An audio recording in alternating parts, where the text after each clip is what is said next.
only. Viewer discretion advised. If you haven't yet, hit the subscribe, like, and share.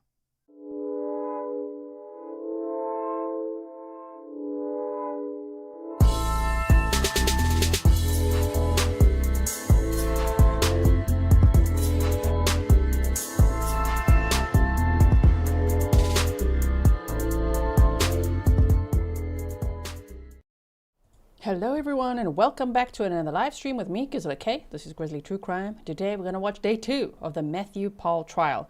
If you do not know anything about this case, I hope you'll expand the description box. There's a case background right up there for you, as well as a link to the playlist. And on that playlist, there's a trial prep episode. So you'll be fully prepared if you just watch that episode. I would recommend at 1.25 speed if you're short on time, and then we went through the PCA and all the details, right? But don't worry, if you don't know anything about this case, of course, stay here, watch with us, and let's see what unfolds today.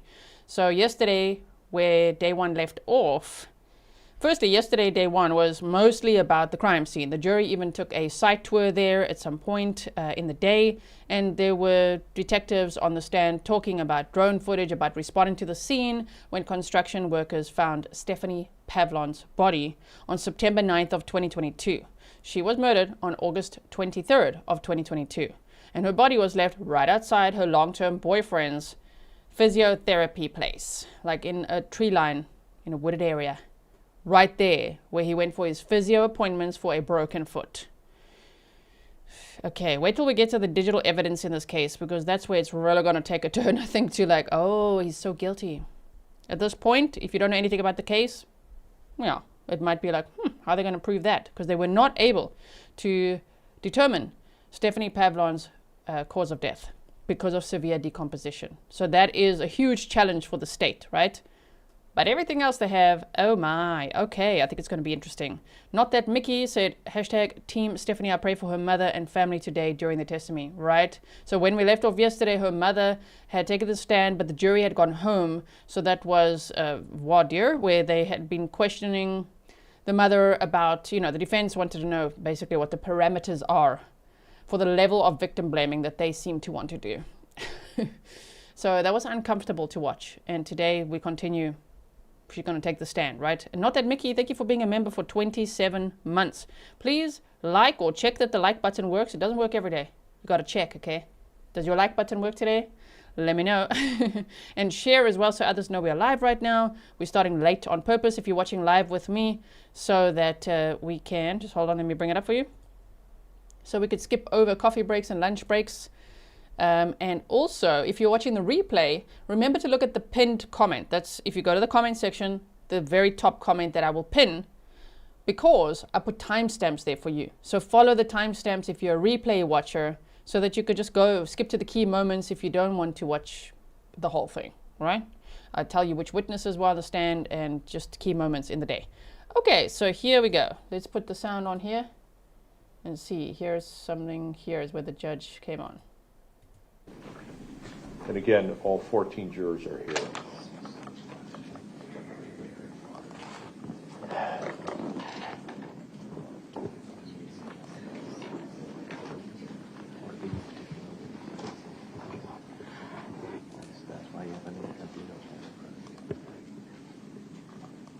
What does his mug say? Oh my word. The judge's mug says life sucks and then you die. Oh, judge, are you a grizzly? Oh my word. It's a little bit of a pessimistic take, but it's very funny. Life, he's holding his mug up. Life sucks and then you die. Did you see that? Did you see that? It was literally right there. There. Judge, lift your mug. Let's see it again. Yeah. Get your coffee or tea, sir. Life sucks and then you die. That's what it says, right? I have a huge cup of tea again today. You guys know this mug if you've watched trials with me. Oh, I almost spilled the tea all over myself. Oh dear. Okay, here we go. A huge cup of tea. It'll last me all day. I know. Okay, so let's continue going here.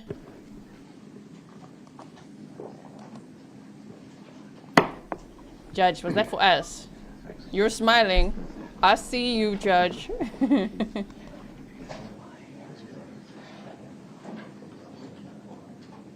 Okay, Judge, we'll claim you as one of our own. You're a Grizzly now.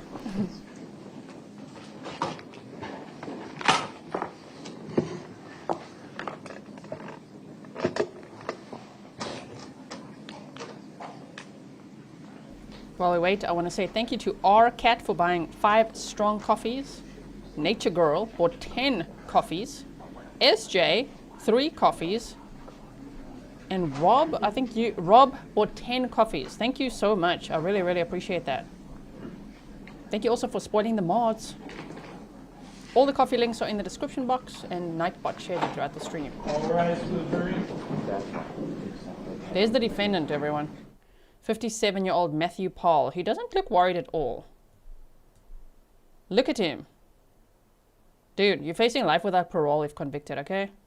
Kimberly in Japan said, just past midnight over here. I'm so happy to catch a live. Thank you so much for being a member for 32 months. It's always so nice to see familiar faces say hi in the chat. Thank you so much for still being here with us and for all your support. All right, Wayne. Better go forward a little bit. Oh my word, this guy. Case, and it's my understanding that during the course of the trial, unrelated to our case, our bailiffs are having some difficulty with their computer, and they're just going to have somebody from the IT department come in. So if you see somebody wander in and go over there, that's all that is. It's like the Wizard of Oz. Don't pay any attention to that. Okay? So, call your witness, please. Thank you. Judge. The judge is on top form today. It's like the Wizard of Oz. Okay, so Bill Gates is interfering with the day. Computer's not working. The IT guy will come in and say, have you considered turning your computer off and then back on?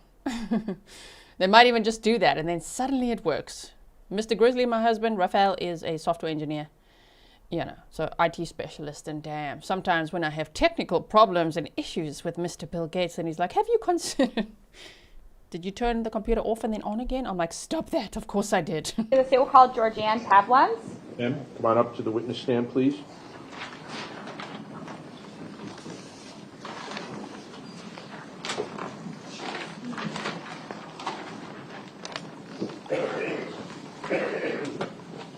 Ma'am, if you come on up to the witness stand over here.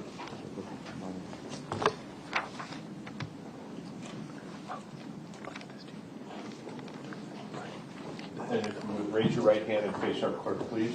Do you swear the testimony you're about to give in this matter before the court shall be the truth, the whole truth, and nothing but the truth, so help you God? I do. All right, have a seat, please.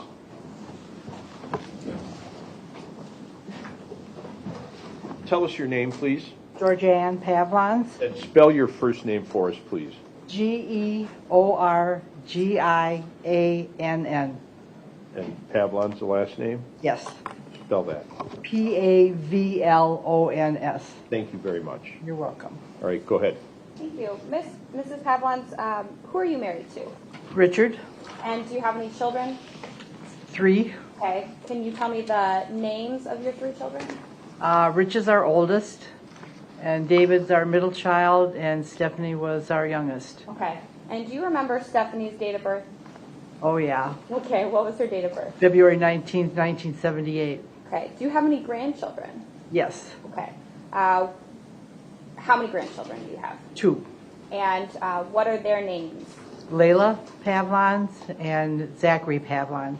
Who are Layla's mother and father?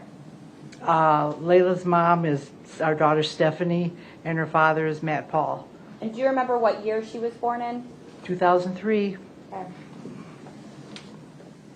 I'm going to show you what's previously been marked as Exhibit 55, and I'm going to publish that to the jury.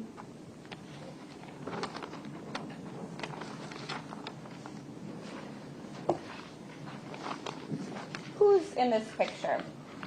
My daughter Stephanie. And when was this taken? Do you know? Ooh.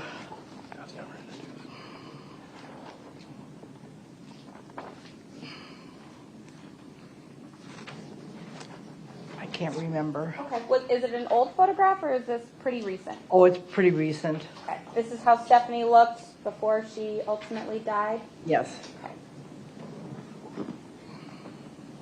Do you recall Stephanie being in a long-term relationship? Yes. Who was she in a relationship with? Matt Pahl. And do you remember when she met him? In 99 at Sunset Bowl. Okay. How old would Stephanie have been when she met him? She pretty young? Yeah. She would have been 21. And was Matt the same age as her or older? He was older. Do you recall how much older he was? No. Okay. But older than her. Yeah. And looking at Exhibit 50, I think he's about 10 years older than her. He's 57 now. Do the math. He's 57 now. His birthday is in June. She would have been in June. So yeah, and this was in August of 2023. So he would have been 55. Stephanie was 44. So like 11, he's 11 years older. There you go. Stefan, you beat me to it. Listen here. Listen, I'm calculating live, okay? Do not embarrass me like that. No, I'm just kidding. So 11 years older. So Stephanie was 44 years old when she died. And so, yeah, I think they met when she was around 21. So he would have been around 32 years old. Okay, so we've got that. Tanya Schippers, thank you so much. 55. It looks like Stephanie was a pretty thin, petite girl. Is that how she always was her whole life? No. Okay. Was she thin in the early 2020s? No, not really. Not thin like she is here. Okay. And in 2022, was she pretty thin? Yeah. Once Stephanie met Matthew Pahl, did she move in with him or did she continue to live with you? No, she moved in with him. And do you recall about when that would have been? I think I'm not sure. Did they date for a long time before they moved in together, or was it a... No, Okay. Was it pretty quick that they moved in together? I think so. Okay. Do you see Mr. Pahl in court here today? Yes, I do. Okay. Can you please identify him by where he's seated and an item of clothing he's wearing? Judge, I'll stipulate the ID. All right, thank you. Next question. So once Stephanie moved in with Matt, did she live with you full-time ever again? No, Where was she living after she moved in with Matt? Did you in know? Menominee Falls. How long did they live in Menominee Falls? I really don't know, because when they moved out of Menominee Falls, we didn't know that they had moved. Okay. Did Stephanie share a lot of information about her life with you? Not really. She was a pretty private person. We could also see it from the lens of him maybe isolating her a lot, you know, from when they met and then they've got their relationship going and then they're suddenly moving quite a bit and no one really is alerted to that or no one knows. They say Menominee Falls. I'm learning all the Wisconsin words. Thank you to all the locals who are watching with us. This case takes place in Waukesha, Wisconsin. And you guys are telling me in the comments that I'm saying the words nicely, the local words. So thank you so much. Miss Dewey, thank you for being here. You're an OG, you original Grizzly. You've been here for 48 months. My goodness, thank you so much for all your support. You said life sucks, but at least you're a Grizzly. I like that. I feel like I need a t-shirt. T-shirt saying that. And Layla was born in 2003. Yes, Do you know where they were living when Layla was born? in Menominee Falls. Okay. And so Layla, Stephanie, and Matt were all living together. Yes. Was Stephanie's relationship with Matt could be categorized as kind of on again, off again? Not at the beginning. Okay. Tell me about how their relationship was in the beginning. They were just, he had his own business of fixing up houses inside and out, and she was his main worker. Okay, so Stephanie actually worked for Matt? Yeah, they worked together. What kind of work did they do? Construction on people's homes. When Stephanie met Matt, so... Sorry to pause there. They said when Stephanie met Matt. Okay, now pause there. Oh, so he financially controlled her by her working for him. Because they said she didn't have a vehicle. And we didn't know if she had a job or what she did. Oh, She worked for him. Okay. And they would, I think he did some, it was like, what was it? Wait, it was on this presentation. Hold on one second. We went over what he did. There we go. From his LinkedIn, cabinet and furniture design and installation specialist, Northeast Wisconsin Technical College, carpentry, things like that, if that's his profile, which it seems to be. Okay. She met him in 1999. Before that, did she have a lot of friends? She had a few, yeah. And a few close friends? Yeah. After she met Matt, did you know if Stephanie had any friends? Not really. She didn't really have any friends. Okay. And would Stephanie come and stay with you and your husband Richard sometimes? Yes. When did that start happening?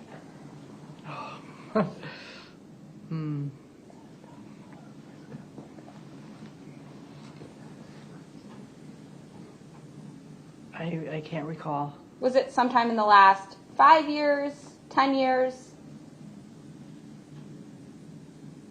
Probably the last 5 to 8 years. Okay. So you said at the beginning of their relationship, Matt and Stephanie stayed together all of the time, right? Yep. At what point did that start to change? Oh, probably. That's a hard one. Let me ask you a different question. In the last 5 to 8 years, was Stephanie staying at your residence on and off? Yes. Okay. And would she have things that she kept at your residence? Yes. Was there also belongings that she kept at Matt's residence? Yes. And in those last 5 to 8 years, did Stephanie tell you when her and Matt would move to a different location? No. Why not? Big secret. It was a big secret? Yeah. She didn't want to talk to you about where she was living? No.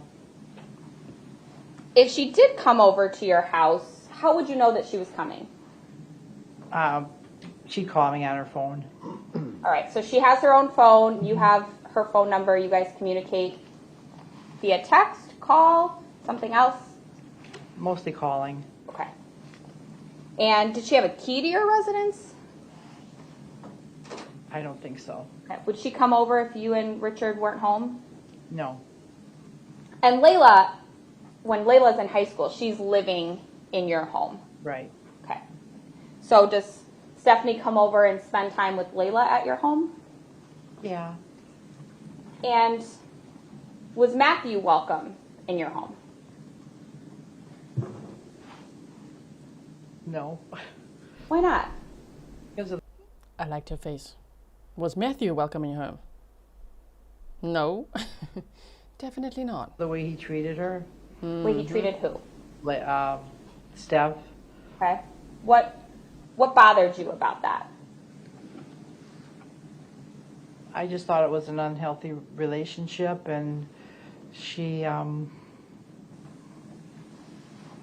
know. In the last 5 to 8 years, did Matt ever come to your residence? No. Did you guys ever talk on the phone? No. You didn't have any communication with Matt? No. What kinds of things would Stephanie keep at your house? Clothes. Did she keep journals, Yeah. bags, purses? Yeah, she always maybe had 2 purses. Okay. And how did you know that she was keeping things at Matt's house as well? Because she'd go back there and live with him, but she wouldn't take anything from our house to go to his. Okay, so she'd leave your house and she's not carrying a duffel bag full of clothes. No. And she would be there for a long period of time? Yeah. Would there be periods of 5, 10, maybe even 15 days where you don't see her? She's not at your house. Correct. Periods even longer than 15 days? No, I don't think so. Okay, so you would see her sporadically. Did you ever have a plan of when you knew you were going to see Stephanie or she was going to come over to your house and spend the night? No. Did Stephanie have a car in the last 5 years? No. So how did she get around? Well, either Matt would take her or I would be her driver. So if Stephanie had a doctor's appointment, how would she get there? I would take her. If she needed to pick up a prescription, how would she do that? I would take her. And Oh my word, so douchebag wouldn't take her. Or what?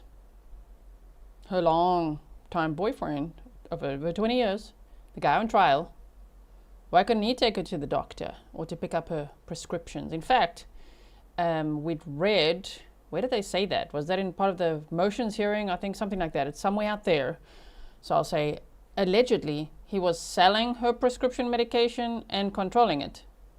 You know, deciding when and when she can't have her prescription medication. Like, okay, dude. So, yeah, okay. were you picking her up from her place where she's staying with Matt or something else? No, because we didn't know where they lived. So if Stephanie calls you and says, hey, Mom, I have a doctor's appointment. I need you to pick me up. Would you go to her apartment to pick her up? No. Where would you meet with her? Wherever she told me to go, either the last place that she lived with him there was a Subway there. I would pick her up there. Or there's a gas station down on the corner of Delafield and Summit. I'd pick her up there. And that was always at her insistence that you come to a different location to pick her up? Yeah. At some point, though, in 2021 or 22, did you learn that she was living on Delafield Street at an apartment? Yeah, she told me. Okay. And you learned that she was living at 1001 Delafield Street, the Will Street apartments? Yeah. Was that unusual that she actually told you where she was living? I kind of guessed it, I think, because I saw her. I watched her one day, kind of followed her. But So you followed her and kind of saw her walk up to those apartments? yeah. And I saw Matt's truck in the back. And you said kind of throughout her life, her adult life, it was common for you to not know exactly where she was living. Correct. Was Stephanie a private person? Yes. Tell me about that. She just kept a lot of things to herself and didn't really share what was going on. I mean, there were times where I'd pick her up from her workplace. You know, I knew where she was working, but yeah, she really didn't share too much of what was going on. So even though you saw her sporadically and maybe frequently, you weren't talking about her personal life. Right. Would you ask questions and she just didn't care to share, or you just didn't even Sometimes. ask? Okay. Did you mostly talk about her daughter, Layla? Yeah. She ever tell you about problems that she was having or her relationship? Would she talk to you if she was having problems? No, not really. And did she have any friends that she would talk to? No. You said that you drove Stephanie a lot of places, but would Matt also drive Stephanie to appointments or to pick up her prescriptions? Yes, he would. And how would Stephanie get to your house if she was coming over? Matt would bring her. And describe to me your house. Does it have a long driveway or is it close to the road? It's not a long driveway. Okay, and when Matt would come and drop her off, would he pull in the driveway, come in and say hi to you? No. How did that drop-off interaction go? He would just drop her off on the street. So he wouldn't even pull into the driveway? No. And you never had any interactions with him when he would stop in? No. He wouldn't come in and see Layla? No. He wouldn't come in and talk to Layla? No. What the hell? Layla's his own daughter. As if we couldn't snark at this guy anymore. Oh. Wouldn't even see your own daughter or spend time with her, huh? Huh. Interesting.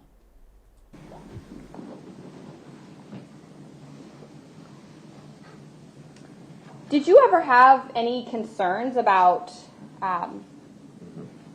Stephanie misusing her medications that she had? Not really. Okay. And when you would help her pick up her prescription, you weren't holding on to that for her, right? No. You were just driving her to the pharmacy to make those errands? Yes.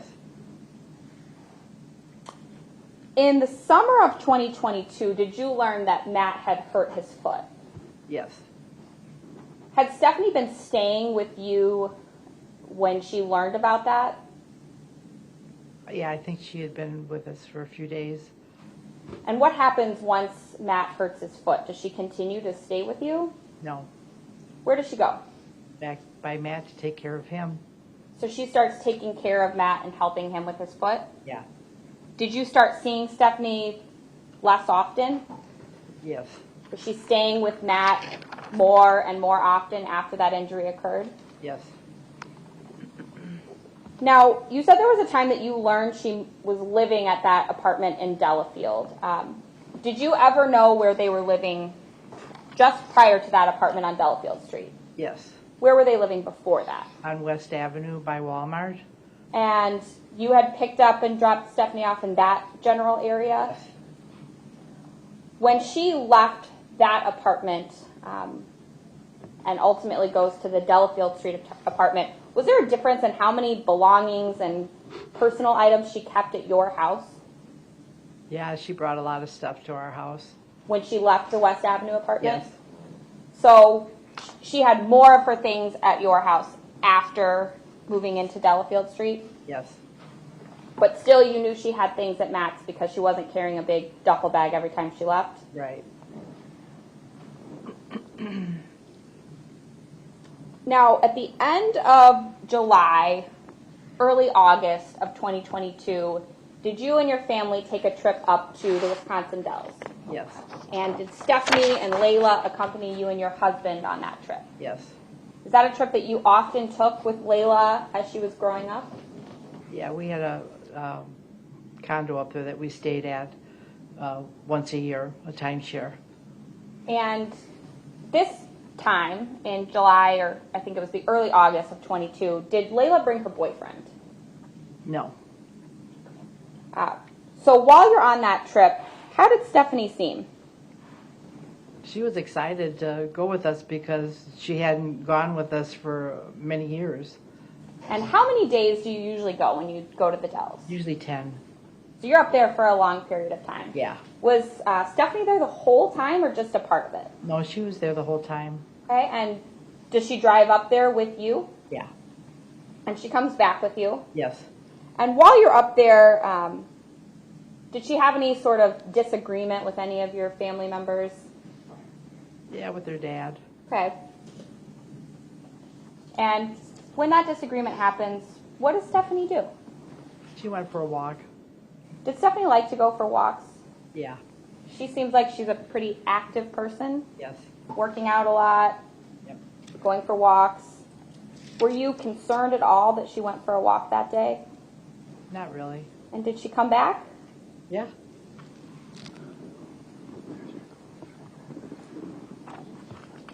The last time that you saw Stephanie, fair to say that was towards the end of August of 2022? Yeah.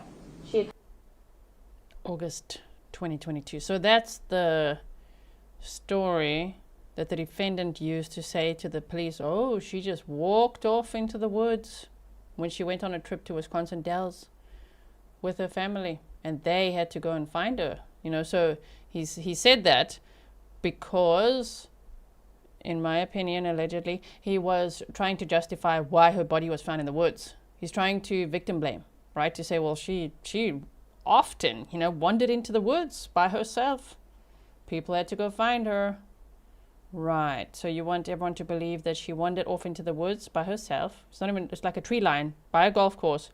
Right there where you had your physio appointment, huh?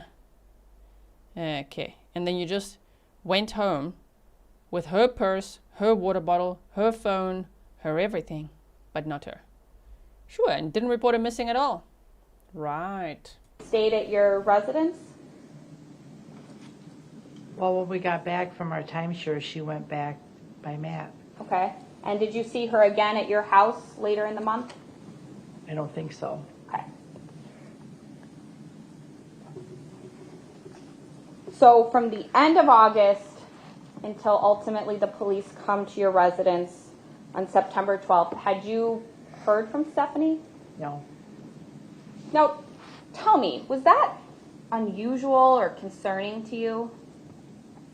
No, but what concerned me is a package came to the house, and I texted her to tell her that she had a package, and she didn't respond, and she always responded Did she always respond to your text messages or just if she had a package? to the text message. Okay. And was that the first time that you had texted her in that period of time? Yes. Do you recall, was that about September 8th?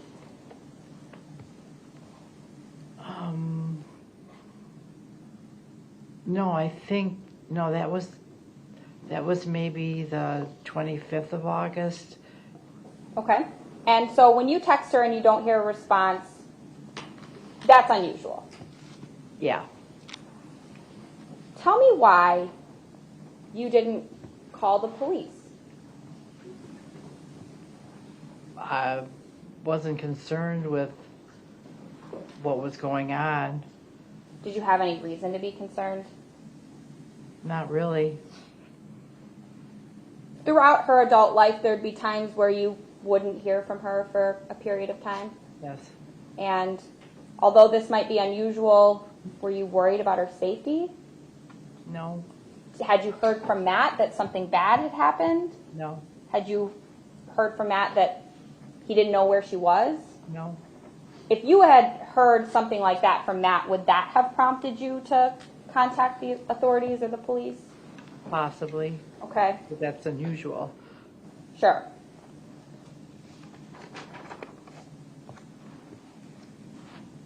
Was it common for Stephanie to go anywhere without her phone? No. She always had her phone with her? Yeah. What about her purse? Yeah, her purse too. If she had her purse. Always had her purse. Yep. So if she was leaving your house and, say, running an errand, would she have her phone and her purse? Oh yeah. If she was leaving your house because she was getting picked up by Matt, would she have her phone and her purse? Yeah. So when Detective Fredericks and Detective Plennis come to your house and meet with you on September 12th of 2022, did you have any idea why they were there? No. Were you surprised to learn that Stephanie had been missing? Yeah. And between the last time that Stephanie left your house and when the police came to your house on September 12th, you never heard from Matt. No.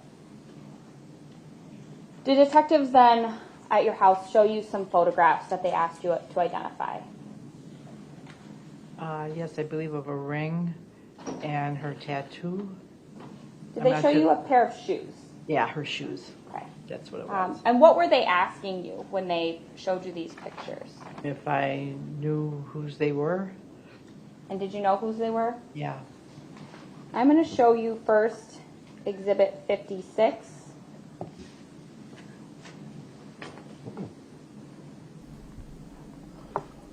So just to recap, Stephanie Pavlons was last seen on August 23rd of 2022 when she left the apartment with her long-term boyfriend, that Matthew Pahl, who's on trial now. He's 57 years old, right? He's been charged with first-degree intentional homicide and hiding a corpse.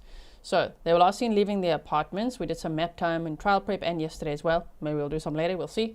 And then they stopped at a quick trip, and that is the last time Stephanie was seen alive on that surveillance footage, which they are yet to show us in this trial. I would assume they're going to show us the surveillance footage they have, right, to the jury. And then her phone and his phone went all the way to, which was only about 10 minutes away, to his physio appointment place, the Orthopedic Associates place, and that's where her body was found. But her phone returned back to the apartment without her. He returned back to the apartment without her. He's seen on surveillance carrying her purse, and he just outright denies it, saying that's not her purse, that was my clothing. But guess what? Her purse was found in his house, and then he later explained, oh, he didn't know, but she put it in the back of his truck. That's where he found it when he cleaned the vehicle. So between August 23rd and September 12th of 2022, they had no idea whose body that was that these construction workers found, right? And so eventually they were able to identify her. But they went to, based on the tattoo and shoes and a ring she was wearing and all of that, they then found her mother and went to just verify, do you recognize these? Is this your daughter's? And she said yes. So in all that time, the defendant did not report Stephanie missing. In fact, he was Googling obituaries with his girlfriend's name. Obituaries, Stephanie Pavlons. I mean, why was he doing? He didn't. No one else knew that she was missing, and no one else knew that she was dead. And he was Googling that multiple times a day from about, I think they said, we looked at the PCA, it was like from the next day after she was last seen, he's already Googling obituaries. Stephanie Pavlons with her name, right? So yeah. So now they're going to show us, I would assume they're going to show us, because they're talking about it. Let's see. Yeah. They're going to show us her shoes and ring. I don't think we'll see her tattoo. But shame. This poor mother, look at her, just reliving this, being like, oh man, here we go again, when the police knocked on her door on September 12th and said, so, do you recognize this? Do you recognize those shoes? It showed it for a second and then it popped away, but yeah. Okay, are they on your screen now? No. All right, we'll just give it a second. Okay. Yeah, those are her shoes. Those are her shoes? Those are Stephanie's shoes? Yeah. All right. I'm going to show, I would move to admit Exhibit 56. All right, Objection. admitted. And Exhibit 57. Objection. Those are Stephanie's shoes. That's just a different angle. Yes. Okay. And they asked you to identify a ring. I'm going to show you Exhibit 58. Do you recognize that ring? Yeah. Okay. Is that something that Stephanie wore often? No. But you knew it to be Stephanie's? Yeah. I would move Exhibit 55 through 58. 55 was the first photo All I right, showed. admitted. Now, Mrs. Pavlons, did you also, when law enforcement came to your residence, turn over some planners or some journals that you had found in her room? Yes. Okay, I'm going to show you Exhibits 59 and 60. Can you take a look at these, please, ma'am?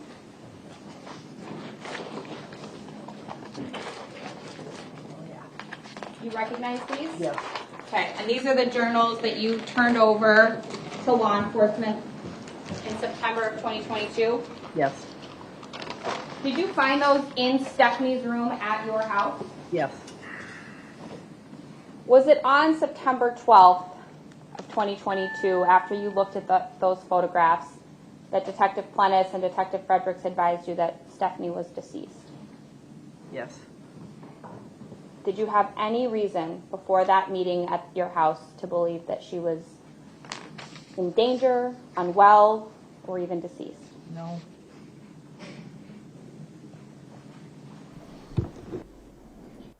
So when they talk about the journals, I don't know if they're going to show us any of that, but they said in the probable cause affidavit that we'd read together, that which is on the trial prep episode, we also read some yesterday, but that Stephanie had written in her journal that she was experiencing physical abuse from Matthew Pahl, and she'd also, on an old cell phone found at her parents' house, been documenting those injuries, a black eye, marks on her body, you know, things like that. Genevieve said, why was he Googling her obituary if no one knew she was missing, right? What a dumbass, right?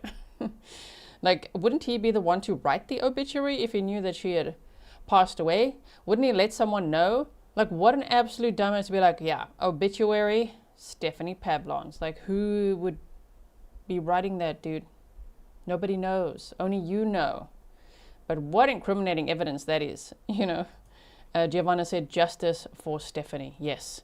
I also wanted to thank, while I'm talking here and interrupting quickly, Caroline Fenton for buying 5 strong coffees as well. Thank you so much. I do see the coffees and the PayPals and everything you guys send. I really, really appreciate it. Okay, so we better buckle up for cross-examination. I hope the direct goes on for a bit longer because it's going to be painful. Look, Pablo is ready over here. He's ready to victim blame. They already showed us what they were gonna, what their tactic would be, their strategy. yesterday. It was terrible.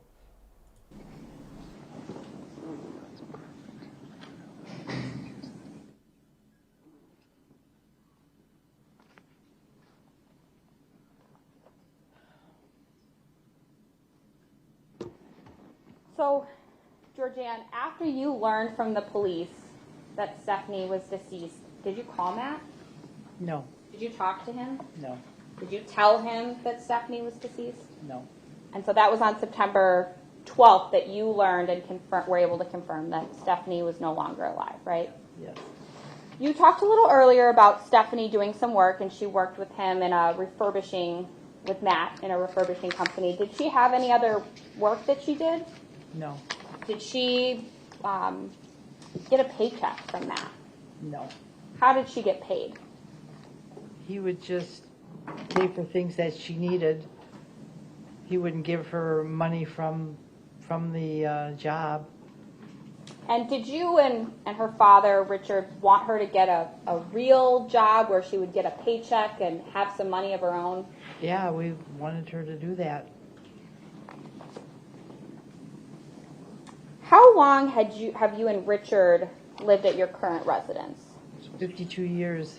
Okay, so the entire time that Stephanie and Matt are together, you're living at your residence? Yes, And that's in Delafield? yes, Matt's obviously been to your residence if he's dropping Stephanie off. He always knew you to live there? yeah, I think. And Stephanie had your cell phone number, or do you have a house phone at your house? We have both. Okay. Cell and a house. Okay, so she, I'm guessing, had your cell phone number, your house number saved in her phone? Yeah. She was contacting you regularly using her cell phone. Yeah, off and on. Did you know Stephanie to be a smoker? Oh, yeah. Did she smoke regular cigarettes, or did she use some type of vaping device? I think she did both. And was that something she'd done pretty much all her life? No, I'm not sure when she started smoking. It wasn't in high school or. You know, in the last few years, she was certainly smoking. Yeah. And both using cigarettes and vapes? She started using the vape to try to quit smoking. She really had a very difficult time with quitting.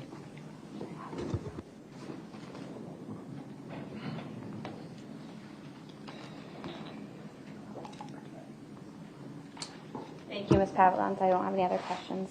Cross-examination, Mr. Delafield. Thank you, Judge. Good morning, Ms. Pavlons. Morning. Thank you for being here. Damn, dude, you're gonna start off optimistic, huh?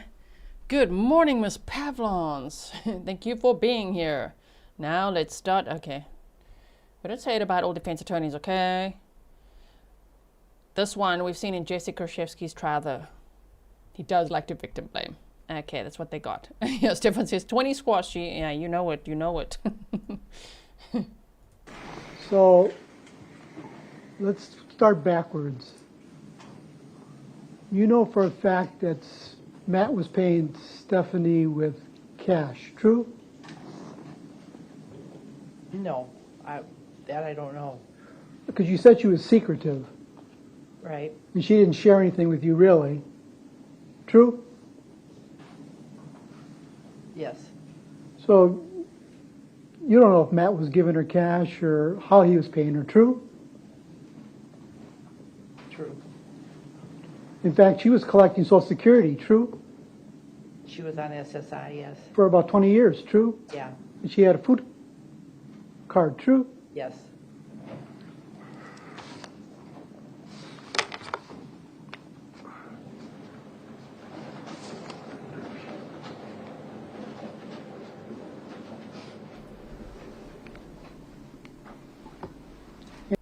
Wasn't the boyfriend of the century just looking after her so well? I can't believe he could just sit there. That defendant looking so cocky is the word I would use. Okay, so Stephanie, who lived with him for over 20 years and stayed with her parents sometimes, yes, and documented domestic violence she experienced, and meaning photos and journals. Okay, she worked for the boyfriend, right? The boyfriend's like, you're going to work for me. Okay, And you didn't pay her, or what? Because she was on Social Security and getting food stamps. He sounds like a huge abuser, in my opinion, right? That Mickey said, someone hold my boba. This guy. I want boba too. I haven't had that since we left the Netherlands. Thank you so much. Oh, I did once. I did once in Switzerland. Thank you so much for your ZAR, the South African Rands sticker. Yeah. This guy. You're talking about the defense attorney now, right? Here we go. And he indicated back in June of 2022, you learned that Matt hurt or broke his foot, true? Yes, And you learned that through Stephanie? yes. Did you see Matt in any kind of medical,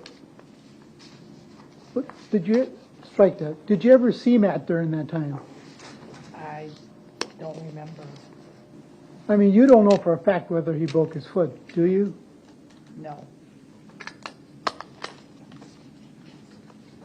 But you only know what you know from Matt when Stephanie would tell you things about him, true? True. And she was very limited in what she would tell you, true? Yes.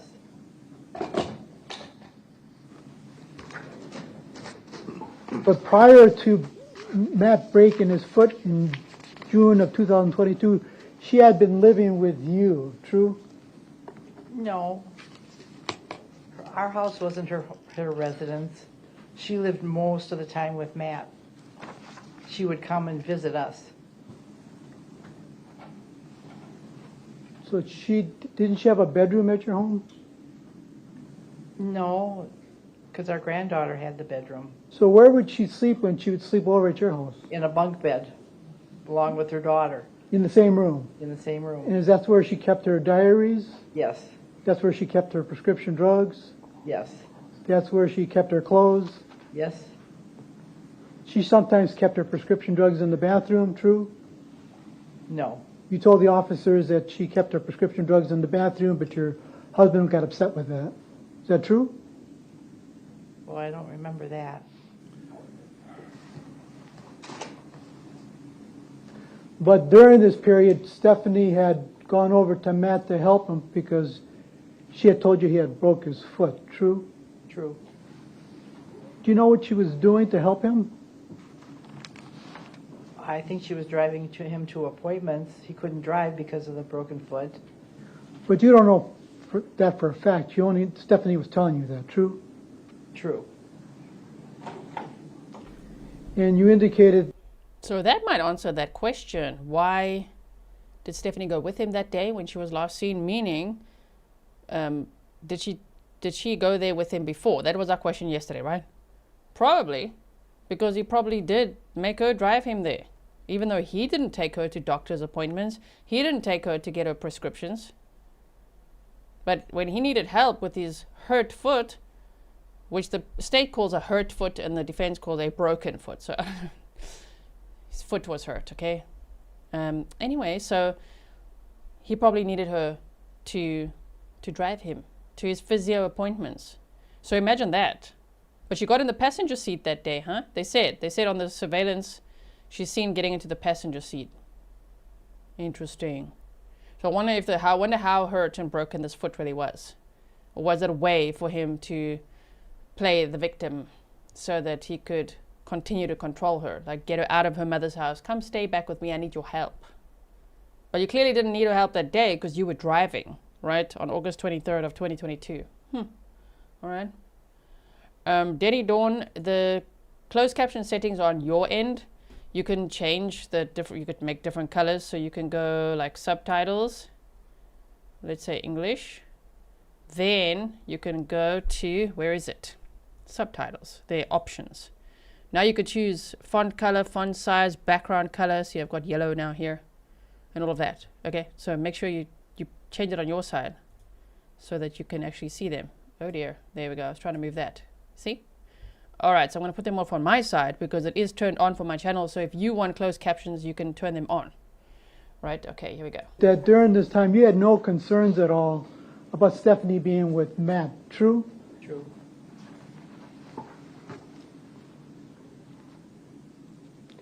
During this time, from June until August, did she ever come back home?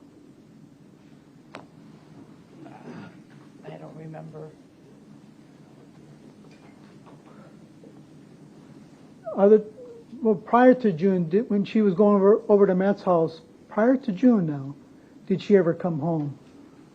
Yeah, And did she sleep at your home? yes. And you didn't have any concerns when she would come over from Matt's house, did you? No. And you indicated that when you would go pick her up at Matt's residence, that you learned because you followed her, you would pick her up nearby, true? True, And nearby would be a Subway, true? true. And nearby is also the Waukesha Police Department, true? No, I mean, if you drove down Delafield, you would have to go past the Waukesha Police Department to get to Matt's house, true? there's no police department around on Delafield Street. Oh, you don't notice the Waukesha Police Department? Do you ever see the big cow on Delafield? Yeah, it used to be Golden Guernsey. Correct. And right next door is the Waukesha Police Department. You never noticed that? Oh, okay, next to that bakery. Correct. Yeah, And that was only a short distance from what Matt lived, right? Maybe a block or so, true? maybe a couple of blocks, yeah. And in fact, where the apartment is right down the street here from the courthouse, true? Away from the sheriff's department, maybe a couple blocks, true? True.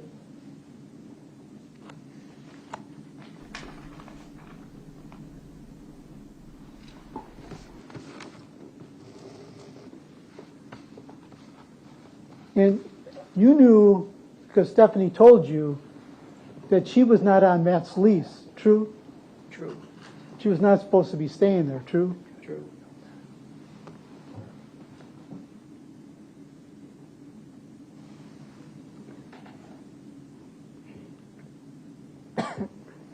Did you know that was one of the reasons why you couldn't pick her up by the entrance of the apartment building? Because she was not on the lease. That I don't know. Did you ever drop her off at Matt's apartment? No. Just picked her up? Yeah, well, never picked her up from the apartment. Nope, Picked her up from, different places. Yeah, thank you for correcting me. So, but you never dropped her off near places near the apartment? You're always the pickup person. No, I would drop her off too. When she'd come to our house, I'd have to take her back home or back to Matt's. So, What time period was that? Was that during this June, July, August period, or even before that? I can't remember.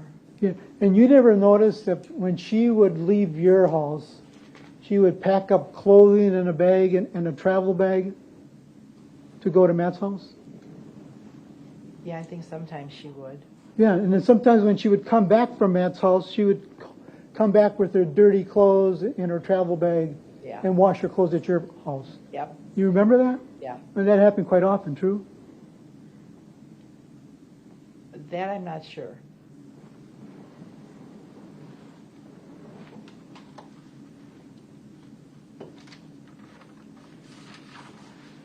And you indicated that you were aware that Matt would drive Stephanie to her appointments, true? Yes, Again, you only knew that because Stephanie was telling you that. right. You didn't know that for a fact. True? Well, how do you prove something like that? Correct. You only knew she was telling you stuff and Yeah, you would. So he did drive her to some appointments, okay, but she couldn't do her washing at his house, which was their house. She lived with Matt for many years. They were dating for over 20 years. So why would she have to do her washing at her mom's house? A lot of red flags flying about the defendant, right? Drive her to her appointments, true? yes, You would drive to pick up her prescription, true?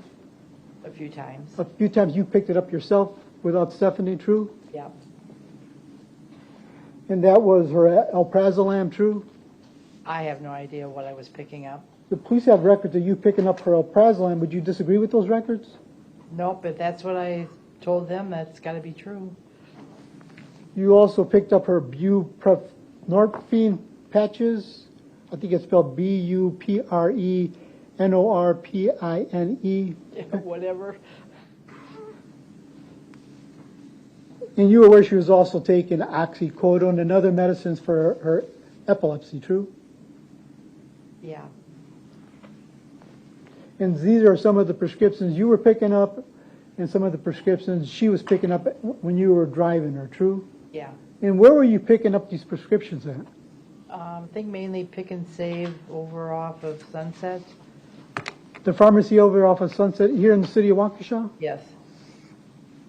And in that Pick and Save area, there's other stores like the Target. Oh, yeah. There's a lot of stores, a lot of eating places.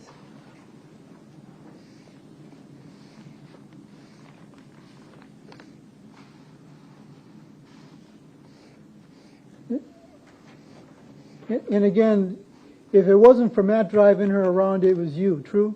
Yes. Like you indicated, you were basically her taxi driver, true? True. And she didn't drive too much because she didn't have a car, true? True. She also had seizures, true? Yes.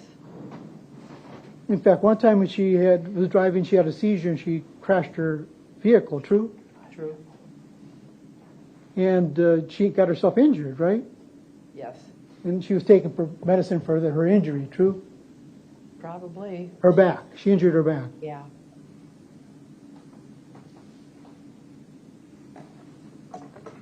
And your point is? And in this business that Matt had for fixing up and restoring homes, you indicated Steph would help him, true? Yes. And sometimes you would pick her up from the job site Yes.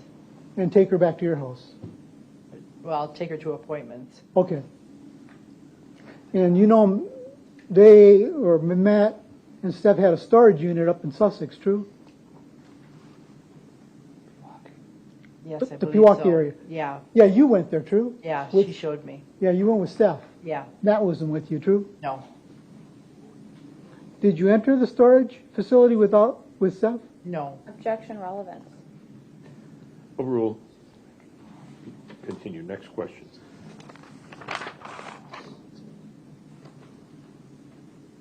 Again, you indicated Steph smoked cigarettes, true? Yes. She vaped, true? Yes. Did she go outside the house at your place to do that, or did she do that inside the house? Mostly outside, but sometimes she would in the house and we didn't really want her to do that in the house. But sometimes she did. But mostly she went outside the house, true? Yes. Because that would make you happy. Yeah. And you indicated times that she would go for walks, too, Yeah. when she was at your house, true? Yeah. Do you know where she would walk to? There's a lot of paths behind our house that go down to the lake, Negawicka Lake. There's a walkway. Are those paths wooded? Yeah, there's some. Because, just so everyone knows, you live a short distance from the orthopedics building, true? No, we live in the city of Delafield. Right, it's right down, if you keep going down Golf Road past the orthopedics place towards Delafield, you live right there, true?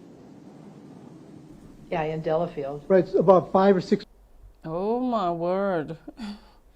Okay, so the defense is like, so Stephanie, she vaped, huh? She smoked, huh? She was dirty doing her washing at your house, huh? Went on walks in the woods, huh? True?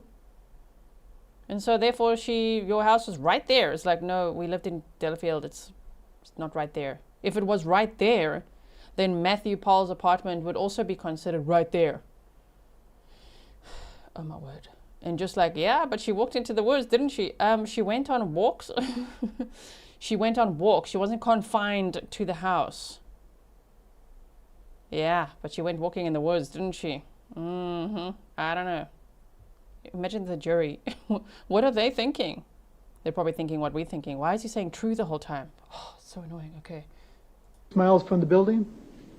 That I don't know.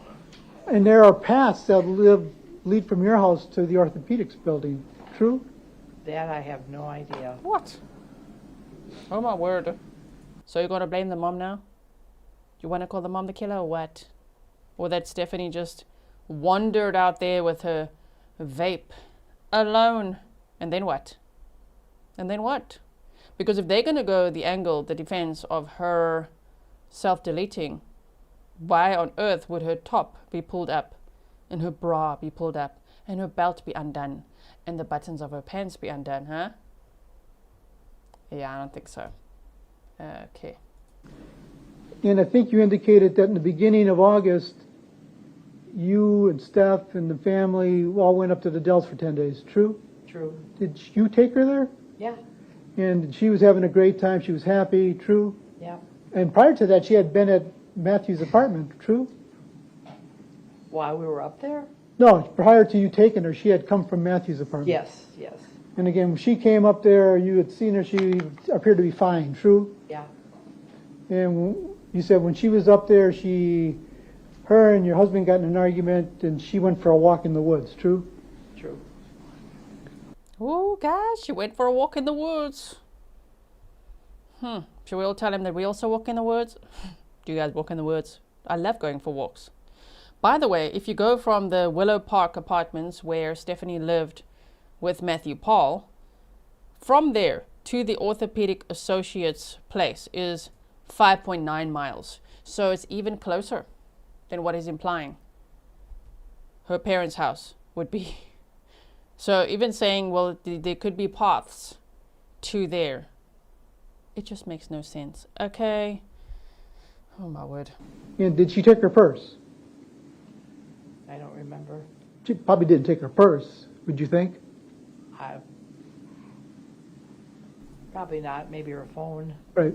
Sorry, got to chip in a lot here. If you don't like commentary, go to the Raw Court feeds. Okay, that's on Law and Crime. Go check it out there if you don't want a YouTuber in the corner commenting. So she didn't take her purse, did she? Okay, but on the day that Stephanie was last seen, she did take her purse and her phone and her pink water bottle. Guess what? She was on surveillance at the Willow Park apartments. She was also on surveillance at the Quick Trip with those items. So it's irrelevant now to say she wouldn't take her purse. What, and then she ended up dead in the woods. And her boyfriend, who went for his physio appointment, based on the timeline after killing her, allegedly, that's what he's accused of. Damn, still, please can they put the physio on the stand? What was his demeanor like? Whoa, because that is scary to think about. But okay, then he returned home with her purse and water bottle and phone and iPad and everything. And then he started Googling obituaries Stephanie Pavlons. He was looking at non-extradition countries to go to. He was busy talking to two ladies in the Philippines. He was asking for the address. He was saying he's going to move there. Like, this walking in the woods thing, like, did she ever go on walks, huh? She liked to relax, huh? True? Yeah, and stargazer, welcome. So you don't know what she took, true, but she didn't take her purse. I don't remember. And isn't it true she got lost in the woods? Not that I don't know. Stop it. Pablo, you're going to make me stop and comment the whole time. Isn't it true that she got lost in the woods? Sir, where her body was found was not a thick wooded area where one would get lost. There's a golf course on one side and the Orthopedic Associates building on the other. No one's getting lost in there, okay? So, again, objection relevance.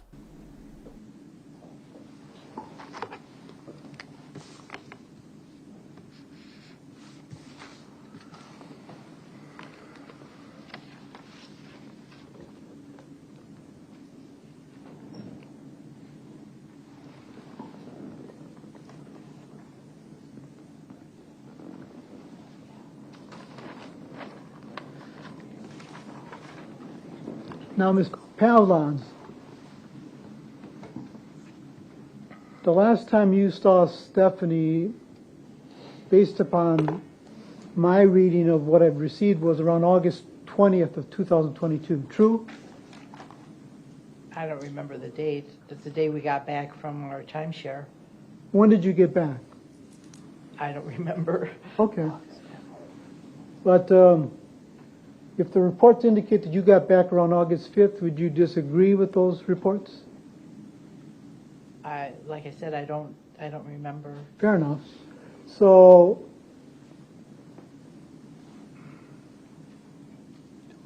around August 20th, you don't remember Matt coming over to pick her up at your house? Because they were going to go swimming? I don't remember. You don't remember? No.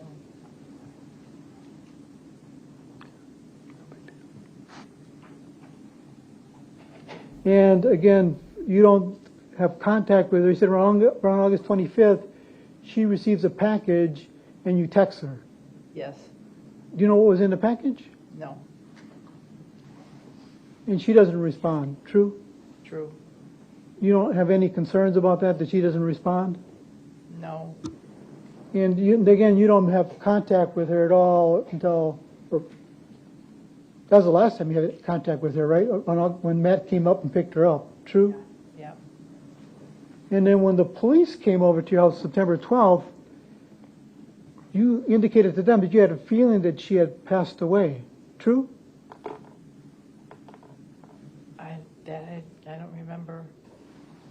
If it's in the report, I guess it's true. Yeah, it says you weren't surprised because you had a feeling she had passed away. True? I don't remember. And kind of the first words that came out of your mouth was suicide. True? Don't remember. So what? Even if so, because apparently Stephanie had experienced ideations before. Okay, she can still be murdered. Do you know what I mean? And perhaps, to speculate, her mental health and the ideations could have been from a domestic abuser who she was documenting the abuse she suffered at his hands. You know? But yeah, sure, Pablo. Let's go down this path. Let's not, but here we go.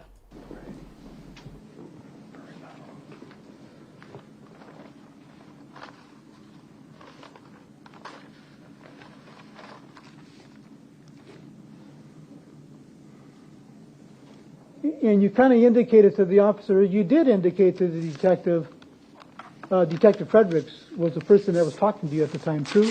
True. And he's in court today, right? Yes. And he was with another detective, a Detective Plennis, true? Yes. For the record, spelled Plennes. And they were interviewing you and your husband, true? True. But mainly Detective Fredericks was talking to you, true? True. And you had indicated that, even if she had died, Matt wouldn't have told you that, wouldn't have called you to let you know, true? True. You guys weren't talking to each other, true? True. For about 20 years, true? Not that long, I don't think. For a long time, true? Yeah. You didn't call him, true? True. He didn't call you, true? True. No talking, ever. Nope.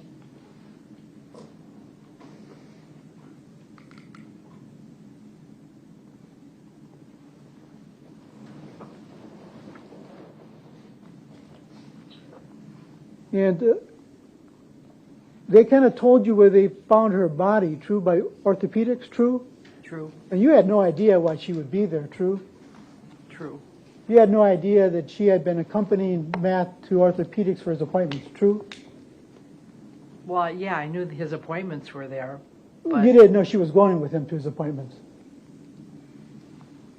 well, when she had to drive him, yeah, she'd go with him. You knew she was taking him to the orthopedics there on Gulf Road? Wherever his appointments were, I knew she was driving. I don't know where the appointments were. Okay. But So you knew she was taking him to his appointments, but you didn't know where those appointments were, Right. true? So when you told the police you had no idea why she would be in that area, that's true. You had no idea, Yeah. right? Right. That that's where she was taking him. Yeah. Or he was taking her and she was waiting for him. True? Yeah.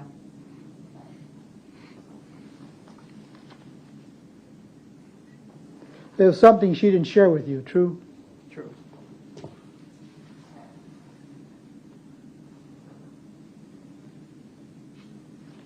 And you indicated that she was a very quiet person, your daughter. True? Yes. She could hardly get a word out of her. True? True.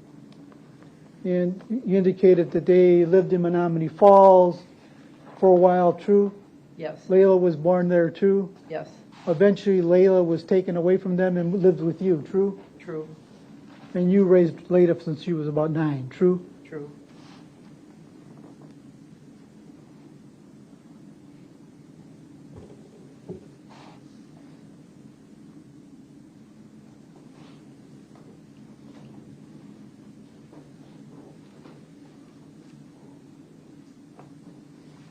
You told the Detective Fredericks that she was on a lot of medication, true? True. Awesome. Natasha XOX says this line of questioning is pissing me the bleep off. That poor lady breaks my heart. I wonder why, in all the years of Pablo's experience as an attorney, as a defense attorney, I don't know if he was a defense attorney his whole career, maybe, but like, did no one tell him that it's true? Gets annoying, very annoying. It's not a great way to question, but okay. I think it would just annoy the average person, right? I'm sure half the jury would probably be annoyed, because half of us are annoyed at least. Maybe all of us are. Anyone not annoyed by it? Reveal yourself. Thank you so much, awesome Natasha, for your 10 Canadian dollar sticker.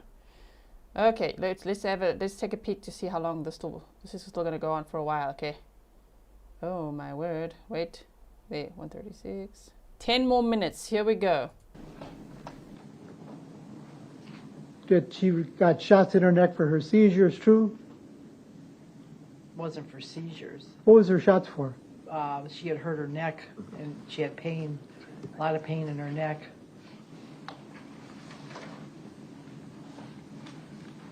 I think it might have been from that car accident.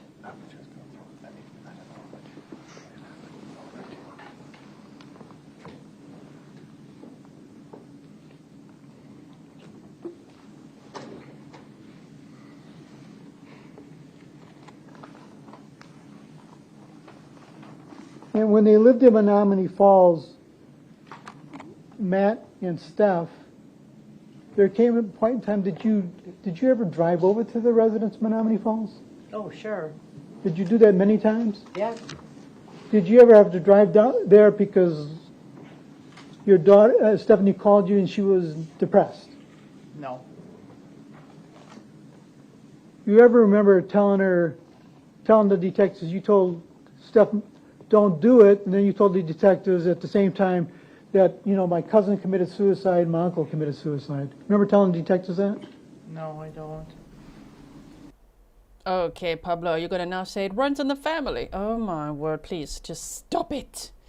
About 9 minutes left. Indy Isham said, thanks. At Grizzly and Mods, I send monthly coffees. Thank you as well. Yeah, you are one of the monthly supporters. That is an option on Buy Me a Coffee. And thank you so much to you, Indy, and anyone else that is a monthly supporter. I see you, and I really appreciate it.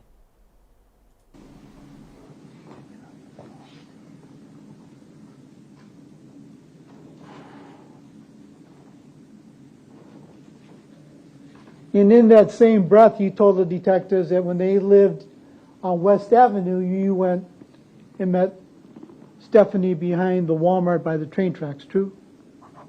Yeah.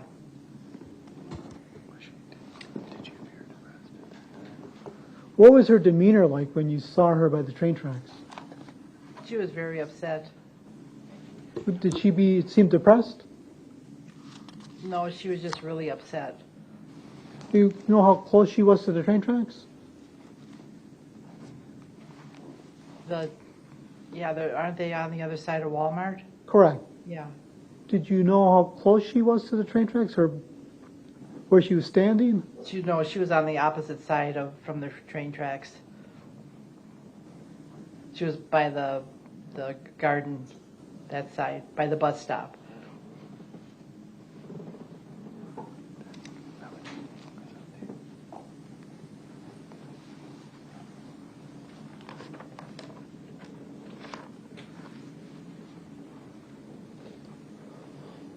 You also told the detective that Stephanie, your daughter, I don't mean to be disrespectful, she was a cutter.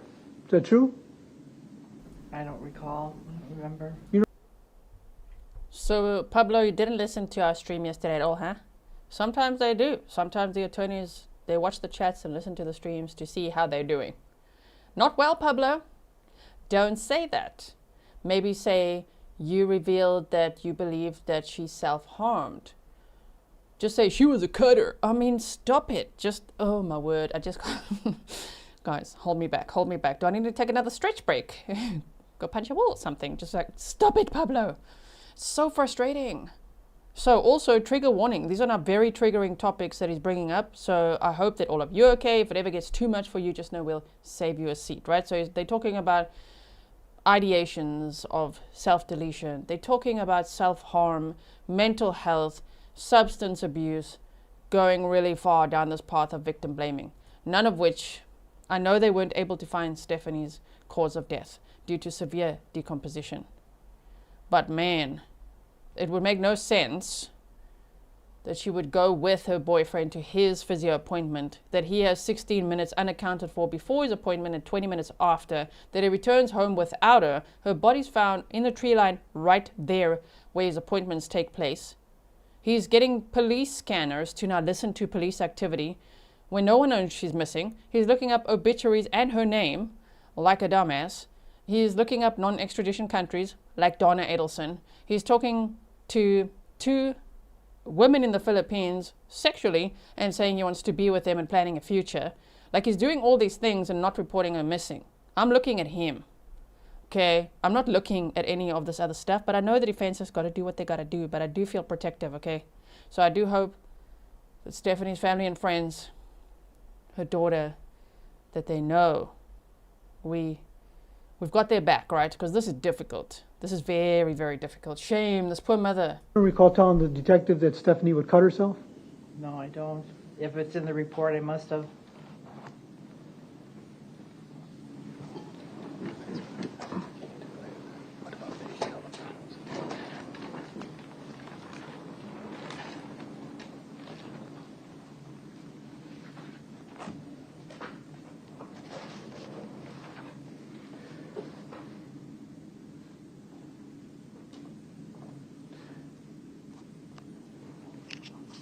Ms. Pavlons, do you remember a time in March of 2021 or in 2021 when Steph had overdosed at your house? No, I don't remember that at all. Do you remember Matt coming over to help? No. Don't remember. Do you remember Steph coming out of the house to meet Matt and your granddaughter being there, Kayla? I don't Layla? Yeah, I don't remember. You don't remember that? So it could have happened, but you just don't remember it today. I don't know.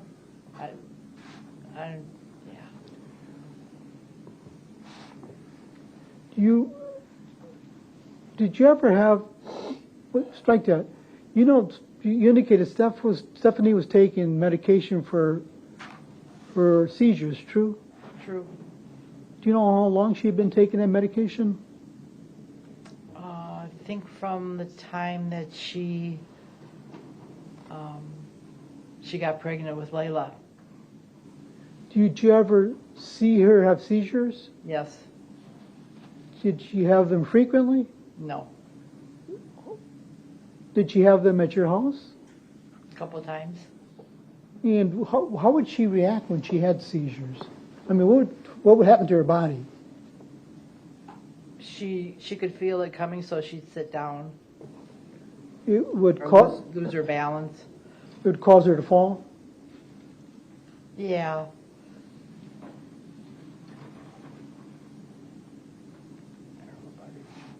Did you see her body like shake at all? I don't remember. Did she have to like unbuckle her clothes or loosen her clothes because she wasn't feeling good? No. Sure, Pablo. When she had seizures, she'd have to unbuckle her belt, unbutton her pants, lift her shirt and bra. That's where you're going with this? Because that's how her body was found, right? Right. Okay. Was Layla ever around when she had these seizures? Yeah. Did Layla also have to help her, Steph, when she had seizures? Yes. So either you were helping her or Layla was helping Steph At deal our with house. Stephanie deal with these seizures. Yeah. Do you know what would cause her to have these seizures? Nope, that's why it's called epilepsy. So they could happen at any time, true? True. True. You never knew when they were coming, true? True.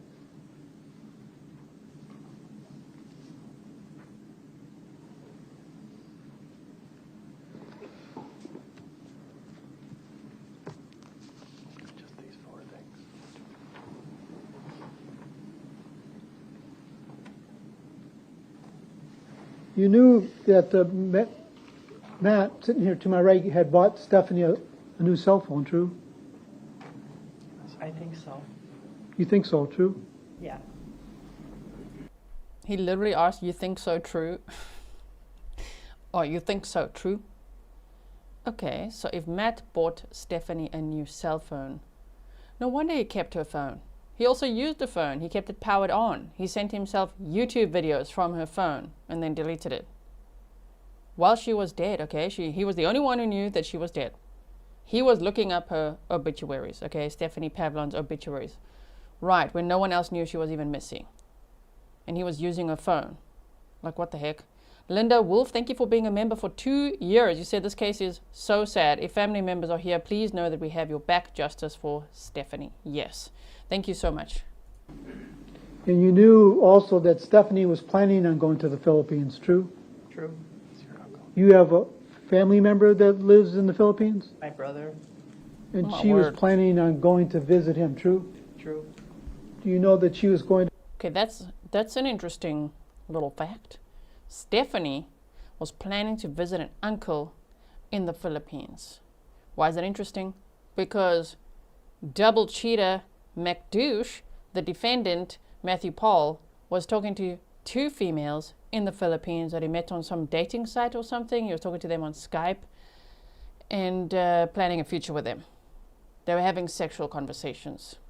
And even after Stephanie had died, was murdered, he was saying to them, "I'm really worried about, someone in my circle, and like, I don't know." And then they had phone calls on Skype. So I don't know if I don't think they have records of that or it's recorded or something, right? But the messages afterwards, like from one of the women said, just remember, if you get called in for a police interrogation, just breathe, just remain calm. You'll think more clearly if you're calm. Right. Okay. So he's a copycat as well. Nice one. go with Matt to the Philippines? Yes. And she was just waiting for her passport. Yes. Well, weird. I wonder if he would have, I'm speculating, I think he would have taken her to the Philippines and killed her there. But then he decided, you know what, I'm not even going to wait for this passport. I'm just going to do it now because I want to go now because I want to be with one of those 2 women. Okay. I have no further questions, John. Redirect. Very briefly, Mrs. Pavlons, you just said she was waiting for her passport. Did her passport arrive after you learned she was deceased? Yes, it did. And you said that she was planning on visiting the Philippines. Did you know when that was going to happen? Well, once she got her passport.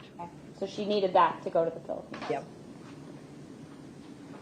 You were asked about a time at West Avenue when she was behind the Walmart. What was Stephanie upset about on that day? Objection, hearsay. Yeah, I don't remember. Hang on a second. Well, she answered she doesn't remember, and so I'll overrule the objection, but continue. Next question. Was her passport that package that you messaged her letting her know that it was there, or was that something else? No, it was something else. I was also wondering if that Nothing package else, was thank All right, any the passport. recross? Just a question on that last answer. You indicated you didn't know what was in the package when I asked you, true? True. So how did you know it wasn't passport? Well, when the package came, I didn't know what it was. Oh, but you opened it. No, I never opened her mail or any packages that she got. Okay, I have no further questions, Judge. All right, thank you. Thank you very much, and you can step down. Thank you. Next witness. Your Honor, the state will call Dr. Amy Sheil. All right. Dr. Sheil. Okay, so I did say it right. When I read the PC, I remember I was like, is it Dr. Sheil? Dr. Sheil? Dr. Sheil, the medical examiner. Okay. So they were not able to determine a cause of death for the victim, Stephanie Pavlons. And this is the biggest challenge for the state in this case. So we'll hear from the medical examiner. Maybe the jury will have some doubt. Maybe if you don't know the case, you'll have some doubt. Wait till we get to the digital evidence. I can't wait. I wonder if that'll be today or tomorrow or when. Just can't wait for that. Thank you, ma'am.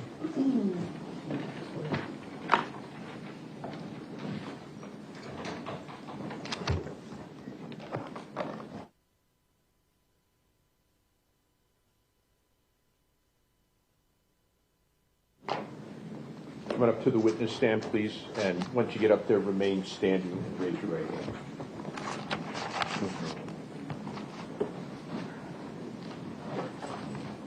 We face our clerk, please.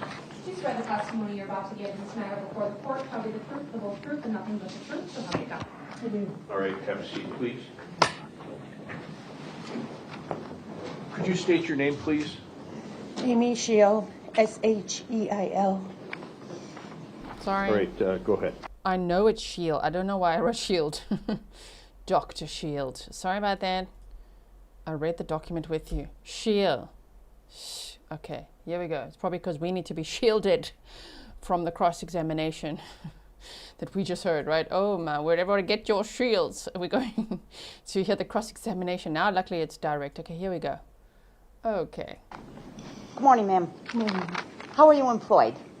I'm an associate medical examiner for Waukesha County. And how long have you held that position? About 10 years and 5 months. Okay. Before your testimony here today, did you provide us with a copy of your curriculum vitae? I did. And does that truly and accurately represent your education and professional experiences and training? Yes. Okay. I'd like to please display for the witness Exhibit 61. If there's no objection to that, can we put it up, Mr. Wolf? The CV. No objection. All right, no objection. I'm sorry. Go ahead.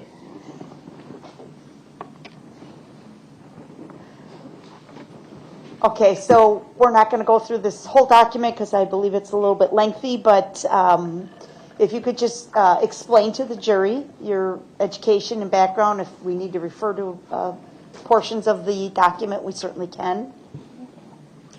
I completed college and medical school at Creighton University in Nebraska. I graduated with an MD in 2003. And then I completed a residency, which is training in pathology, which is the study of disease and injury. Then I completed a fellowship, which is a year of specialized training in forensic pathology, which is how disease and injury cause death. I practiced in South Carolina as a medical examiner or forensic pathologist for about a year prior to completing an additional fellowship in pediatric pathology. Then I worked as a pediatric pathologist for about 5 years prior to re-entering forensic medicine by coming to Waukesha County. And if you could just scroll down on page 1 a little bit, please. Your certifications and licensing, these are all still current to date? Pause. Okay, YouTube disclaimer, because YouTube can be very strict. This is public record, okay? It's an exhibit or evidence shown at a public trial. No information on here is not public record. So I'm not sharing anything I'm not supposed to be sharing. In fact, I'm just covering a criminal trial. Also, yeah, she did spell it S-H-E-I-L. In the probable cause affidavit, it's spelled S-H-I-E-L. And so when I look it up now, Dr. Sheil, Associate Medical Examiner, Waukesha, S-H-E-I-L. Yeah, okay, so I fixed. Yes, Okay. And are you board certified? I am. In what field? Anatomic and clinical pathology, forensic pathology, and pediatric pathology. And you have held those certifications for some length of time? Yes. What are your main duties and responsibilities as a associate medical examiner? My main duty is to determine cause and manner of death. And in so doing that, I perform autopsies and external examinations. Sometimes in the course of an examination, I might need to review medical records, perform laboratory tests like toxicology, do an autopsy, which is external and internal examination, microscopic examination, review of police records, and whatever additional information might be necessary in order to determine cause and manner of death. I do some teaching and testify in court. About how many times have you testified in court? Probably at least 50. Are you, or, well, there's another doctor that works in the medical examiner's office, correct? Yes. Are one of you doctors asked to review every death in Waukesha County? Not every death. Those deaths that are reported to our office, sometimes by facilities like nursing homes or assisted livings, hospitals, any scene death, which is a death at home, we do review or investigate any deaths that are reported to us. Are you sometimes notified by law enforcement? Yes. And those would, again, be, well, in what circumstance would law enforcement notify you? Law enforcement notifies us sometimes when it's a home death, sometimes when it's some type of violent death, meaning a motor vehicle accident. Sometimes we're notified by law enforcement when there's been any kind of injury like hanging or a gunshot wound. And in anything that's suspicious, law enforcement will call us. And in addition to the medical doctors that work in the office, you have investigators? Yes. And what's their role? Our deputy medical examiners or investigators generally are those people who initially take the call. So they might talk to law enforcement or the reporting facility, gather some background information, and then our investigators are generally the first people to respond if a scene investigation is necessary. Are they trained, are they medical doctors? They are not doctors, but they are trained in death investigation. Okay. And you have a staff of several different people that do that kind of work for you? Yes. And you said they will go to a crime scene if called by law enforcement? Yes. And then ultimately, may you go to a crime scene if necessary? Yes. Who decides whether or not you actually come out there? The pathologist. Sometimes the law enforcement might request the pathologist to respond, but there are certain cases in which the pathologist always goes. Anything that's suspicious, unexpected, or unusual, some infant deaths, and anything that's complex and maybe regards or needs oversight or additional hands. So if it's a multiple fatality traffic crash, we might also respond. So you're on call 24/7, 365. Yes, one of the pathologists in our office is always on call. Okay. You had testified earlier that your main responsibility in a suspicious death is to determine cause and manner of death. Is that right? Correct. Can you explain those terms to the jury, please? The cause of the death refers to why the person is dead. The manner of death refers to the circumstances surrounding that death. And there are 5 options when it comes to manner of death.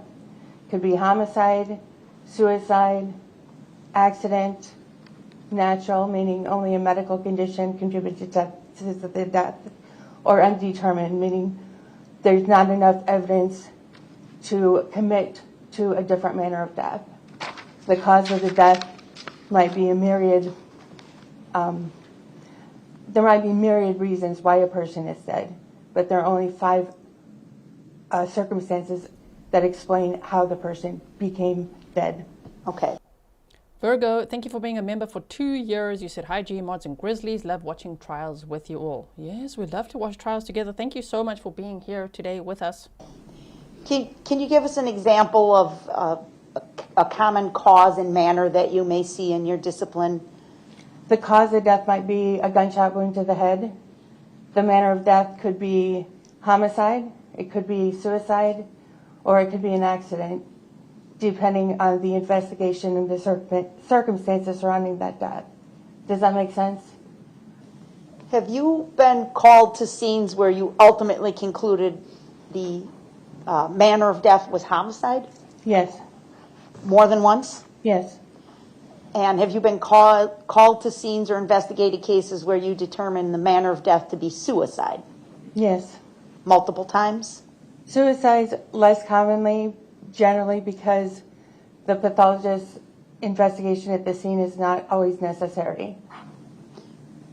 Whose investigation would you rely on then in a suicide if you don't go to the scene? The investigator in our office and police. Okay. Attorney Wolf, did you wish to voir dire the witness any further? No, no, she's okay. Okay, thank you. I'm going to ask you, on the date of September 9th of 2022, did you respond to a scene in the town of Delafield off of Gulf Road for a report of a dead body that had been found in the woods? Yes. And did you physically go up there? Yes. Did you inspect the body on scene?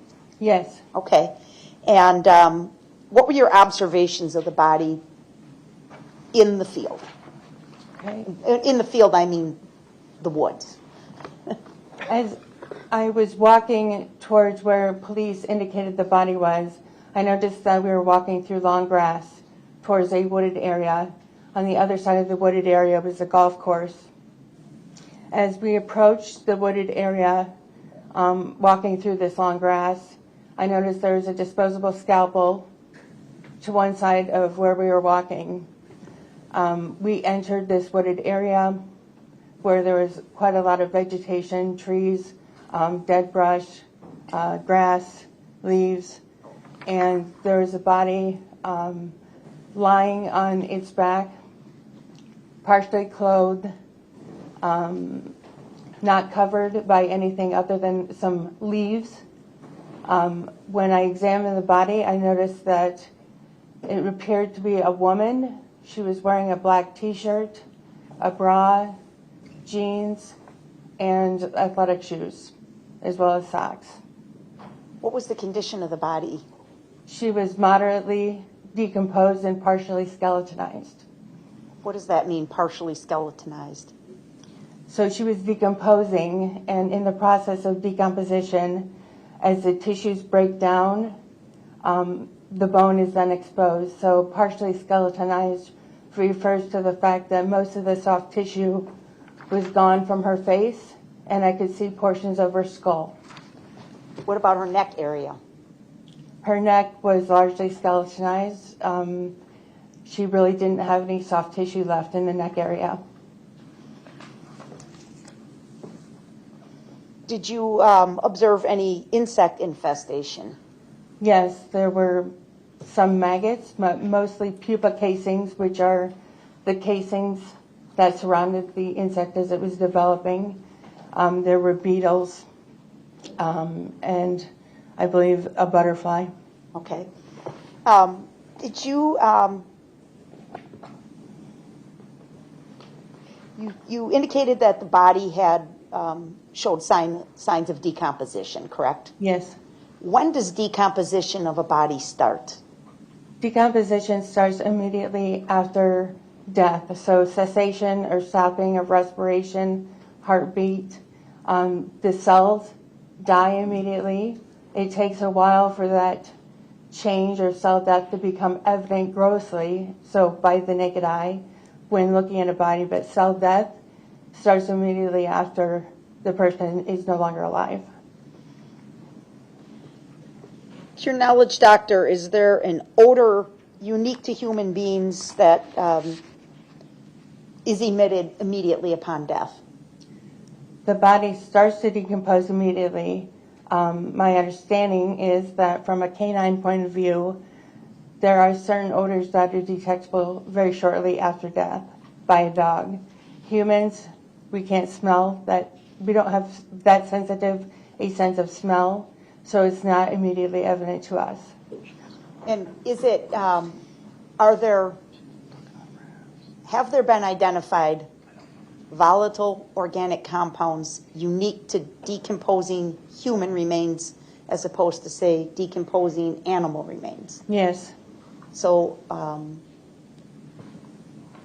if the odor can be detected, it can be specific to a human being versus any other animal or living creature. Yes. Okay.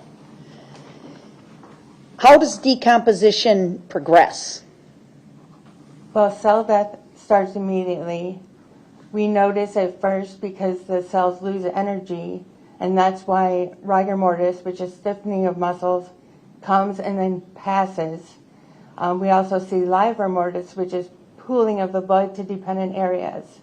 At about 36 hours, and that's not an exact estimate, depending on the ambient temperature, the temperature of the body habitus. There are a lot of variables that determine how quickly decomposition progresses. But at about 36 hours after death, we might see greening of the abdomen. Sorry, my mouth is very dry. And that greening of the abdomen slowly encompasses the whole body. And then we might see skin slippage or blistering as the skin decomposes. The body will bloat. We'll start to see insects and eventually skeletonization as that soft tissue disappears.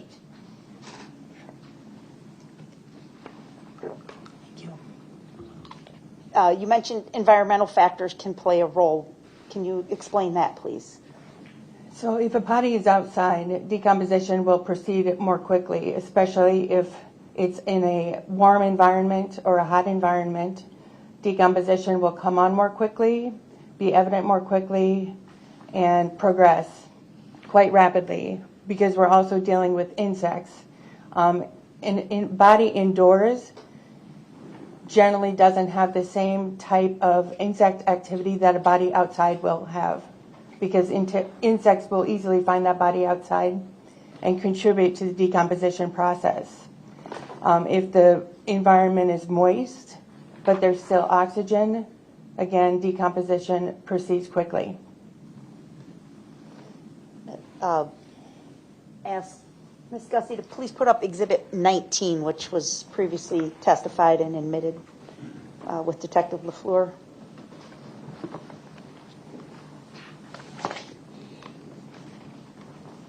Is that on your screen, ma'am? Yes. Okay. And we did blur the head region of this person, but other than that, is this consistent with your recollection of the victim that you identified, or excuse me, examined in the woods on September 9th of 2022? Yes. Okay.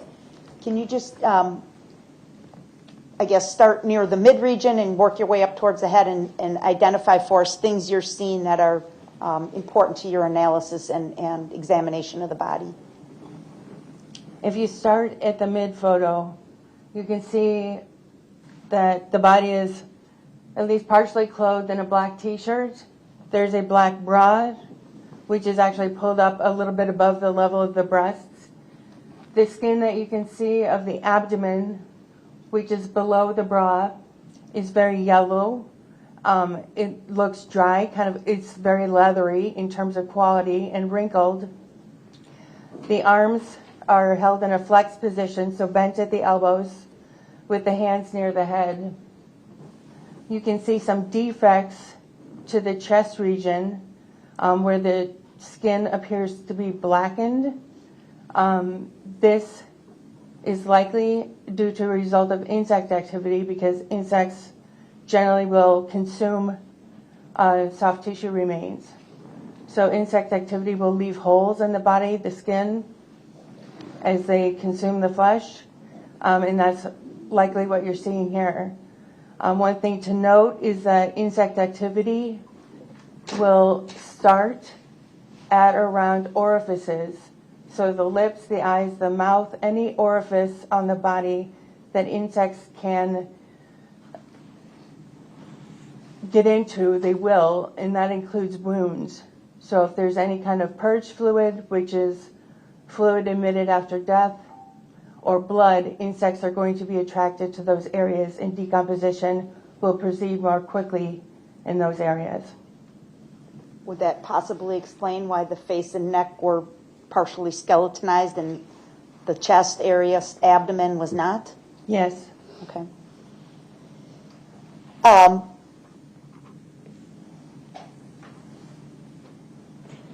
Did you pronounce cause of death at the scene? I pronounced time of death. Or, I'm sorry, time of death, yes. And do you remember what time that was? I don't recall what time exactly. Okay, we'll get to that in your report then. When you observed the position of this body, did you make any conclusions as to how the body may have come to this place and how long it had been at this resting spot? It's difficult just based on position to draw conclusions.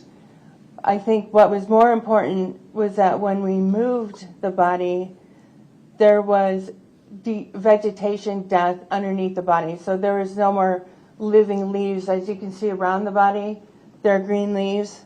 Underneath the body is what we call a cadaver decomposition island. So where the body was in contact with the ground, there was no more vegetation growth or life.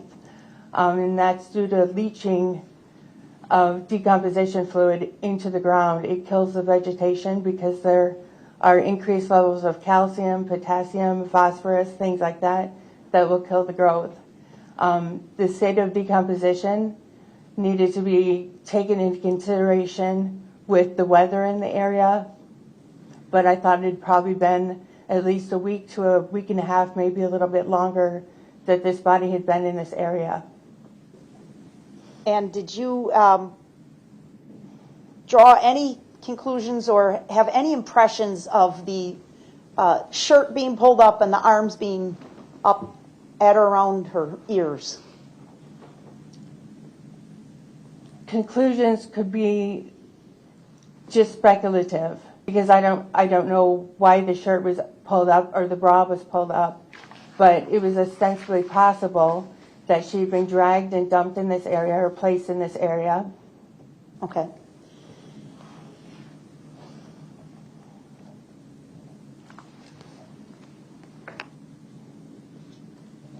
If you could please put up 18.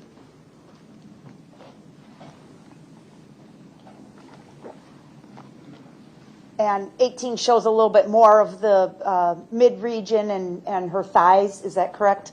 Yes. Okay. What was going on in the mid-region? You can see she's wearing denim blue jeans. She has a belt, which is unbuckled.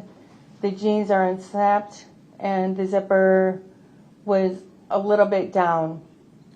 You can still see the t-shirt and bra have not been disturbed. They're still pulled up.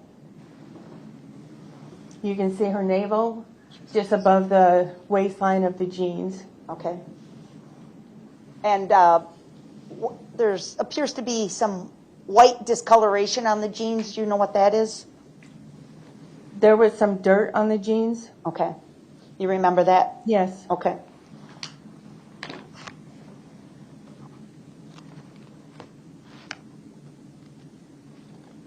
Number 16, please.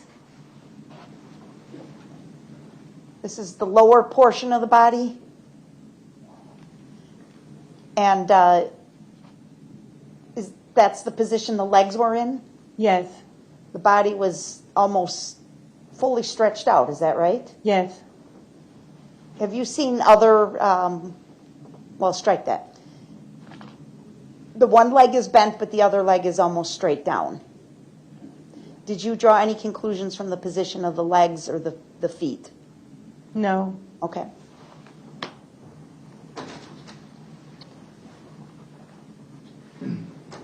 What do you recall the weather to have been either on September 9th or around that time? It had been very hot during the last week of August. It had also rained at least a couple of times. There was dirt in the folds of the jeans, especially around the ankles. So it looks like it had rained hard enough that some dirt from the ground had gotten onto the jeans. But it was hot and humid. Like the mud splashed up onto the Yes. jeans from like a pelting rain? Yes. Okay.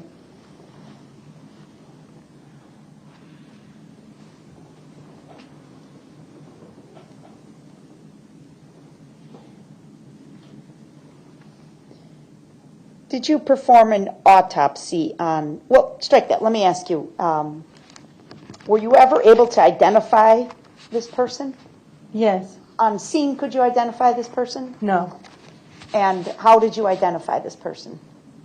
After we transported the body back to our office where we have a morgue, we then the next day commenced the examination. So based on the clothing she was wearing, and when we took the clothing off, she had 2 tattoos, and she was also wearing a ring, I believe on her right hand, one of her fingers.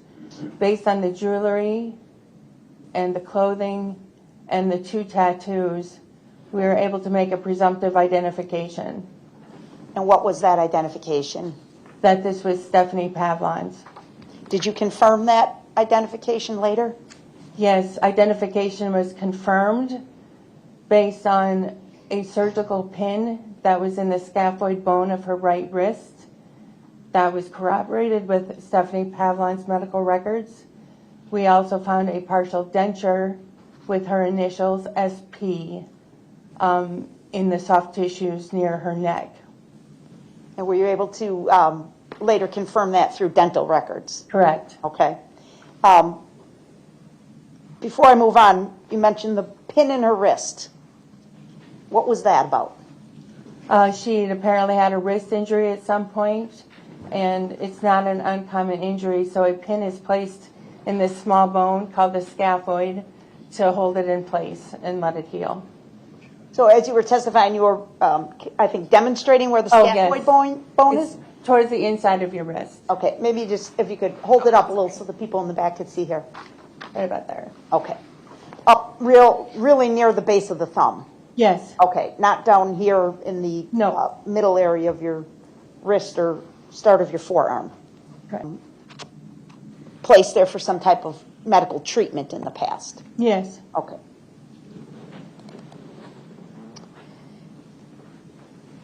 Did you perform an autopsy on Miss Pavlons' body?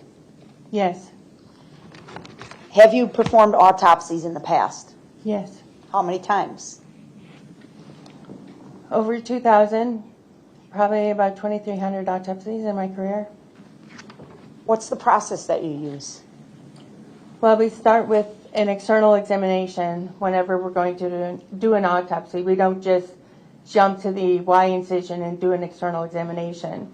So the process of an autopsy first starts with making sure we have positive identification.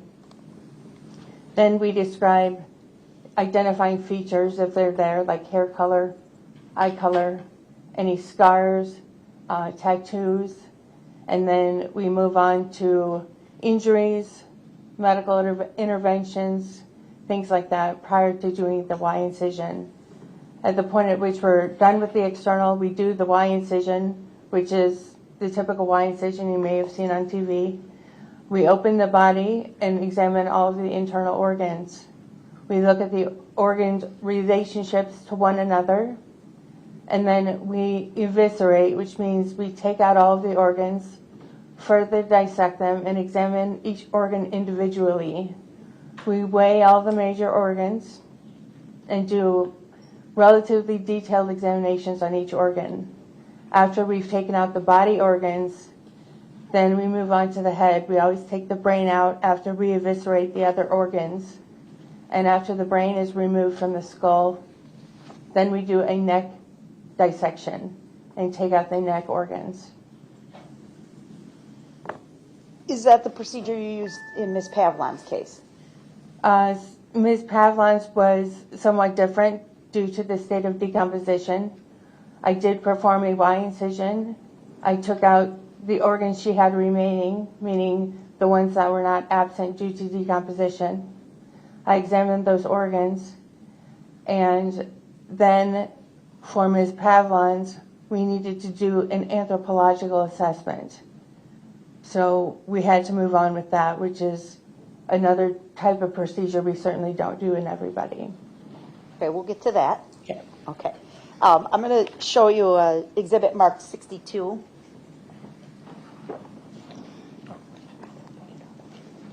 Okay.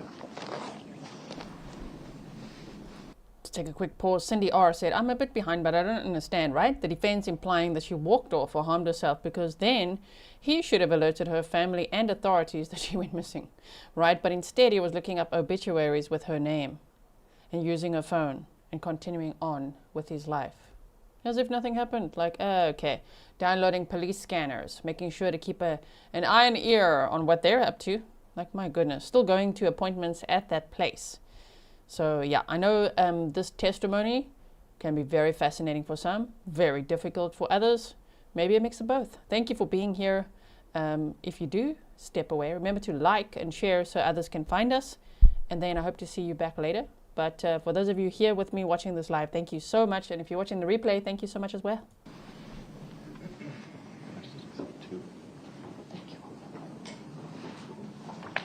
Dr. Sheil, can you please identify Exhibit 62? This is Stephanie Pavlons' autopsy report. Is this a document that you authored? Yes. Okay. And if you would please turn to page 2. And if you need to refer to the report, you may. But if you remember this, that's fine too. So I want to start in the section about the clothing and the observations you made about her clothing, please. What do you remember about the clothing, the condition? You know what? Let's take before we start with this, Okay. let's take a break, about 10 Sure. minutes or so, okay? And then we'll come back after that, and you can step down as well. Thank you. All right,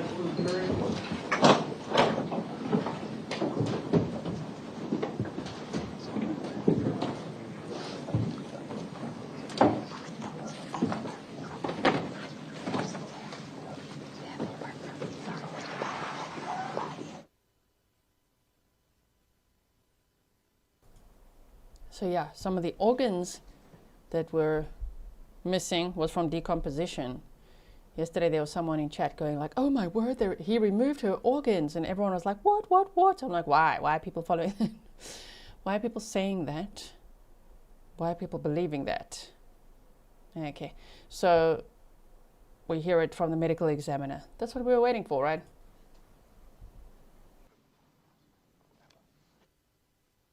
Trying to hear the hot mic. What? All right, have a seat, everybody. Thank you.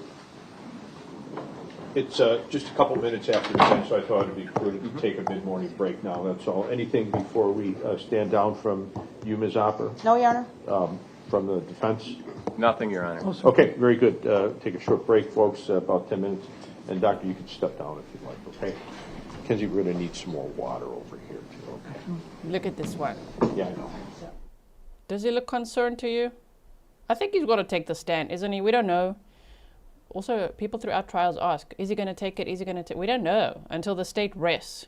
Even if, like Donna Adelson, she indicated, I'm going to skip forward now, don't worry. Donna Adelson indicated that she would like to take the stand before a trial even started. That's just an indication. There is a moment that will arrive once the state rests. Then, will the defense have any witnesses? If they don't, the judge will, of course, ask the defendant, are you going to take the stand? Will you be testifying? So we'll only know then if he's going to take the stand or not. But he does seem the type. He really does, doesn't he? Oh, man. I would not be surprised if he does whenever that moment arrives. Okay, now we're skipping forward. Okay, 10 minutes, huh? Okay, wait. Yeah, I see Pablo there. Look at him, look at him. He's been in jail since he was arrested in September of 2023. He was arrested just before Donna Adelson was arrested, huh? Different states, I'm just saying. He's was arrested in September of 2023, and he's been on a $2 million bond being held in the Waukesha County Jail. This is his third set of attorneys. Apparently the other two withdrew due to, I don't know what, conflict of interest or something. And now he's got these two, which are apparently private attorneys. The others were public defenders. He reminds me of that guy, Daniel Howard. Remember the trial that we covered, Daniel Howard? Where he had killed his wife and staged it to look like she had self-deleted? Looks like that, right? Okay, yeah. If this happens, read the screen, exit, come back. I'll type it in chat as well. Exit and come back. I'm just telling you verbally as well, in case you're watching the replay. If you ever experience this sound glitching issue, you got to close YouTube completely and come back. That usually will fix it. It's an audio bitrate issue that YouTube has sometimes with some devices. Oh my word, just look at him.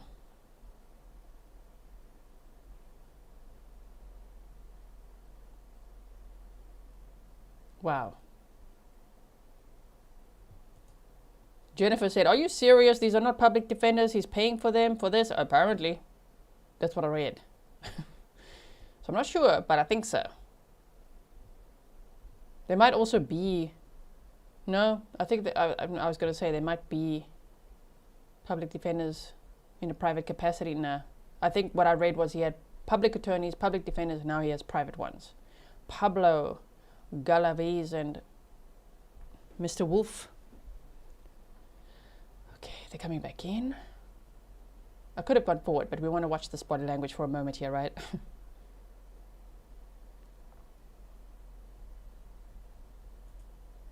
Royal Archer's cat. True? Again, true? Is it true, though? True? Sure. Please be seated, everybody. Okay, go ahead, Ms. Opper.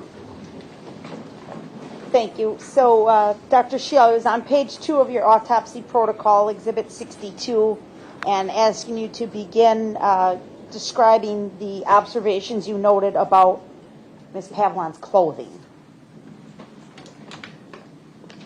She was clad in a short-sleeved black T-shirt, which was askew.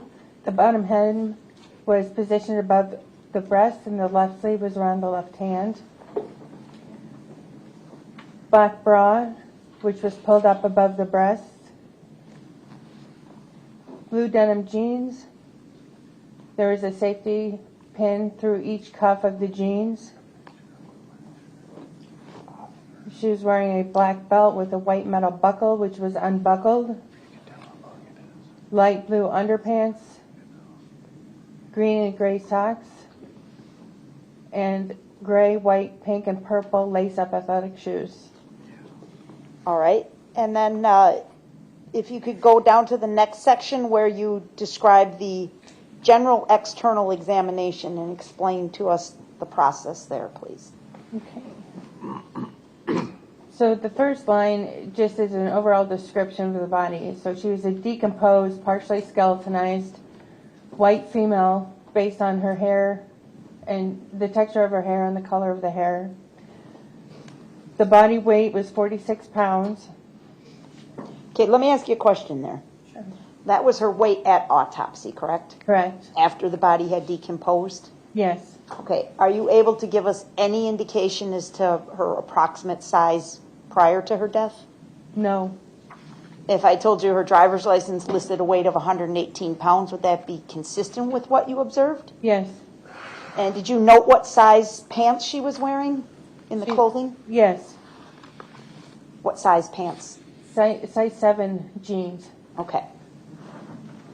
Okay, go ahead, please.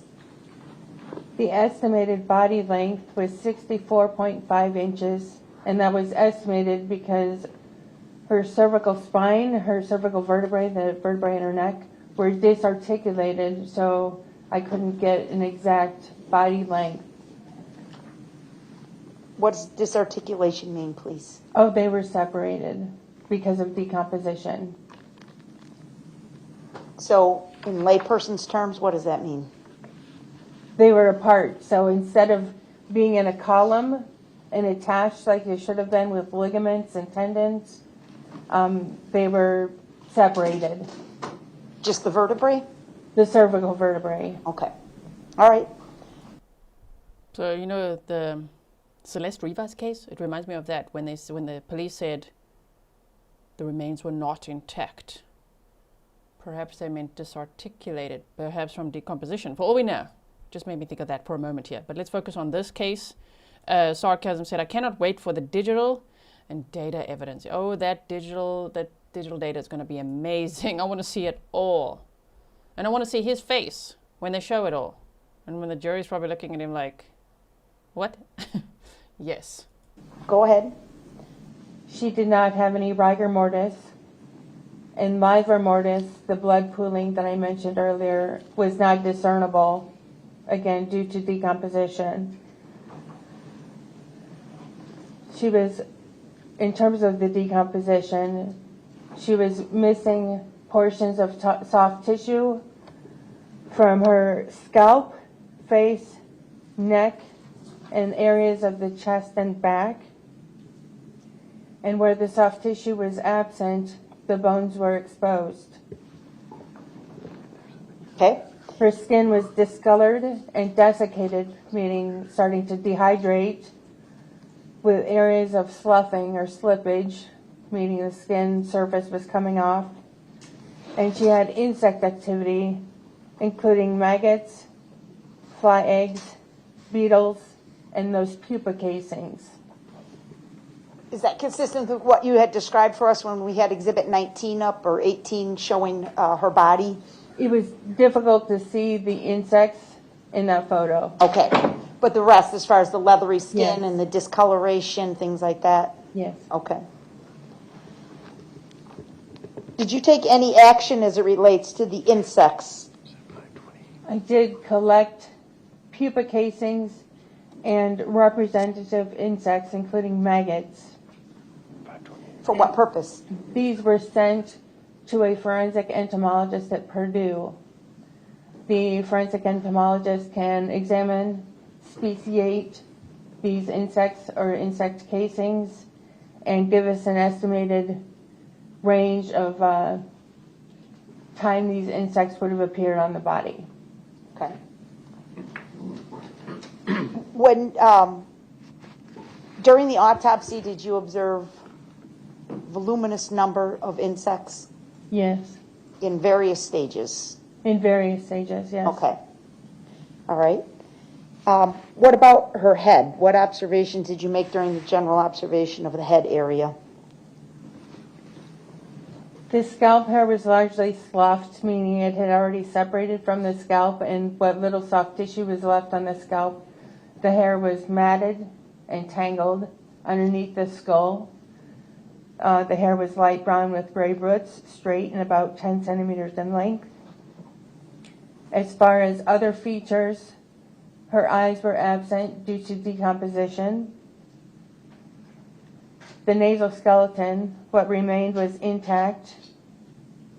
Her teeth were natural, but in poor condition. There were several teeth remotely absent, and the ears were absent due to decomposition.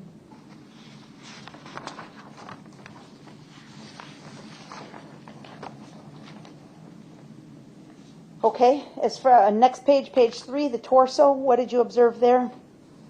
The skin over the torso and extremities was dry, leathery, discolored, tan brown to black. The cervical spine was exposed due to loss of soft tissues in the neck, and the cervical vertebrae were separated. In the right supraclavicular region, which is the area of the right shoulder, the hyoid bone and fragments of the neck cartilage were identified. They're not supposed to be there, are they? No. Why were they there? Partly due to decomposition, so they weren't in their original locations. It could have been some slippage, it could have been animal activity. I don't know exactly why they ended up right here. Okay.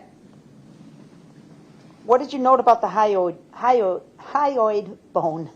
The hyoid bone, which is a U-shaped bone that usually sits right under the chin and protects the cartilage of the upper airway. The hyoid bone was intact, so it did not have fractures. And trachea? The trachea was not identified. Was it absent? Yes. Okay. So, no eyes, no ears, no trachea, no skin tissue to the nose? Correct. Okay.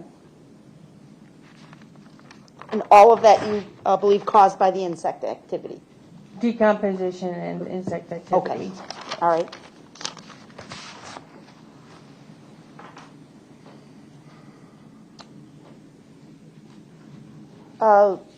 Did you observe, I'm a little bit lower on page 3 now, any evidence of injury to the body? I observed no external trauma to the body or internal trauma. The caveat is that because she was missing portions of soft tissue, such as the neck, there were limitations to whether there were injuries there that I simply could not evaluate because she was missing those portions of tissue. Like what kinds of things may you see? If, say, she were fresh and didn't have decomposition, there could have been bruising to her skin over any area of her body that it would have been evident. Any kind of trauma, sharp force injuries, blunt force injuries, Abrasions? scrapes, yes. Okay. And you couldn't see any of that anywhere on her body? Correct. Why not? Decomposition changes the color of the skin, which you saw in those photographs, and it causes hardening or leathery texture to the skin, so it will obscure things like bruises. It might obscure abrasions, but if it's not there, it also can't be evaluated. Okay. Did that hamper your ability to make ultimate conclusions in this case? Yes. Significantly? Yes. Did you perform an internal examination on the body? Yes. And this is when you described you do the Y incision and examine the internal organs? Yes. There was a number of internal organs that were just missing, correct? Correct. Absent entirely. Yes. Did you have an understanding as to how that occurred? Her abdominal cavity was full of maggots, so likely insects had consumed those organs. And I think you note on page 4, no stomach, correct? Correct. No small intestine? Correct. How about a colon? No colon. Appendix? No appendix. Kidneys? No kidneys. Bladder? No bladder. Uterus? Uterus, fallopian tubes, and ovaries were all absent. Spleen? Spleen was not there. Tongue?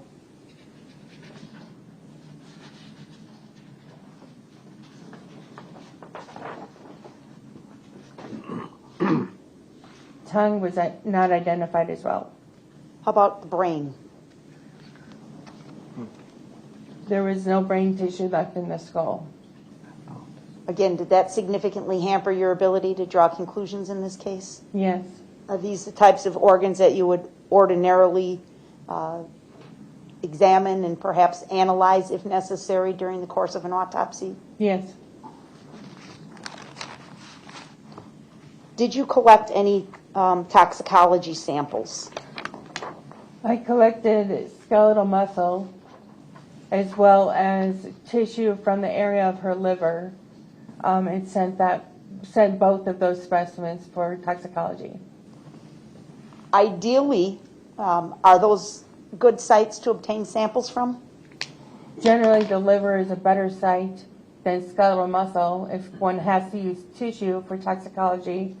Blood is the best specimen for toxicological analysis. Why couldn't you send any blood? Ms. Pavlons had no blood because of decomposition. Okay. So in order for you to collect toxicology samples, you had to rely on the liver and the muscle. Correct. Again, are those ideal sources? Not ideal. Why not?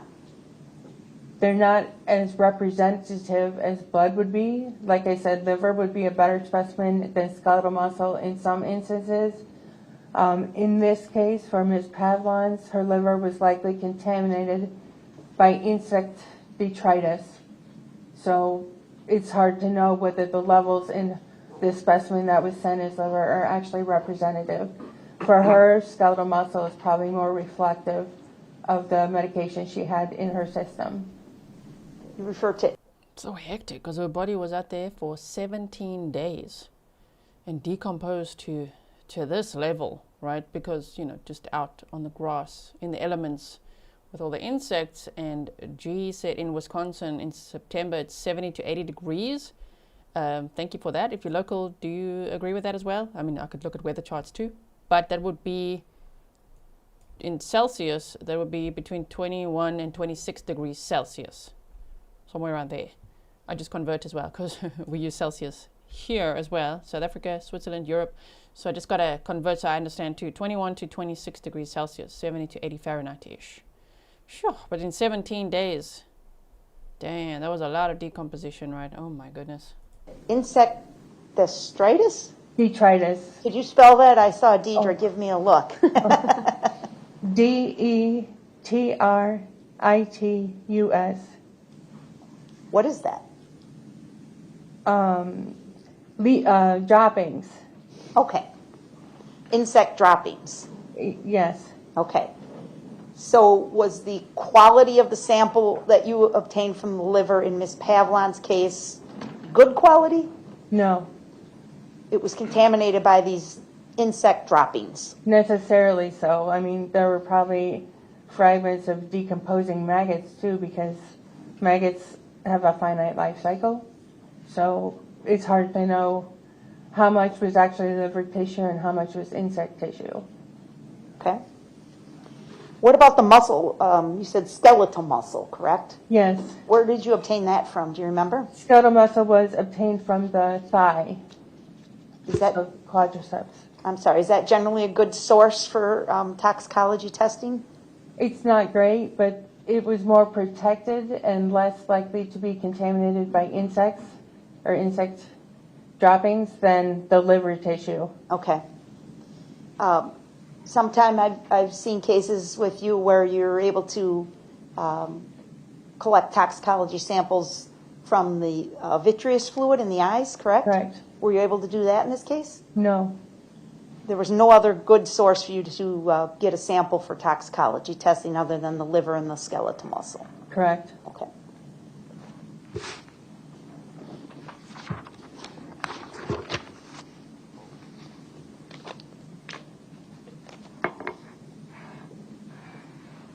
Ultimately, were you able to reach a conclusion on cause of death? The cause of death was undetermined, so no, I was not able to reach a conclusion as to why Stephanie was dead. Okay. Were you able to reach a conclusion as to manner of death? If cause of death is undetermined, then manner of death must be undetermined. According to who? That is the practice, and if you can't say whether the cause of death was a natural process, an intentional process, or an exogenous process perhaps inflicted by someone else, then you can't commit to any other cause or manner of death than undetermined. If you can't identify a cause, then you can't identify a manner. Well, let me ask you something. Were you aware that Stephanie Pavlons had epilepsy? Yes, Is it possible she died from a seizure? it's possible. How are you not able to tell that, or why are you not able to tell that? She had no brain left. I could not examine her brain for any features of epilepsy. She had no tongue, so I couldn't look for bite marks that might have been sustained during a seizure. The fact that she was found in the woods without any identification seems to suggest that it wasn't a seizure. Okay. What about the position of the body? Did that tell you anything as to whether or not it was a seizure or not? No. You couldn't tell anything that way? No. Okay.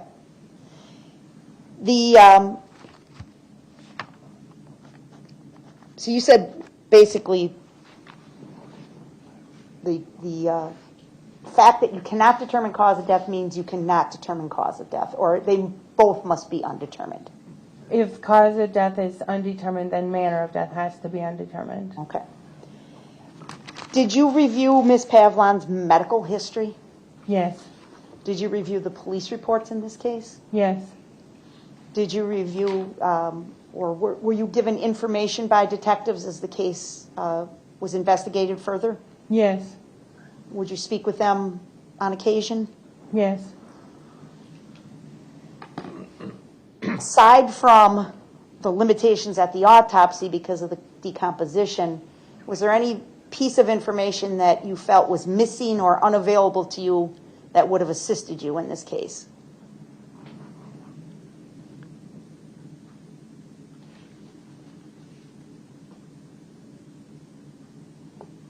Other than being there and knowing what happened to cause her death, I mean, Yeah. videography would be great, but I feel like we did everything we could, or I did everything I could and looked at every piece of information possible that was available to me, and I can't think of anything else that would have helped. Was this a challenging case for you, Dr. Sheil? Very. One of your hardest cases ever? Yes, You spent a great deal of time thinking about it? I did. Okay. And Shame. It's tough on her because I'm sure she would obviously want to find a cause and the manner of death. Especially reading the police reports and knowing about the digital evidence and all that. Like, video would have been great to catch this guy doing whatever he did, right? Shame. That must be tough. G said the shirt pulled up has to be from dragging her body, in my opinion. Or I think the position of her arms would indicate that she was dragged to me as well. I think that it's also possible that he would have, or let's say the killer, would have lifted her shirt and bra and done all of that, right? The belt and the buttons just to humiliate her further, or to try to like stage the scene to make it look like somebody else did that. Like she just wandered off into the woods and somebody else did that. Which tells me it's very calculated, right? Christine, welcome. And somebody else has joined. Wait. Amy Butler, welcome. If you guys are joining membership today, make sure you check out the members only playlist afterwards. I'm sure there's lots to catch up on there, and then you can see what our members only streams are like, and hopefully I'll see you in the next one, right? I asked you earlier if you were able to determine, or if you were able to recall the time of death. When time of death was pronounced, do you remember that? Yes. If I show you your investigator's report, would that refresh your memory in that regard? Yes. Okay. Just for the witness only, I'm going to put up, it's not an exhibit, Judge, I'm just using it to refresh recollection. It's Ms. Barth's investigative report. That's fine. Okay.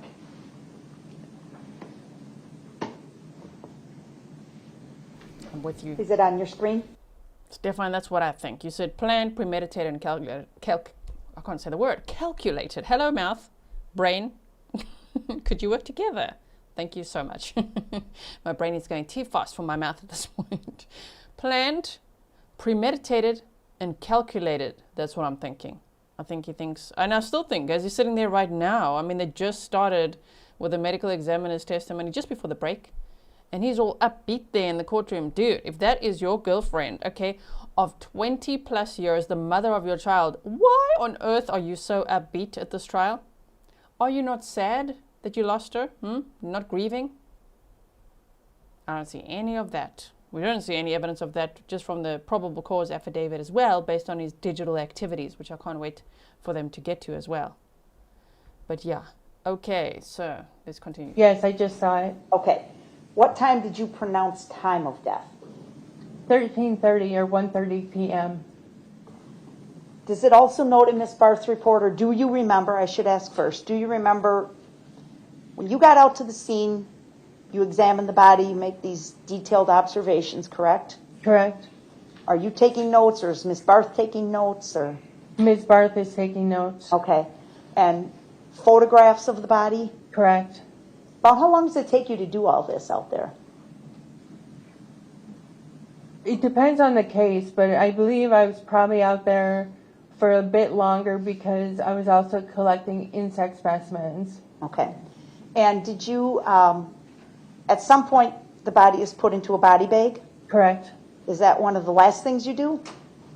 Not always. For Okay. instance, for Ms. Pavlons, we needed to place her in a body bag, and then I needed to collect some more insects from underneath the body. Do you remember what time it was when you left the scene? I don't recall what time I left. If you look at Ms. Barth's report, would that refresh your recollection? Barth is B-A-R-T-H. Yes, I'm sorry. Page 3, Ms. Gussie. I probably left at about the same time as our investigator, which was an hour and 10 minutes after I pronounced. Okay. Is there a difference between time of death being pronounced versus when did she actually die? Yes. Explain that to the jury, please. The time of pronouncement is the legal date and time of death.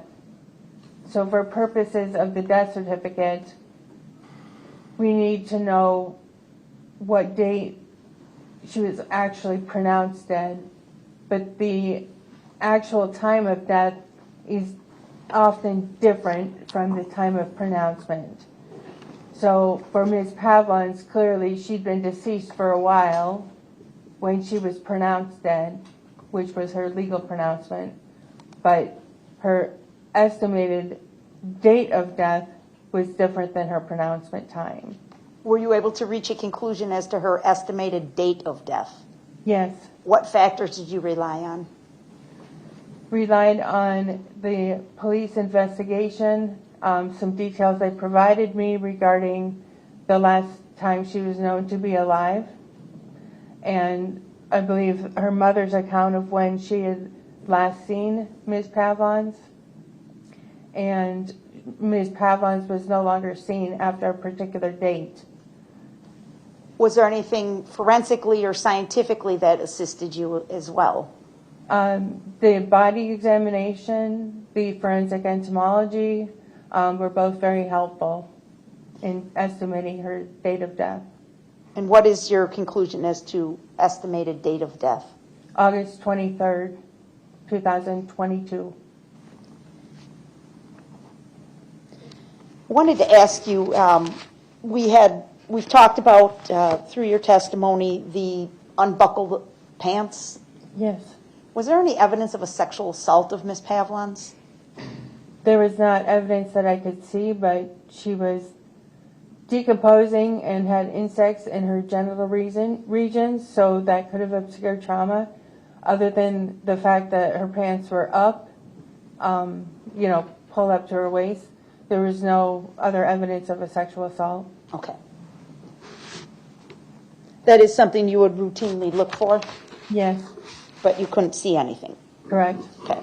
Would it have been worth trying to collect samples to send to the crime lab? No. Okay.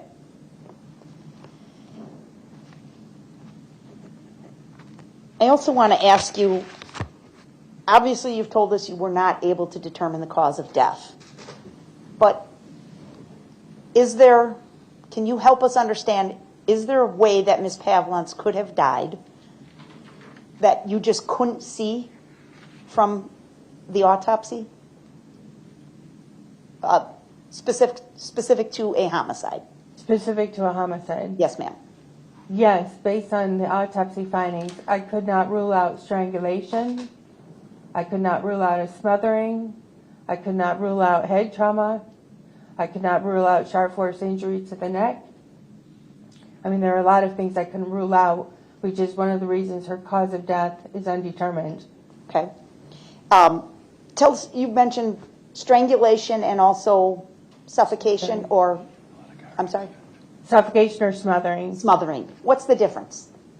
Suffocation can be accidental. Smothering is generally intentional. Okay. How is it normally accomplished? If we're talking about an adult? A smothering, yes, of an adult, yes.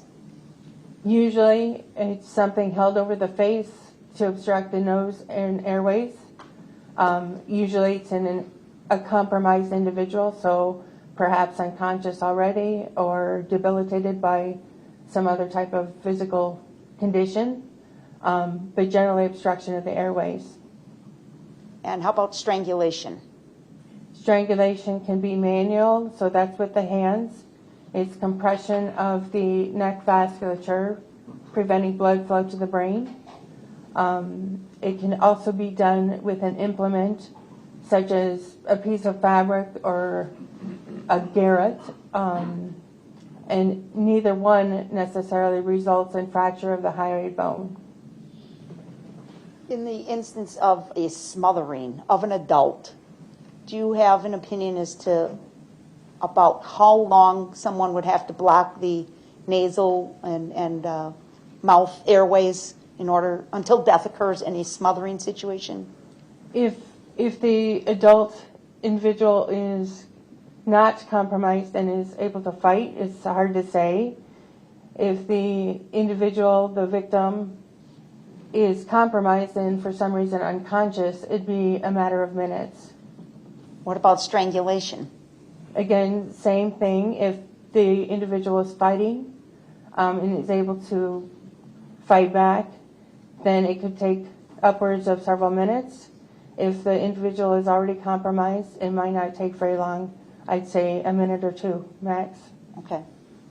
And the other things you had suggested, possibly a blow to the head or a sharp force instrument, things like that. How long would something like that take before death results? Well, with a blow to the head, it would depend on what type of injury was inflicted. Is it a blood collection? Is it a vertebral artery dissection? It's hard to know without knowing the type of injury that ensued from the blow to the head.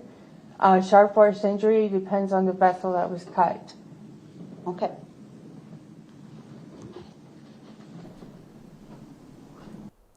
Mestoy Shop said, gee, I'm just a lowly sub, still here after years. Lol, you're not a lowly sub. You're a honorable, loyal sub. Thank you so much for being a subscriber. Remember, subscribing is free. If you subscribe, then you're a Grizzly, right? Thank you to those of you who take the extra step and become members. But not everybody can or wants to. And just know you're a Grizzly if you subscribe. So thank you so much. Old School Girl says, whatever Matt did, he did very quickly so he could get to his doctor. Creating an alibi. Yeah, true as well. You said that's cold, calculating on his part. Despicable, right? Somebody also asked, wait, Jules UK said, was there no CCTV covering the area that she was found? Nope, because it was like a tree line across from an empty field, also as a boundary to a golf course. And so they took the jury out there yesterday saying they want to show them how they would, it's possible that there would be no witnesses in that area. So however he got her in that area, we don't know if he lured her into the woods, if he killed her in the car and put her body in there. Of course, he's innocent till proven guilty in a court of law. We shall wait to see what the outcome will be, right? But based on him being charged and accused and him being there, it's so weird. Like, how could you ever explain, the defense? How could they explain him being there and then going home with her purse and water bottle and everything and then doing everything he did afterwards? That's really what makes him look really guilty, right? It's like that doesn't make much sense. Didn't report her missing, wasn't worried about her at all. Didn't wonder where she was, didn't ask anyone, didn't call anyone, say, have you seen her? Because she was last with me at an appointment and I don't know where she is. Nope, none of that happened. Okay.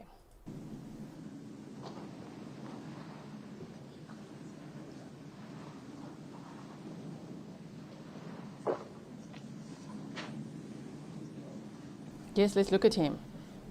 Oh, we can't see him from this angle. We can see the state. Uber Lisa, welcome to Grizzly supporter. Thank you so much. Also, Jessica Jotswiak, did I say your name right? I hope so. You said, this guy is as arrogant as Nicholas Casotis. I would not be surprised if he takes the stand. Same. I would really not be surprised if he takes the stand. He's like Daniel Howard and Nicholas Casotis, those two together. It seems like one of those. Do you guys remember Aliyah Bulaban? Oh my word. So yeah, I think it's likely that he actually will, but let's see. Maybe Pablo will try to convince him otherwise. Don't do that. It's not good for you. But maybe he will. Maybe they think he has a chance. I'm just like, I went to my appointment. I don't know where she went. And then she'd left her purse and water bottle and everything in my car and I went home. Because he's going to say then, she's done this before. If he takes the stand, he'll probably say that, right? Yeah, okay. All right, those are all my questions. Thank you, Doctor. Great, thank you. Cross-examination. Thank you. Dr. Shields, your employed by Waukesha County, correct? Correct. So you're a government employee, correct? Yes. And you're aware that the government is prosecuting or trying to prosecute Mr. Pahl for a homicide, correct? Correct. Okay. I have to ask. You said because she didn't have an ID on her that you ruled out seizure. That was your testimony. What is the connection? I believe that wasn't exactly the content of my testimony.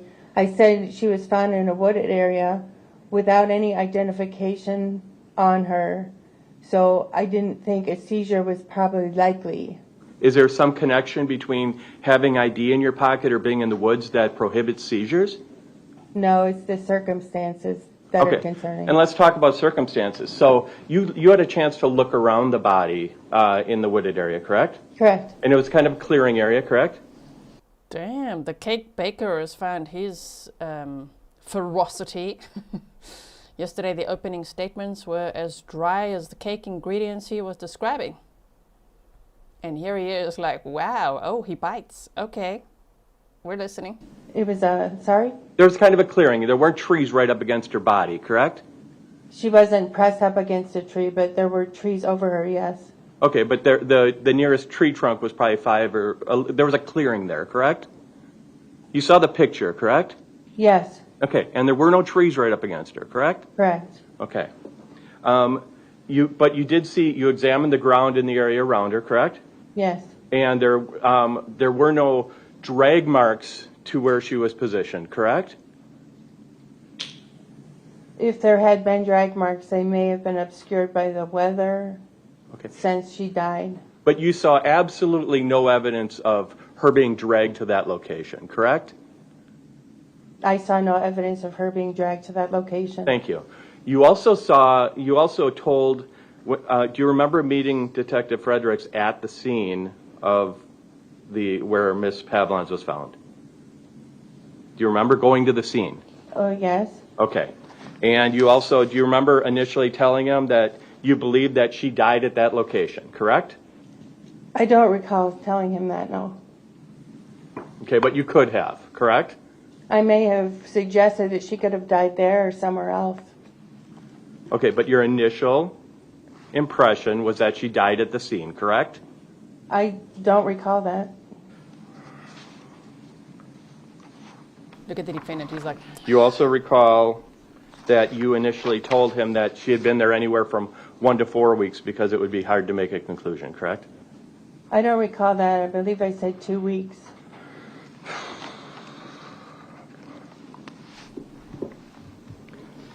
damn. You, obviously the state, given their theory, said that you couldn't rule out homicide, you couldn't rule out stabbing or strangulation, things like that, correct? Correct. And you can't rule out a car accident in this case, can you? Correct. Okay. And you can't rule out an overdose, Correct. and you can't rule out some kind of medical or natural death, correct? Correct.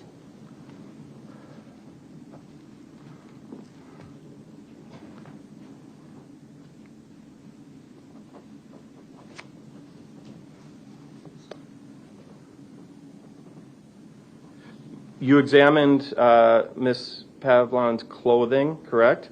Yes. And you obviously examined what you could of her organs and her soft tissue and her skeleton, correct? Yes. And in your examination, you didn't see, for example, you didn't see any marks on any of the bones that would indicate any kind of sharp object injury, correct? Correct. And you couldn't identify anything that you could say is a stab wound, correct? Correct. Okay. And I'm obviously just an attorney, the hyoid bone was intact, correct? Correct. And you've seen strangulation cases or suffocation cases where that hyoid bone is broken, correct? I have. And that's, if a broken hyoid bone would be an indication, just an indication of a possible strangulation or suffocation, correct? Yes. Okay, but Ms. Pavlons was completely intact, correct? Correct.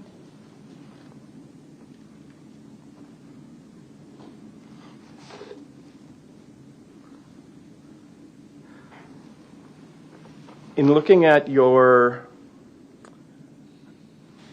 resume, okay, your CV, you're familiar with it, correct? Yes, And you're a member of several organizations and associations, correct? yes, In fact, you're a member of the American Academy of Forensic Science. correct. And what is that organization? The American Academy for Forensic Sciences is an organization to which many people who are involved in forensics belong. So odontologists, entomologists, pathologists, criminalistics, ballistics people, things like that. Every year they have a meeting for those who can make it to attend topics of discussion in particular fields having to do with forensic medicine. Okay, and would you say that that's one of the top organizations in the country that would train and certify people who are supposed to give forensic testimony in criminal cases? I don't know about training and boarding people who are supposed to give testimony, no. Okay, are they one of the top national organizations that do training for people involved in the forensic sciences? Yes,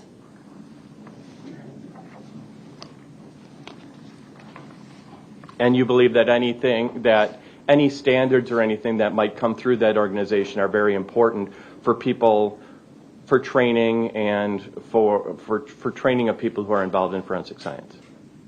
yes, it could be.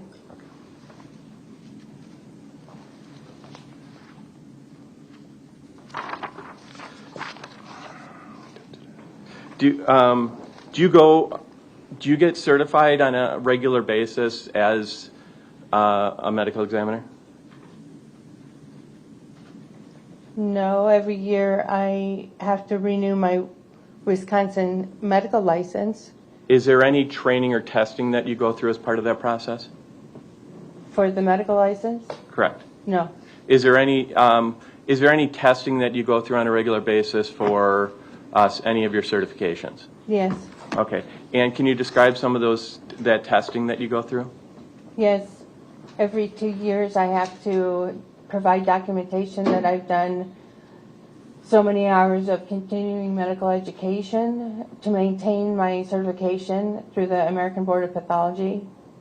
And every 10 years I get recertified in forensic pathology, pediatric pathology, anatomic and clinical pathology, which requires a board examination. Okay. Does that board examination, do you examine bodies and try to determine cause of death and manner of death, those type of things? No, it's a written examination. Okay.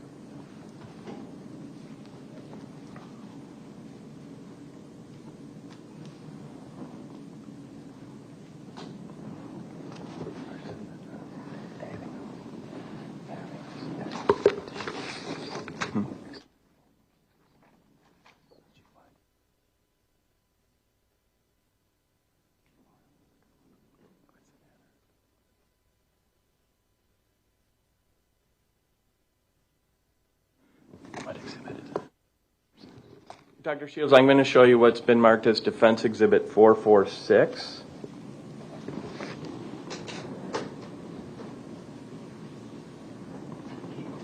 Is that a photo? Death certificates. Okay. Death certification summary. Okay, can you tell us what that is?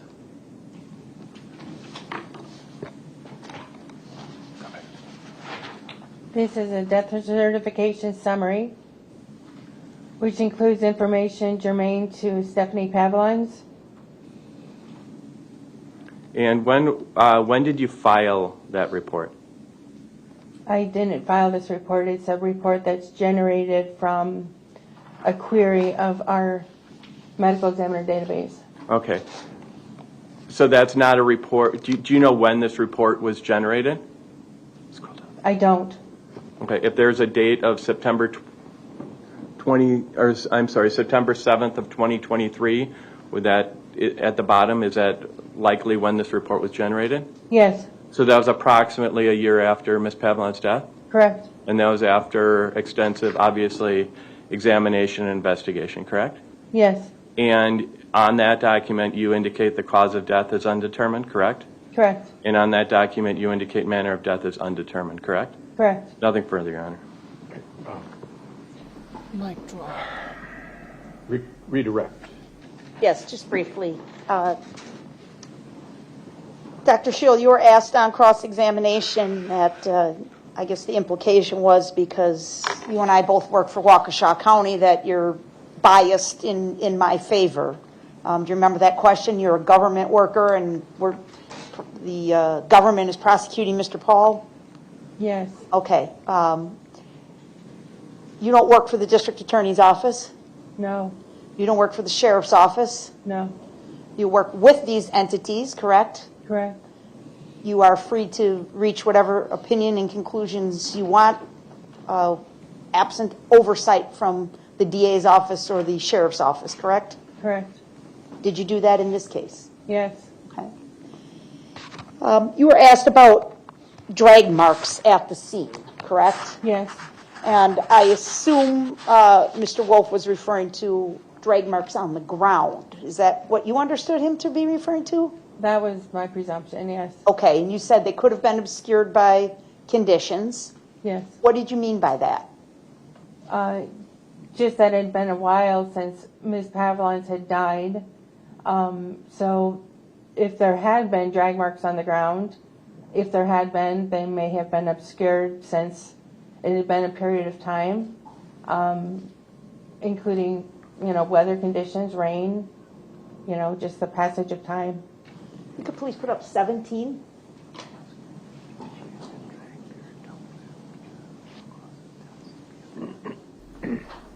I hear whispering, but I can't make out what it is. What are the defense saying? If you could just zoom in a little bit on this one, please. A little bit out. The first click was good. And then more to the top of the photo, please. There we go. Okay. Dr. Sheil, I'm displaying for you exhibit number 17. Do you see that? Yes. Okay. You see an opening in the woods that could perhaps be a trail? Yes. Was that there that day? Yes. Okay. With the position of the arms being up near the head area of the body, is it possible that the body was dragged feet first? It's possible. If you could go to 18, please. Is it possible that the body was dragged with Ms. Pavlons facing down, like on her stomach as she was being dragged? That's possible. What do you base that on? That could account for why her T-shirt and bra are rucked up, if you will, above her breasts. And her arms are up above as well? Okay. Her right arm, was it kind of stuck in there? Yes.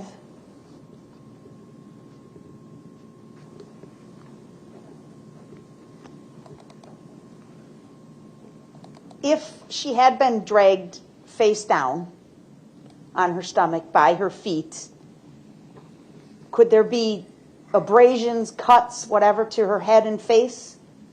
Yes. Would those have been observable to you? No. Same with the stomach, or the torso, I should say. Correct. Could have been abrasions, but you just can't see them. Correct. There don't appear to be abrasions to the intact portion of her stomach that I can see here. Okay.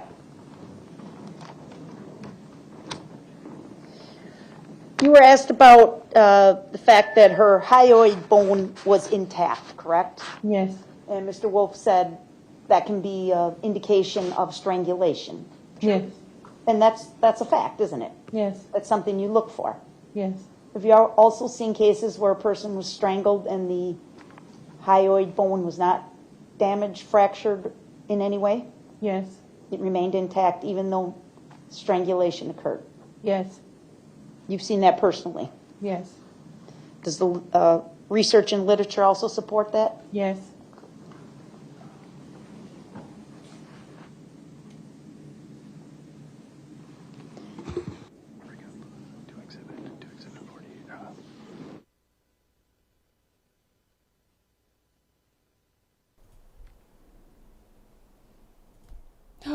again, I am gonna clarify, book bug for life, because people say that kind of thing all the time. Like, why are we all raging at the defense?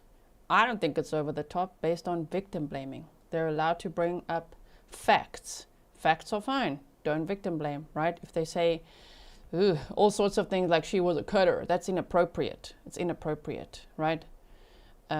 So we're allowed to differ in our opinions. I'm allowed to have an opinion. I'm allowed to snark at the defense. It's not directed at the defense. It's directed at anyone who victim blames. And it has such a low blow during a trial. Like, just stick to the facts. There are other strategies, right? Anyway, so just saying, because there's always somebody in the comment section after trial saying, why do you always attack defense attorneys? I don't. I literally don't always attack defense attorneys, right? But if they victim blame, I'm very protective of the victim and their family. And oh man, I just think of her mom sitting there and her daughter watching this. Shame. But no, that's like, it's almost like you have one job to protect victims and their families. Otherwise, what the hell are we doing here, right? So that's my intention, at least. All right, thank you, Doctor. Those are all my questions. Oh, we're going to have recross. Yes, Your Honor. Your Honor, I'm going to have the witness look at Defense Exhibit 529. I'm asking that it be admitted. I'm sorry, which one? I'm sorry. 529, which is a photograph from the surveillance. Oh, we want to see the surveillance. I do hope that they show us this angle when they get to the digital evidence, right? I want to see his face, because right now he's like, yeah. That's how the defendant looks, right? Yeah, and he's whispering a lot as well, I think. Because it doesn't always sound like it's Pablo or this Mr. Wolf. I think sometimes the defendant himself is like, okay, but this and this. And the ones yesterday was like, she took a whole bottle of pills. Come on, man. So when we get to that digital evidence, camera person, please can we have this view as well from time to time? Okay.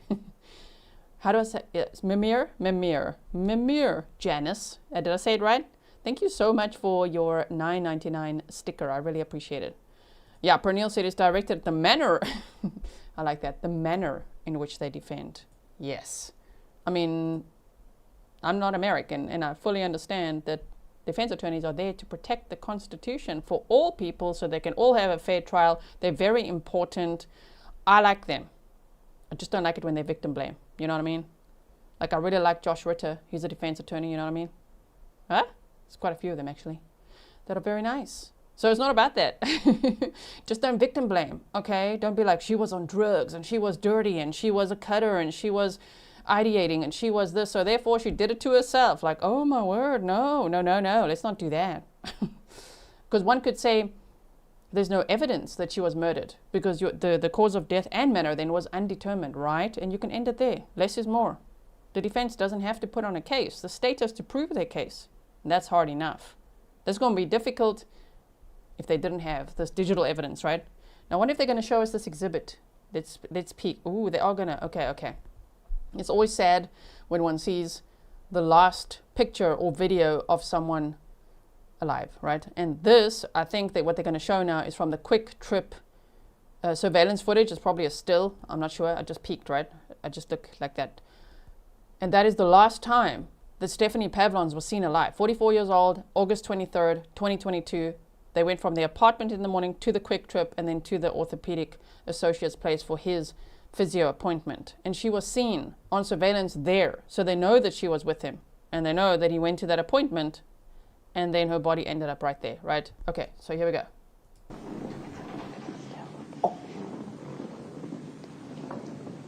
Is there objection? No. Okay, 529 is admitted. I'd ask that it be published. All right.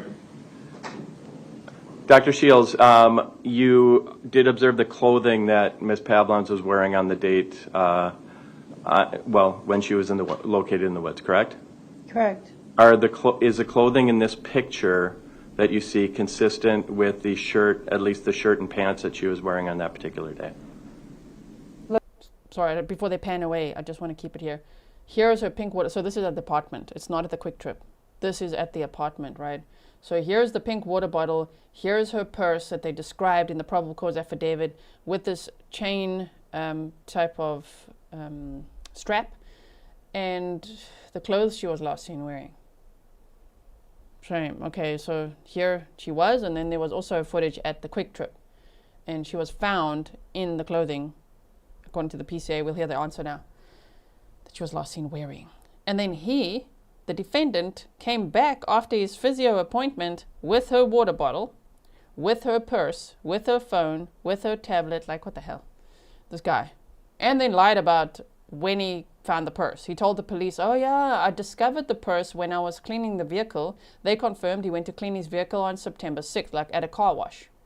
But no, it wasn't on September 6th. It was on August 23rd that he walked back into his apartment with her purse in a plastic bag. Okay, so. Looks to be, yes. Okay, and that shirt, as you can see, is about down to about halfway down her thigh, correct? Yes.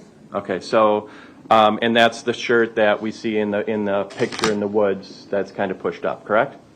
Well, I don't know if it's the same shirt. Okay, but it's It resembles it, yes. Okay, and you can't say whether that, or you can't say how that shirt got pushed up, correct? Correct. Okay, you can't say whether it happened when Miss Pavlons was having some type of seizure that she could be thrashing and that shirt could get pushed up, correct?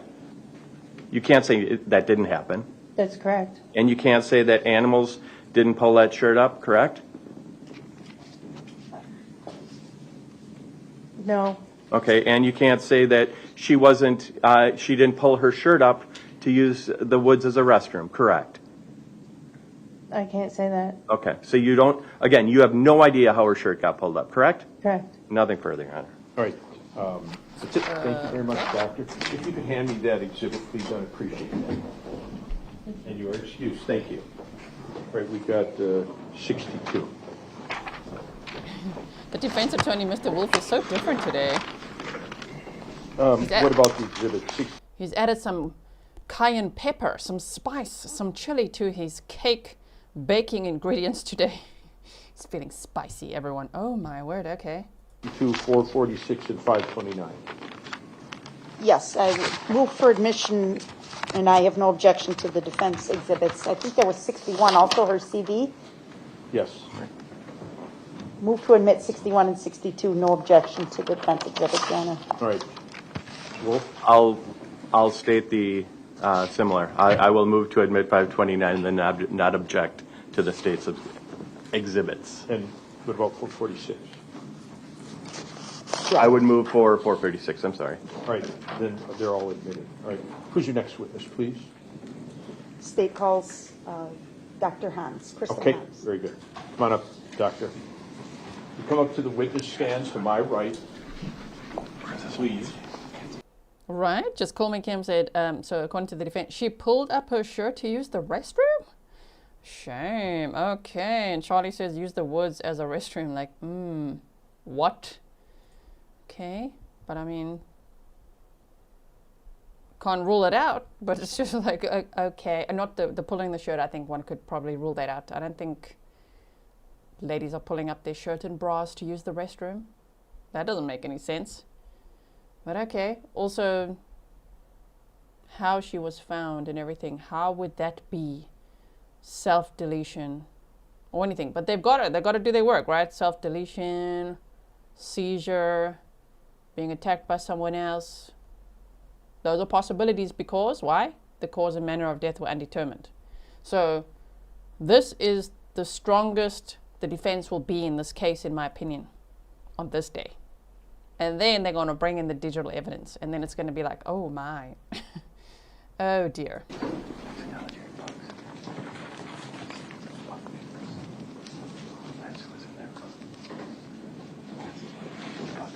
Judge, are the exhibits from Dr. Sheil still on the table, or?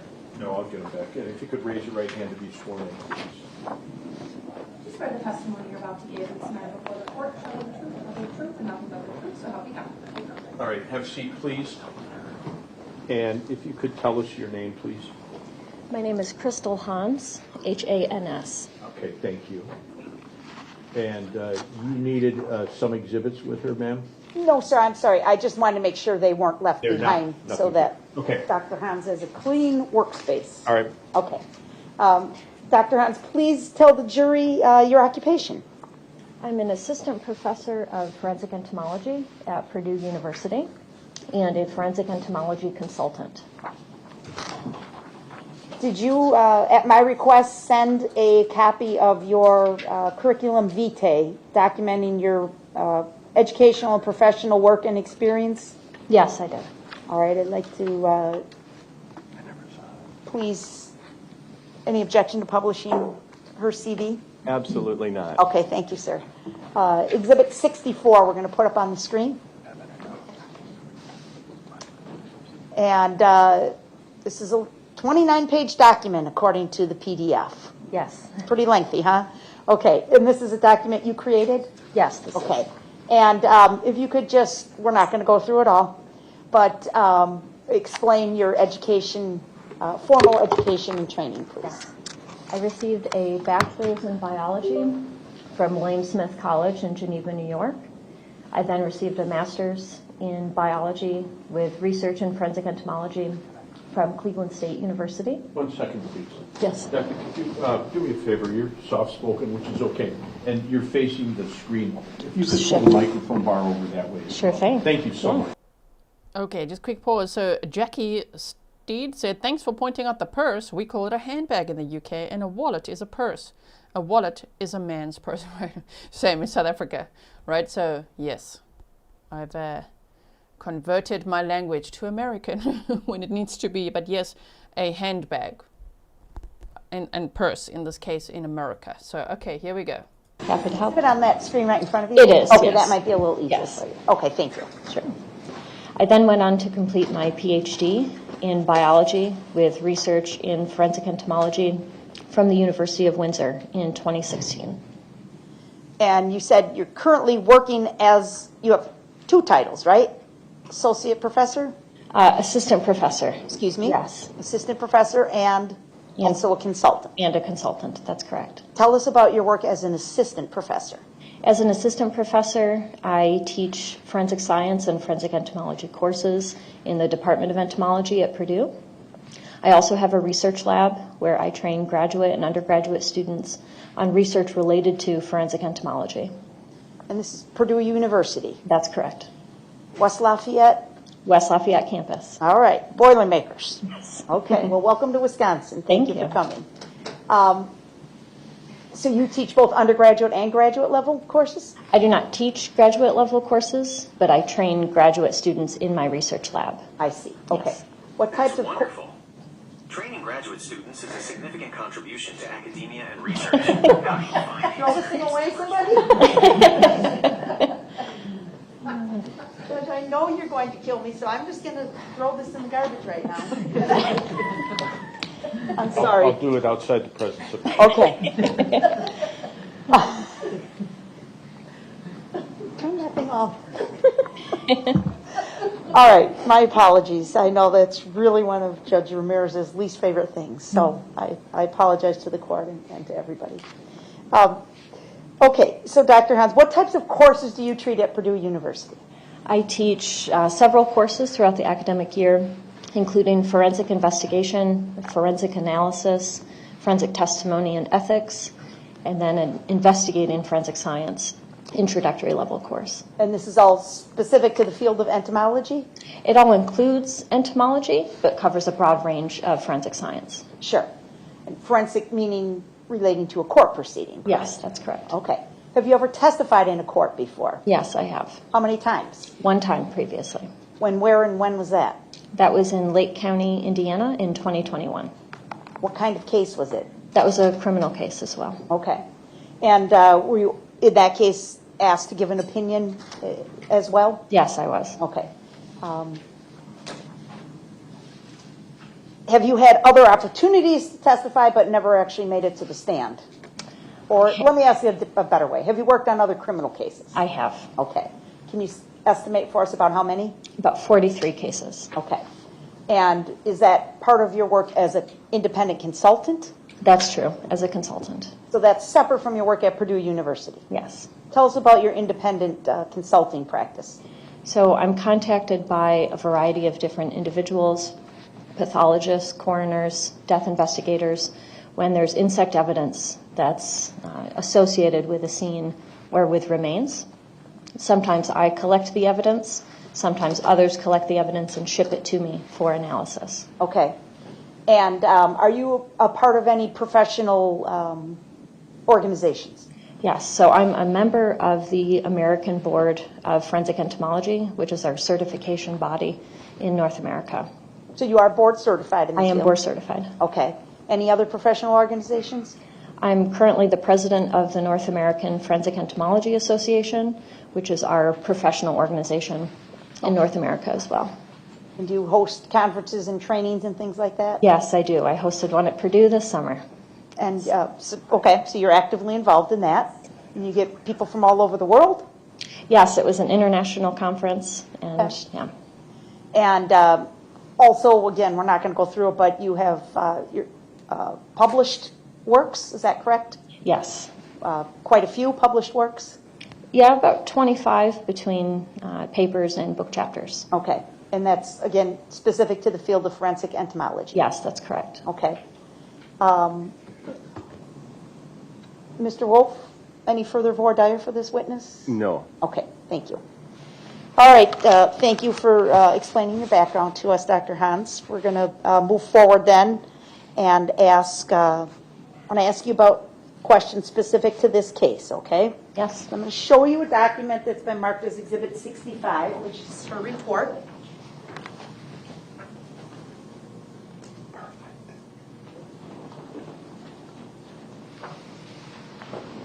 Thank you.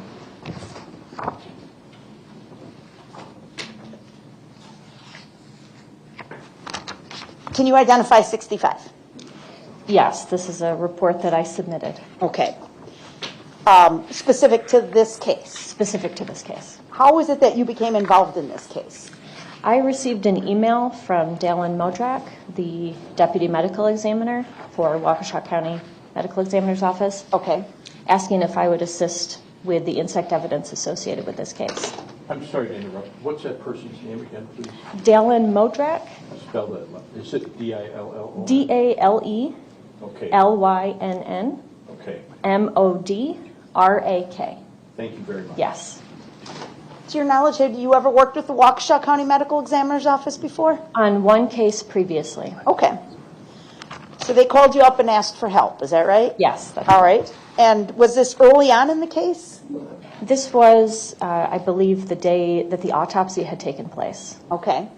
And did you speak with Ms. Modrick on the phone? Not on the phone, only through email. I see. All right.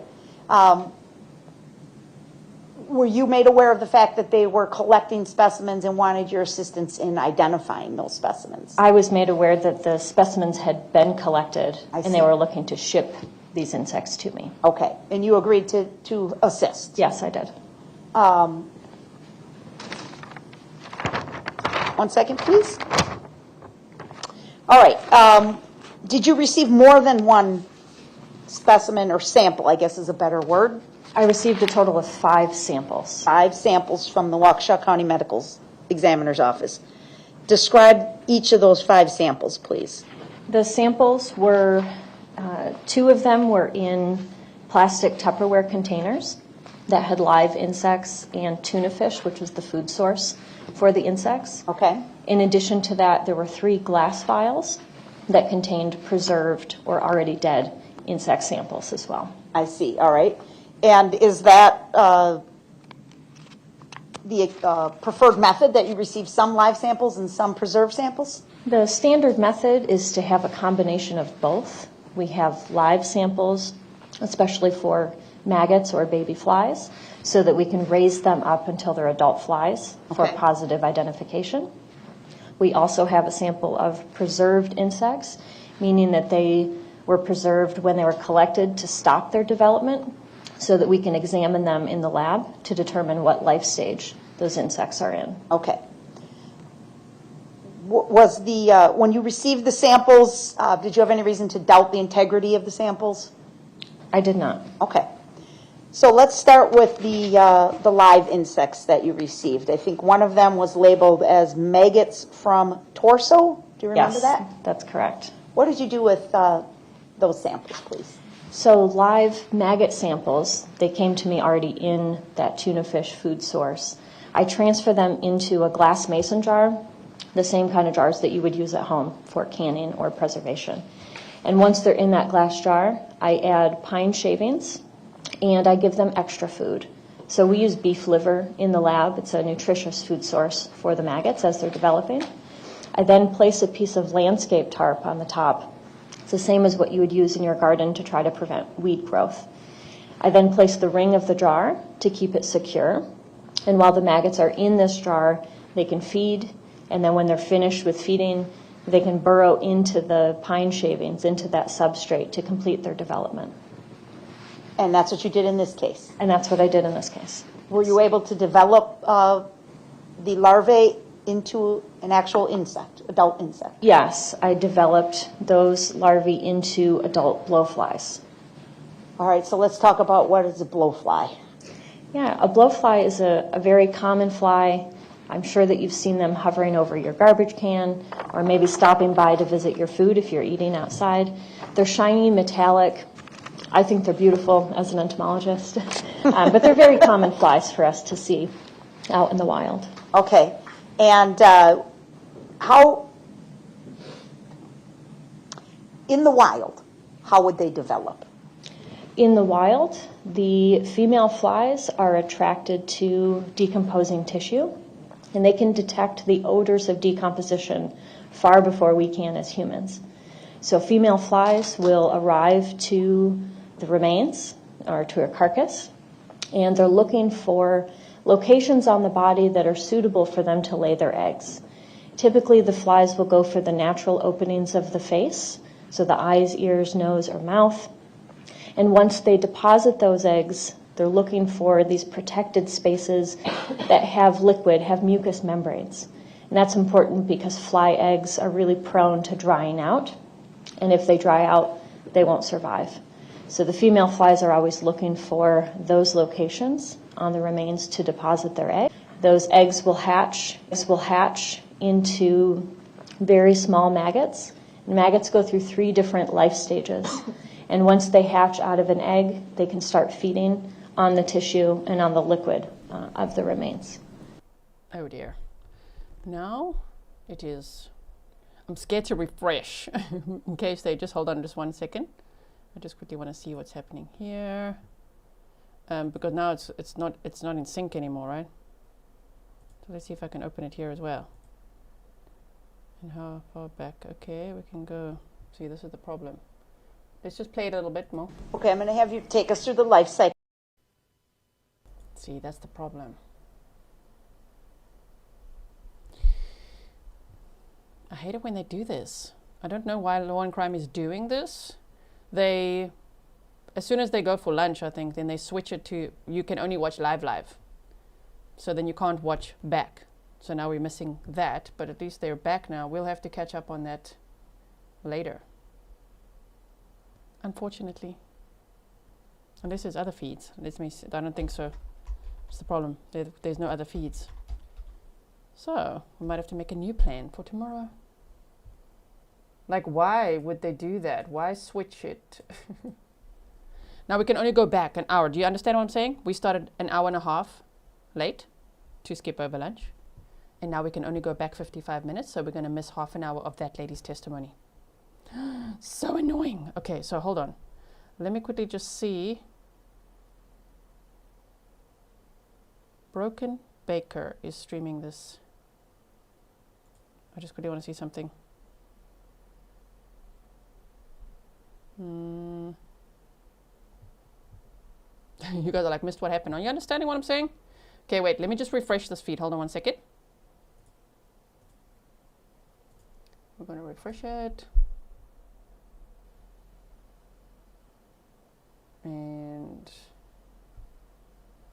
now we're going to stare at a flag. Fun, hey?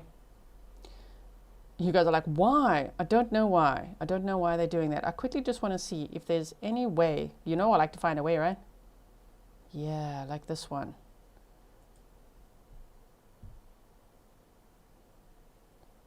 Oh. Wait. Trial TV Live might just save our lives today. Maybe.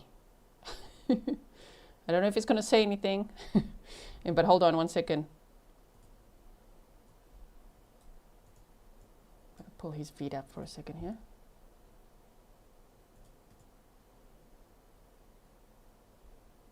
Specific to the field of forensic entomology? Yes, that's correct. Okay. Mr. Bigger, and they move from the first instar, from that real small maggot, to a second instar, which is slightly larger. They can. Excuse me, doctor. Yes. The term you're using, instar? Instar, I-N-S-T-A-R. Okay, thank you. Yes. All one word? All one word. Okay. Yes. Back a little bit. We also have a sample of preserved insects. There, yes. Very common flies for us to see out in the wild. Okay. And Okay. how? Yeah. So I'm going to say shout out to Trial TV Live, because they, of course, stream like we stream. You can go back in my stream and watch from wherever you were if you want to. For some reason, Law and Crime, when it's lunchtime, they switch to you can only watch live. From the state? Wait. No, Judge. Anything from the... Okay, so what we're going to do is watch this testimony. Now, we're still behind the live feed, right? Obviously, we want to skip over lunch. And so I'm going to link Trial TV Live, if you've never heard of them. I'll link them in the description box as well. Thank you, Trial TV Live, if you ever see this. I'm sure you will. That we could use your feed for a bit here to see this testimony before we skip over lunch. In the wild, how would they develop? In the wild, the female flies are attracted to decomposing tissue, and they can detect the odors of decomposition far before we can as humans. So female flies will arrive to the remains or to a carcass, and they're looking for locations on the body that are suitable for them to lay their eggs. Typically, the flies will go for the natural openings of the face, so the eyes, ears, nose, or mouth. And once they deposit those eggs, they're looking for these protected spaces that have liquid, have mucous membranes. And that's important because fly eggs are really prone to drying out. And if they dry out, they won't survive. So the female flies are always looking for 3 different life stages. And once they hatch out of an egg, they can start feeding on the tissue and on the liquid of the remains.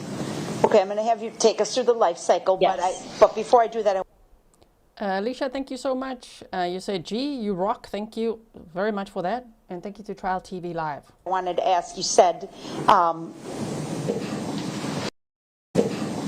they can detect an odor long before a human can. Yes. And can they travel great distances to locate the decomposing remains? Yes, it's been documented that they can travel up to 8 to 10 miles to arrive to remains. And do they specifically seek out human remains? Not just human remains, animal remains as well. Okay. And so this is why when you see roadkill on the side of the road, you see buzzing. Those are probably blowflies? Probably blowflies as well. Okay. And they're looking for a spot to deposit their eggs? Yes. Okay. I'm going to ask you, does the development from stage to stage depend on environmental factors? So the rate of development depends on the environment. So for our flies, as many other insects, they cannot generate their own internal heat the way that we can. So they rely on the environment. And essentially, the warmer it is outside, the faster they can progress through these life stages, the faster they can develop. The colder it is, the slower they develop. And you've already indicated to us there's various stages of this development. Yes. Did you provide a little chart for me to help us understand this? I did. Okay, we're going to put up Exhibit 60, please.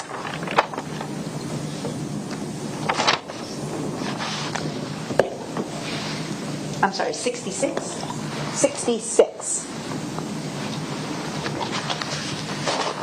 No objection, Your Honor. All right. All right, Doctor, please explain the blowfly life cycle to the class. Yes, so what this figure is illustrating, up at the top we have an example of one of our blowflies. You can see how metallic and shiny they are. Now those female flies, when they arrive to the remains, they're going to deposit an egg mass, and flies can deposit between 200 and 400 eggs on remains. When it's in the egg mass, those eggs are going to hatch, and from that will come those very small maggots, and we call those a first instar. That's the first maggot stage. Now, once they hatch from the egg, those maggots can start to feed. They have very small mouth hooks that are inside the pointy end of the maggot, and they can use those to feed on tissue. Now, maggots are going to eat for the duration of those life stages. So as they eat, they get progressively bigger, and they move from the first instar, from that real small maggot, to a second instar, which is slightly larger. They can. Excuse me, doctor. Yes. The term you're using, instar? Instar, I-N-S-T-A-R. Okay, thank you. Yes. All one word. All one word. Okay. Yes. Yeah, and that just refers to the stage. So from the second instar, the second maggot stage, they'll continue to feed, they'll get larger, and they move into the third instar stage. So that's our third maggot stage, and that's when they're going to be quite large. So I'm sorry to interrupt you, but the screen in front of you is actually a touch screen? Oh, I can touch it? Oh, Yeah. great. Okay. And then it'll mark. So if you could show us which one is instar number 1 and designate it with the number 1. Absolutely. Yeah, she's so enthusiastic. Oh, I can touch it? It's a touch screen? Yeah, it is. Is it supposed to be moving? All right, hang on. Okay.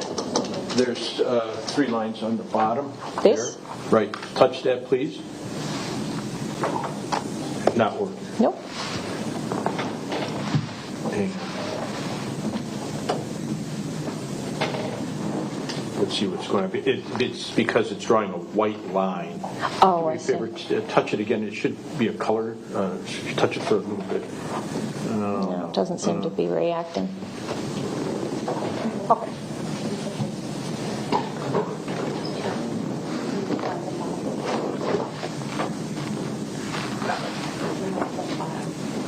Okay, that's all right, Judge. Well, if anyone has an old-fashioned pointer, we can do this that way as well. I'm a Grizzly. Thank you so much for your 10-pound sticker. You said thank you, Grizzly, and our fab mods for getting us through this difficult day. You're the best. Thank you so much. I do. You do? All right. Prepared. Good thinking. Laser pointer? You can step up if you want to. Okay. That may be a little bit. Just keep your voice up, please. It's the top button. Yeah. Here, let me see. It doesn't show on the screen. It doesn't show on the screen. All right. Nope. Okay. Well, we're going to do this really old-fashioned way. Okay. The adult blowfly is at the top, and we're going to go clockwise. Yes, we're around going to the go clock. clockwise. Absolutely. All right. Move this over for you. Okay. So from that fly, we have the egg mass. Okay. That's depicted. We move to the arrow below, and on the right-hand side, that's our small first instar, that small maggot stage. So that's when they can start feeding. Okay. From that first instar, we go to our second instar, so they're a little bit bigger. They're still going to be actively feeding. From that second instar, moving over to the left-hand side, now we have the largest of those maggots, and we call that a third instar. Now they're going to continue to feed, and as they approach the end of that third instar stage, we call them pre-pupal, meaning they're finishing up with their digestion, and they're going to be looking for a dry place where they can pupate. And the pupa is that brown cocoon-looking structure that's shown there. So if you've ever heard about butterfly development or moth development, that's similar to a cocoon or a chrysalis for those insects. So once that maggot is done feeding, they're going to shrink and harden and form that protective, you can see it's a dark brown case around them. Now while they're inside of that case... You saw the picture, right? Because they've moved it over there. But you saw it, right? Okay. They are going to be changing into an adult fly. They will emerge out of that case as an adult with wings, and now they can fly off to locate food and a mate in another area of remains. Excellent. All right. You said they feed during all 3 phases of the instar, correct? All 3 of those maggot stages, yes. Okay. And then at some point when they are making the transition from instar 3 to the pupate stage, that's pre-pupal stage, pupal. Yes. Okay. Are they feeding during that time? They are not. So they have finished feeding and they are trying to clear everything out of their digestive system. When they first hatch in instar 1, do they start eating right away? They can start feeding immediately. Okay. You can have a seat again. Thank you. Thanks. And how much do these little guys eat?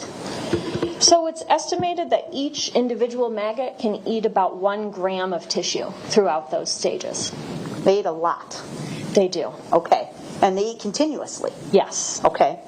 And you said it can depend on environmental factors how long it takes to move through this cycle, correct? Yes.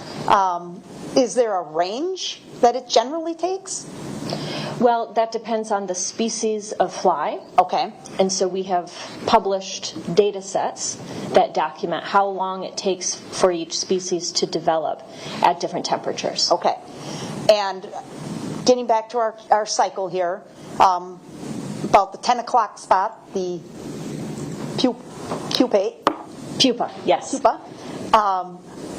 Is the insect or the casing still on the body or the remains? That would still be on the remains, and Okay. even after the fly emerges out of it, that would still be left behind. Okay.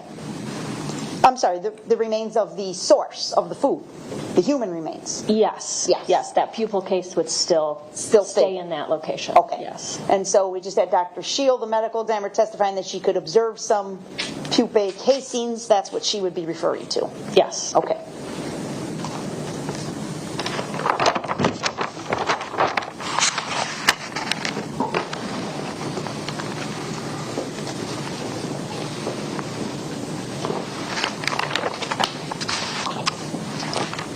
All right. So getting back to our live samples that you developed in the lab. Yes. You took them through this cycle, right? Yes. And when you received it, do you know what stage it was in the cycle? When I received them, they were 3rd instar. Okay. So they were already quite large Okay. at that stage. And that's for the live ones. Okay. Yes.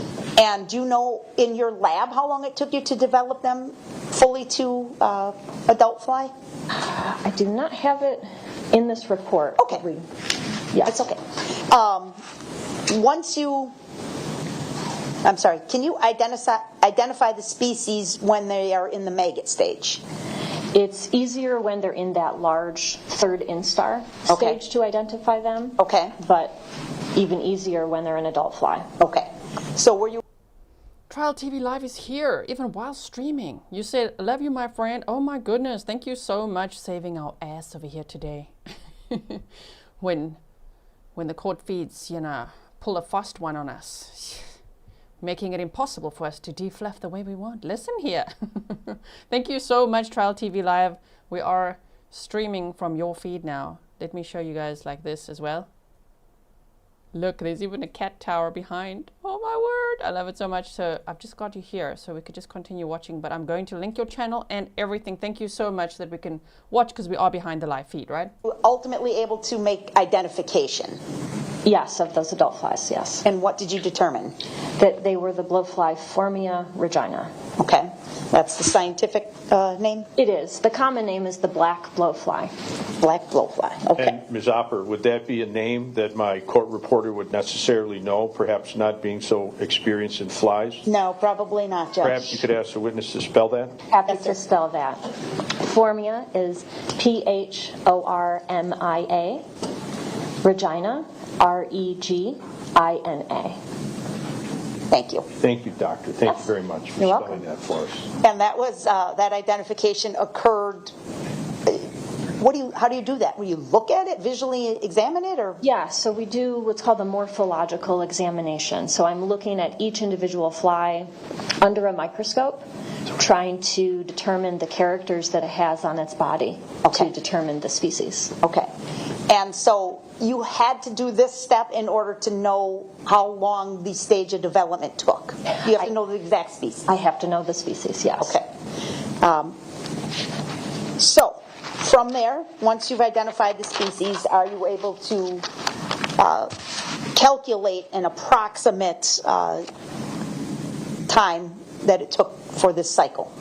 Yes, so using data from the nearest weather station, I was able to get the temperature data. And then once I have the species, I can estimate what we call the time of colonization. And colonization just refers to when the eggs were deposited on the body. And so once I know the species and I know the oldest life stage that was developing on the remains, we can work backwards in this cycle to determine when those eggs were first deposited, when they first colonized the remains. Okay, and you were able to do that in this case? Yes, I was. You got weather data from a nearby weather station? Yes. And that's published or publicly available weather data? It is. It is through NOAA. Okay. Yes. The National Oceanic and Atmospheric Administration. All right.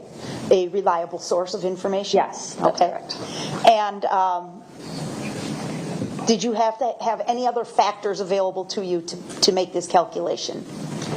Once I have the temperature data, I'm also looking for published data sets about the development of this particular species of blowfly. So others have done studies? Yes, this is based on research with these species. And these are published studies? Yes, published peer-reviewed studies. Okay. And again, the type of material or information you would reasonably rely on in the field of forensic entomology? Yes, that's correct. Okay. Were you able to find a published study that would tell you specific to the black blowfly? Yes. Okay. Yeah. Tell us about that, please. I found two. So I found the Bird and Allen 2001 publication. Please spell. The author's name. So yes. Bird, B-Y-R-D, and Allen, A-L-L-E-N. Okay. Yes. And in that paper, they talk about the development of this species at different temperatures, including cyclical temperatures. I also found a paper by Anderson, A-N-D-E-R-S-O-N. And in that paper, again, it talks about the development of the black blowfly at different temperatures, and includes information about what we call the accumulated degree days. Yeah, explain what that means, please. Yeah, so accumulated degree days. Are you guys focusing? My eyes are going everywhere. I'm a little bit like, oh my word, I can't believe what happened with the feed. And I'm so grateful for Trial TV Live. Chris said, glad to help out. Just watch out for kitties during our lunch break. Oh, we will. We will then skip over lunch break. But we'll first look at the kitties, okay? From Trial TV Live. If you guys haven't heard of Trial TV Live, make sure you go check it out. Go subscribe over there, right? Support them as well. They're definitely saving our butts today because we are streaming their stream because we can't watch the live one now, okay? I think I explained it. If you don't understand, don't worry about it. Is a term that we use in entomology that takes into account temperature and time. And the way that we think about it is these flies have to acquire thermal units. So because they're relying on the environment for the rate that they develop, they have to get a certain amount of thermal units to be able to move through each of these life stages. So the warmer it is, the faster they can acquire those thermal units to be able to move through their development cycle. And were you ultimately able to calculate the accumulated degree days specific to this case? Yes, I was. What was your finding, please? So I found that for Formia vagina, for this black blowfly, in order to reach the third instar, so the largest of that maggot stage, they would need between 105.58 and 119.17 of those thermal units, of those accumulated degree days. I also wanted to take into account that pre-pupal, so the end of that third instar as they're getting ready to form that pupal case. And for that, I found that they would require between 159.75 and 177.75 of those accumulated degree days. And then You had to do a little math, right, to come up with some dates on a calendar? Yes, we do. Tell us what you did. So once we have all of that weather data and we have the temperature data for each day, we can add up those thermal units, so those degree days. So starting with the day that the remains were recovered outside, we can start to sum those thermal units, working backwards in time.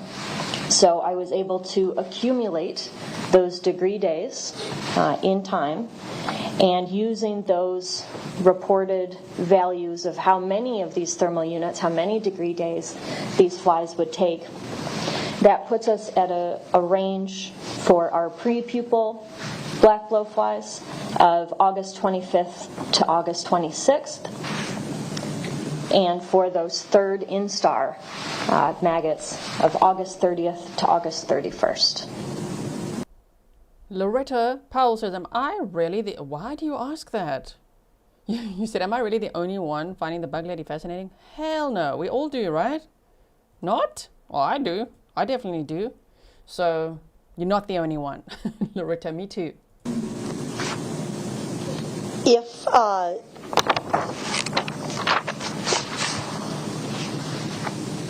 based on that, you can say the human remains were present? I can say that this is the minimum time of colonization, so the minimum amount of time that would have been needed for the insects that were collected to have developed to that stage on the remains. I see. Yes. So for the pre-pupal stage, August 25th or 26th? Yes. Okay. And you had some familiarity with the details of the case, some photographs from the scene, things like that? I received photos from the scene and the autopsy as well. Okay. And did you observe the significant loss of soft tissue to the neck and head region? Yes, I did. Would that be consistent with the insect activity that you've described for us? Yes. So if we think about where those flies are placing those eggs and going to the natural openings of the face, that would often be the first area that the insects would be feeding. And they would actually eat the tissue? They would consume the soft tissue, yes. Okay. All right. Thank you, doctor. Those are all my questions. Well, thank you, Your Honor. Okay. Doctor, when you're basing these assumptions, you said you use the temperature and other conditions from the nearest weather station, right? Yes, that's correct. So your assumption is that the body was outside during that entire time? Yes. Okay. In looking over your resume, you're a member of the American Academy of Forensic Sciences, correct? Yes, that's correct. And you've been a member since 2018? Yes. And what is that organization? The American Academy of Forensic Science is one of the largest professional organizations for forensic scientists and academics. Okay. And does that organization set standards for various forensic fields? The organization itself does not, but there are committees through the National Institute of Science and Technology that help to generate those standards. Okay. So they kind of work with the National Institute of Science and Technology? Yes. Okay. To set standards in the forensic field? Yes. Okay. Just want to make sure I get that right. Okay. And you indicated that you do certain you are part of you are certified by a certification body, correct? Yes, that's correct. Okay. Tell me about that. How do you go about certification? So to become a board certified forensic entomologist, you have to demonstrate that you've published in the field, that you have a minimum of 3 years of experience, and that you've developed at least 3 case reports related to criminal proceedings. You then submit that information to the board. Once you're approved, then you take an exam, and the exam is about 12 to 13 hours. and it includes a multiple choice component as well as a practical. You have to demonstrate that you can identify a variety of different insects from across North America, as well as they give you evidence for 2 mock cases. You have to do a complete analysis and write a case report as if it was a real case. Okay, and you don't know the results of, strike that. They're tests that you obviously are going into without knowing any other information about the scenario, correct? Yes, that's correct. Okay, so they're blind tests, correct? Yes, they are. What's the importance of blind testing? Well, I think it's important so that people can't cheat and prepare beforehand, so that there's also no bias in any of their opinions before they take the exam. Okay. Your Honor, I have no further questions. All right, redirect. Nothing further, thank you. All right, thank you very much, Doctor. Okay. Did you hear the whisper? Awesome.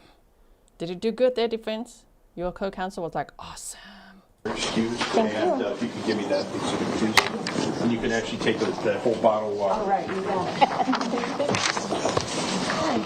Next witness. Doctor, can you come up to our witness stand up here, please?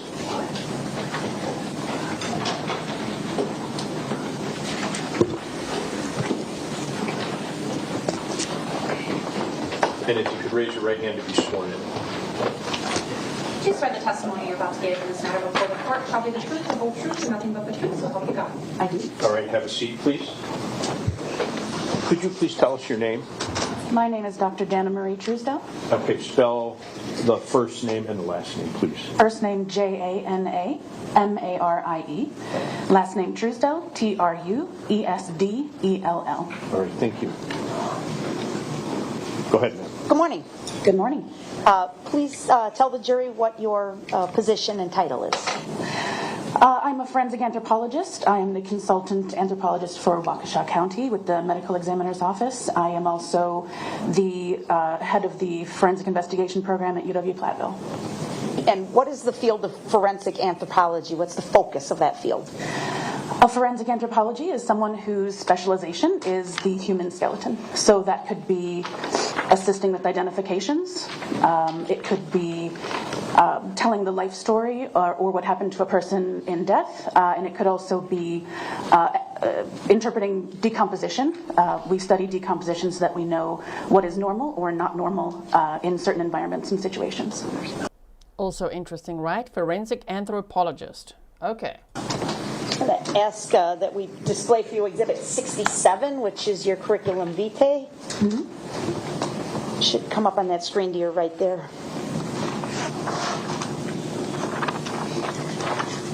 Yes, I have it. Okay. And this is a document you generated? Correct. And does it indicate your education and formal training in the field of forensic anthropology? It does. All right. Please just tell the jury about your education. I'm sorry, can we display this, publish this? Any objection, Mr. Wolf? No objection, Your Okay. No objection. Thank you. Attorney Adler. Thank you, sir. My education, I have 2 masters. My first master's is at the University of Central Lancashire. That is in forensic anthropology. My second master's was from the University College London, and that is forensic archaeological science. And my doctorate is from the University of Oxford, again in anthropology. So all of your education... Just a YouTube disclaimer, this is public record, so any phone numbers, emails, anything they're showing is part of an exhibit or evidence shown at a homicide trial. occurred in the UK. It did. Okay. Well, I should say I went to do a certificate of major at University of Wisconsin-Milwaukee. Okay. And you're currently on staff at the University of Platteville. Correct. Okay. What do you teach there? I, as the head of the Forensic Investigation Program, I myself teach forensic anthropology, decomposition in the postmortem interval, a class called Forensic Firsts, which sort of is what are the big cases that put specific disciplines on the map. I teach a senior seminar in which students carry out experiments, either library-based or we use pigs at a taphonomy center to, again, look for things in decomposition. Sorry, you said pigs and what? At a taphonomy center. So taphonomy is anything that happens to the body after death. Can you spell that, please? Ooh, TAPHONOMY, taphonomy. You're learning this, huh? Yes, sir. Are you board certified in any way or licensed certified? I am a board certified medical legal death investigator, have been since 2012, and I am currently in the application process for board certification for forensic anthropology through the American Board of Forensic Anthropologists. Have you ever testified in a court case before? I have not. Okay. And have you ever had a judge tell you to slow down? Oh, sorry, no. Probably not. Okay. Just a little bit. Our reporter's taking everything down, and if you just slow down a little bit. Gotcha. Not a problem. All right. You said that you do regularly consult with the Waukesha County Medical Examiner's Office, correct? And what kinds of cases would they call you for? A forensic anthropologist would be called when identification is unable to be made by the usual means, such as soft tissue means or scientific means like fingerprints. We would do a biological profile, which is how old was the person, what did they look like, were they biologically male or female, how tall were they, did they have any injuries that could be matched with someone in life, those kinds of cases. So I have worked on cold cases, quote unquote called cold cases for Waukesha, as well as modern cases of just any death, but homicide, just questioned death in general, where it would be beneficial to look at the skeleton as opposed to soft tissue.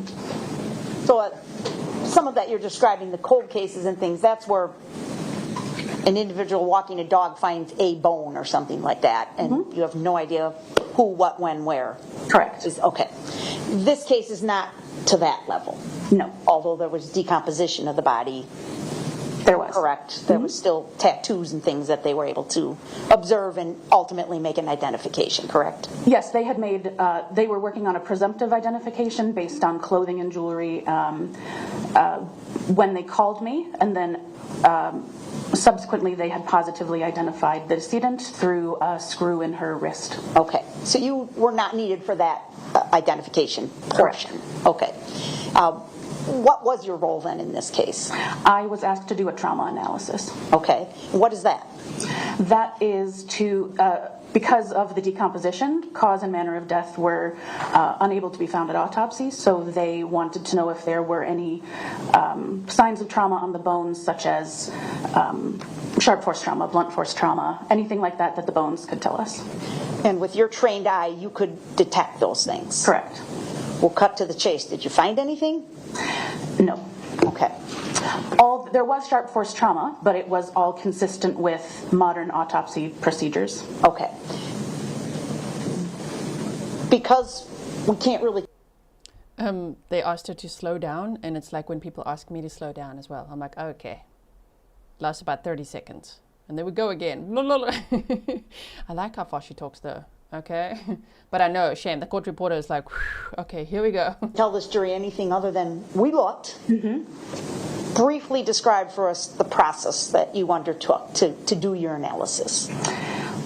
I was given information, just basic background information. We agreed to meet at the morgue at a certain time.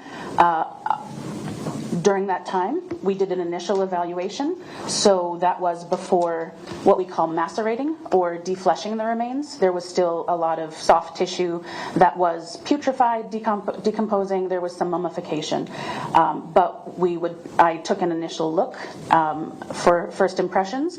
On that day, we prioritized defleshing the ribs and the vertebrae, just because that was where we wanted to make sure we looked first.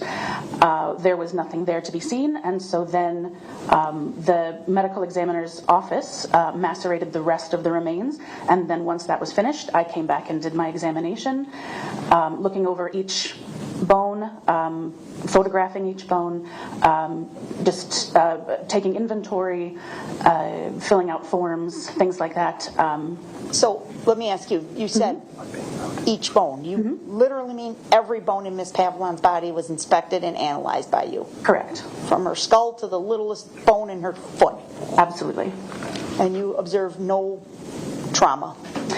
Again, there was sharp force trauma, but it was consistent with the autopsy that had already taken place. Okay.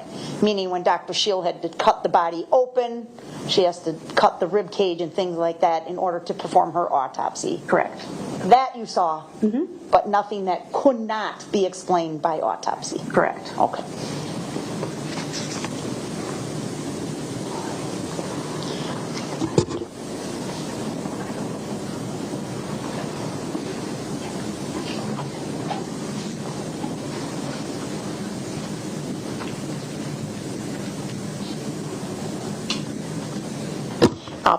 Just to be clear, Dr. Truesdell, hypothetically, let's say an example of a gunshot wound. Have you seen cases where there's trauma or defect to a bone in the case of a gunshot wound? Yes. How so? I mean, how is it caused? How is it caused? The projectile into the bone? What would you see? You would see certain patterns. There would be, oftentimes there is a circular defect, or if it has shattered the bone, you put the bones back together and see if you can see a circular defect. You can show trajectory if there's what's called beveling, which is, it's sort of like a crater on the inside, or whichever side is the inside, which means that you can tell which way the bullet was entering the bone. There's certain fractures that, radiating fractures, things like that, that would be indicative of a gunshot wound, which is very different from other types of trauma. Sure. And sometimes, like in the case of a stabbing, you may also see a defect from the stabbing instrument striking a bone, nicking it or something? Correct. Okay. Your analysis was limited to the skeletal remains or the bones of Ms. Pavlons, correct? Correct. And I did assess decomposition as well, but the bones were my focus. Your primary focus? Okay. Thank you very much. I don't have any other questions. Cross-examination. Thank you. Doctor, you are a member of the American Academy of Forensic Science, correct? I am. Can you describe what that organization is and why you're a member? The AAFS, American Academy of Forensic Sciences, is the largest organization for forensic science in the nation. It has allows for scientists and practitioners to come together and share what they are currently doing in their practice, so case studies, experiments and the results of those experiments, but it also, in becoming a member, you are held to ethical standards as well, so it is just a body that allows scientists to come together and to adhere to certain standards. Okay, so they assist in setting standards for various areas of forensic science? They don't themselves set the standards, but they expect us to adhere to the standards set by, say, OSAC or National Institute of Science and Technology. Okay, thank you. Okay, and just in so you said you're going through certification, certain certifications, and you've also been certified as a death investigator, correct? Correct. And you go through certain testing to get those certifications? You do. Okay. Are those blind tests? Yes. The forensic anthropology, you go through the application process, and then you have to take a practical, which it would be blind to you, and then it's recently been broken up into 2 tiers. So it's a practical and then more case study. They give you examples and things like that, which you wouldn't know anything about. Okay. To be a death investigator, you recertify every 5 years. To be initially certified, you take a series of 5 multiple choice tests. Okay. And for the practical tests, it's very important for those to be blind tests, correct? Correct. And after your investigation, which was a follow-up to the investigation done by the Waukesha County Medical Examiner, you could not come up with a cause of death or manner of death, correct? There was no evidence of trauma on the skeleton. Okay, thank you. Nothing further, Your Honor. All right, redirect. Just to be clear, it's not your role to determine cause or manner of death, correct? Correct. I would do my investigation or my examination, and I would give a report of what I saw to the medical examiner, and then they would decide cause or manner of death. Nothing else, thank you. Any recross? No, Your Honor. All right, thank you very much, Doctor. Thank you. And, okay. Let's break for lunch. Okay, folks, and let's come back at, I think 1:15 will be ample time for lunch. Are we okay with that? Any objections? All right, let's be back at 1:15. Follow Mike's directions, whatever they are, such that we can start at that time, okay? I want to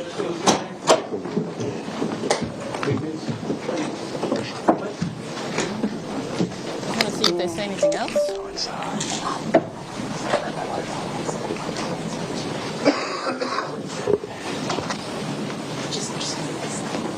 Thank you.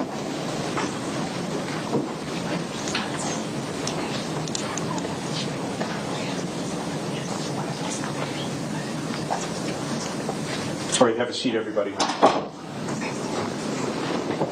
Anything from the state before we break? I think we just have a few exhibits we need to address and make sure they've been admitted. Yes, Your Honor, I'm just conferring about the exhibits. I would move to admit 61, 62, 64, 65, 66, and 67, please. Those are all the CVs and various reports testified to by the doctors this morning. What was 64? 64 was Dr. Hahn's CV. Okay. Any objection? No, Your Honor. All right, they're all admitted. And then we already did some of those actually, and 446 and 529 from the defense were already admitted as well. Anything else, ma'am? No, sir, thank you. All right, Mr. Wolf, anything else, sir, at this juncture? No, Your Honor. Okay, let's break for lunch. Be back and ready to go at 1:15, okay? Thank you. You did not use her report, right? No, I didn't even introduce. Okay, I'm quickly going to show you Chris from Trial TV Live. I'm just gonna turn the music off in case I don't own it, you know. Look at the kitties. Cute. Yeah, so they were on lunch. Oh my word, so this is, remember we're using the stream right now of Trial TV Live. And now we're gonna skip over lunch and maybe switch back. Because we can now, because we switched, right? We can skip right over that and be where they are, which appears to me like we're going to see the defendant's police video interview this afternoon. Oh my word, can't wait. That is adorable. Thank you so much again to Trial TV Live for allowing us to use your stream today to catch up to the lunchtime. I really appreciate it. If you guys haven't checked out the channel, I'll make sure to link Trial TV Live in the description box for you. Okay, hold on one second. I just want to boost the sound here quickly. Go like this. And go back here. Okay, let's resize. There we go. Okay, so now are you ready to teleport? Close your lunch boxes. Grizzlies. No, okay, we're going to go forward now. This was their lunch break and they came back right here. There. Okay. Trial TV Live says, ha ha ha, flying monkeys. Oh, they're so cute. Okay, here's the judge. No sound yet. Wait, there. Has assisted everybody in showing how to work the touch screen. Thank you, Madam Clerk. All right, we can notify the civilians. All right. Our other guys? That just came out. Where are they? Okay, all right.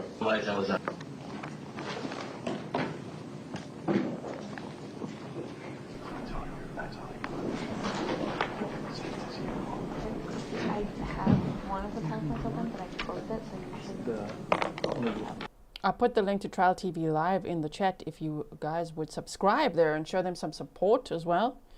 Don't go, come back here. We've got things to watch, right? But please do subscribe, show them support. I'm really grateful. Oh, for defender. Yeah. Okay. Yeah.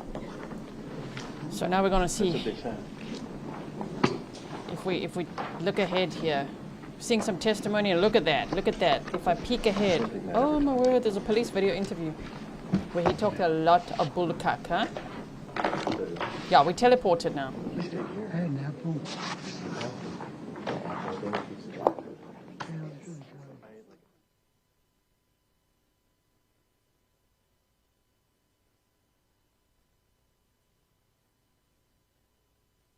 Okay, let's go forward a bit more, shall we?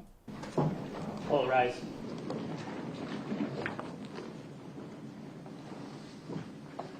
I miss Kyle the bailiff. Was that from Tennessee? I always forget. Tennessee? Everybody stand, please. This was like, all rise. Come on, where's Kyle?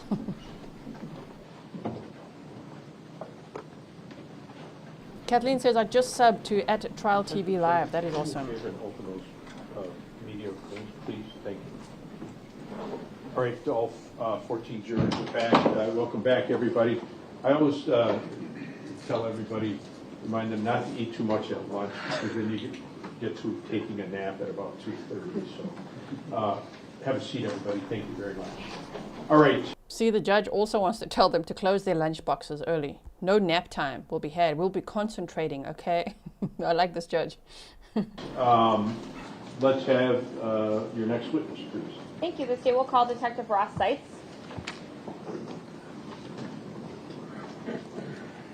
Come up to the witness stand, sir. Please remain standing and raise your right hand once you get up here. You can face our clerk. Please swear the testimony you're about to give in this matter before the court shall be the truth, the whole truth, and nothing but the truth, so help you. All right, very good. Have a seat, sir. And tell us your name, please. Ross Seitz, S-E-I-T-Z. All right, thank you. Go ahead. Thank you. Detective Seitz, where are you employed? The Waukesha County Sheriff's Office. And how long have you been employed there? About 15 years. Is that the totality of your law enforcement experience? Yes. And how long have you been a detective? About 10 years. Were you working as a detective with the Waukesha County Sheriff's Department on September 9th of 2022? Yes. And on that day, was your department called to respond to a scene just east of the OAW building? Yes. Okay. And were you assigned to handle some responsibilities related to that investigation? Yes. Okay. Initially, were you asked to assist investigators in just determining who the deceased person was? Yes. And ultimately, the medical examiner was able to determine that that was Stephanie Pavlons, right? Yes. Okay. After the deceased person was identified, what was your role in the investigation? I assisted with a search warrant. I also assisted with an interview. Okay. As part of your kind of initial investigations, were you asked to do a preservation of a phone number? Yes, I did. Why is it important that law enforcement preserve records for particular phone numbers in an investigation? So that records aren't lost. Okay. And so you were provided from other investigators a particular number and asked to preserve that? Yes, for Stephanie. Okay. And then did you also learn where Stephanie and Mr. Matthew Pahl had been living around the time that she went missing? Yes. Where was that? It was the Willow Apartments over there on 1001 Delafield Street. As part of the investigation, did law enforcement seize and then ultimately review surveillance video from the Willow Park apartments? Yes. Okay. Were you asked to review some video as part of your preparation for the search warrant and then ultimately the interview of Mr. Pahl? Yes. Why were you looking at some surveillance video from that apartment?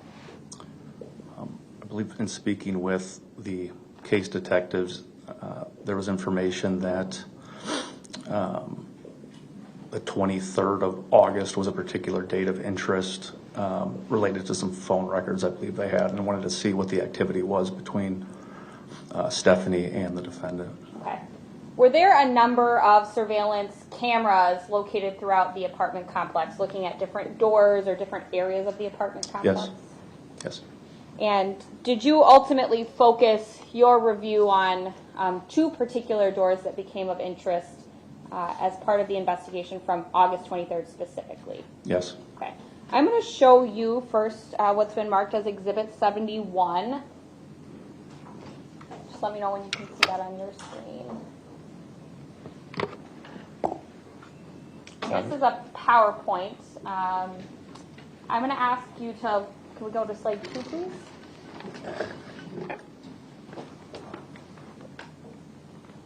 Do you recognize what's depicted in slide 2? Yes. Okay. Is this the apartment complex that you are reviewing video of? Yes, this is if you're just to the north of the building looking south. Okay. And is there also an aerial view? Yes. What are the significance of the numbers that are located on those photos? The 7 would be door 7, I believe it was north entry, and door 4, 4 would be for another entry or access way. I don't recall what they labeled that door. Okay, and that's labeled, that's how the cameras are also labeled, so you know where a door or a video is actually taken, the video is taken from? Yes. Okay, if we can go to slide 5, please. Okay, so looking at slide 5, do you recognize slide 5 and what we're looking at here? I do. Okay, and slide 6? I do. And Good slide brows 7? as well. Look at Yes. his brows. Okay, and slide 8? Yes. Slide Snarky 9? brows. Yes. Okay.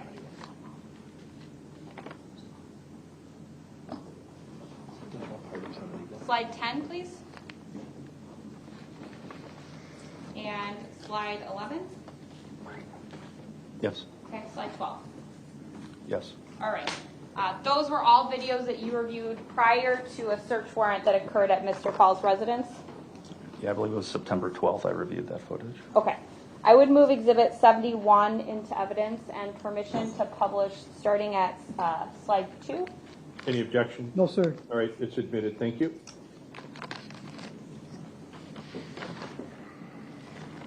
So Detective Seitz, this is the 2 photographs that you were talking about with the numbers on the doors, right? Yes. Okay. And take us to slide 5, please. Okay, so you reviewed video from August 23rd of 2022, and if you can tell me, what's the timestamp at the top? It looks like 8:39 and 20 seconds in the morning or AM. Okay, and at the bottom it says portion of CH7. What's the significance of that related to that second slide we looked at? That would just be attributing this to the number 7 entryway or that north entryway. Okay, so if we can start this video, please.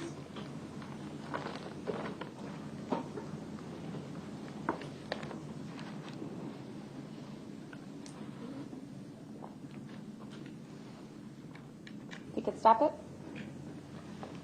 What observations did you make that were significant in your investigation about what was identified as Ms. Pavlons leaving the apartment? We noted her clothing matched that of the body we found in the woods by OAW. Also noted some of the property she was carrying, which was a black purse with appeared to be like chain links and a pink water bottle. Okay, we can complete the video, please.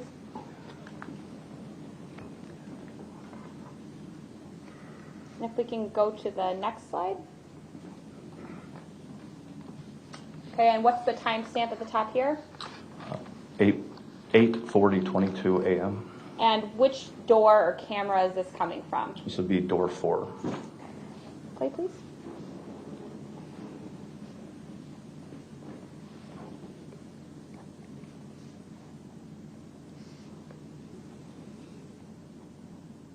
They're going on different doors. Oh, there's his camo pants and his long socks. Did he usually dress like that? Or was he ready for long grass? Okay. So Mr. Pahl and Ms. Pavlons leave from separate doors about a minute apart on August 23rd? Correct. Okay. The next slide, please. Okay. So you knew that that was the last, you knew based on some other investigation that the 23rd was a date of interest. Did you also want to review the video from later in the day on the 23rd to see if Ms. Pavlons returned to the apartment? Yes. Okay. I'm going to show you this slide now.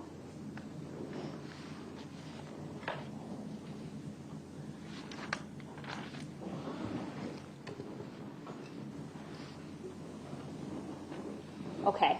That was hard to see. What were we looking at in that video? Again, that's door 7 facing out to the north, and that appeared to be the defendant's vehicle traveling in the parking lot. Okay, so looking through the door into the parking lot. Yes. Okay, the next slide, please.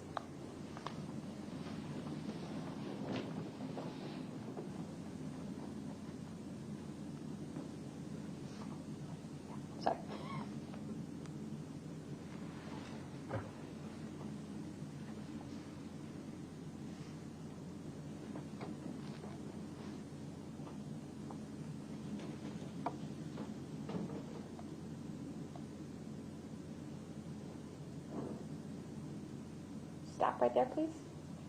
So Mr. Pahl walks in at 11:14 a.m. What was significant to this video in your investigation? I noted he was carrying the water bottle that Stephanie was observed leaving with a few hours earlier. Okay, you can play again.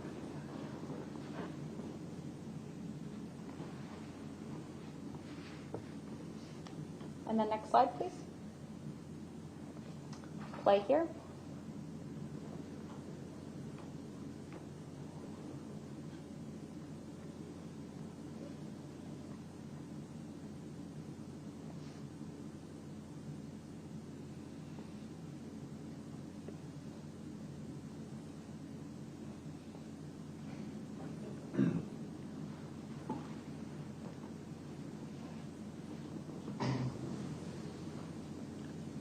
Okay, so Detective Seitz, we see Mr. Pahl come into view of the camera. Where does that door go that he entered, if you know? I believe that goes into the main lobby. Okay, and the next slide, please.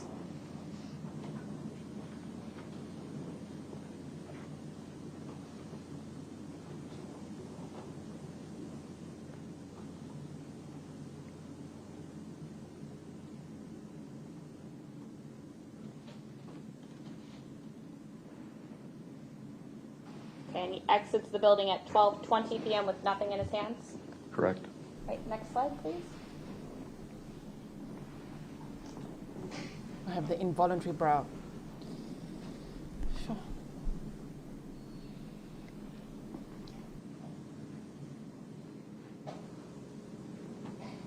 So at 12:20 p.m., what did you see on that video? It would be a continuation from the previous video or camera 4 of him walking in the parking lot. Okay, next slide, please.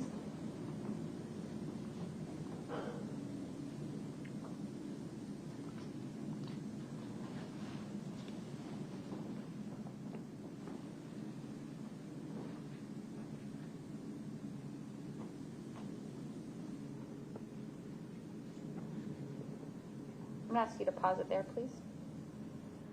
All right, Detective Seitz, at 12:30:07, what are we looking at here?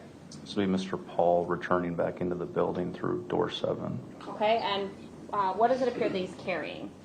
A plastic bag. All right. And he did not have that plastic bag when you saw him leaving the building. Is that accurate? Correct. Okay, start again.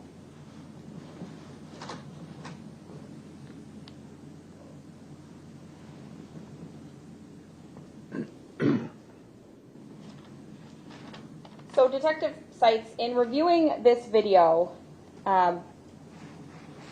was Miss Pavlons, after she left on August 23rd, ever seen returning to the Willow Park apartments? No. And is it your understanding that you and other members of the Waukesha County Sheriff's Department reviewed all of the available video from Willow Park apartment up until the date of the search warrant to see if she ever came back to the apartment? Yes. Why is it significant in your investigation to know the last time that Miss Pavlons is seen at the apartment? It would give us a good timeline to work off of her disappearance and homicide. Okay. So you review that video. You learn that Mr. Pahl is a resident at 1001 Delafield, and then you said you participated in the execution of a search warrant at his residence, right? Yes. And that occurs on September 17th of 2022? I'm sorry. Does that occur on September 17th of 2022? Yes. As part of that search warrant, sorry, you can take this down, were a number of detectives involved in both photographing and collecting evidence? Yes. I'm going to show you what's previously been marked and admitted as Exhibit 23.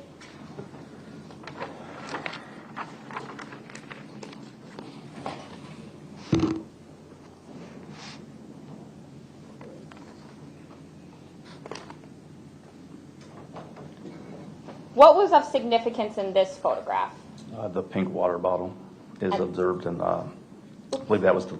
Sorry, go back to 23. I believe that was like the living room portion of the residence where we saw that pink water bottle. Okay, and Exhibit 28? That's the black purse that Stephanie was carrying. Okay, when you see her leave the apartment on August 23rd? Yes. Okay.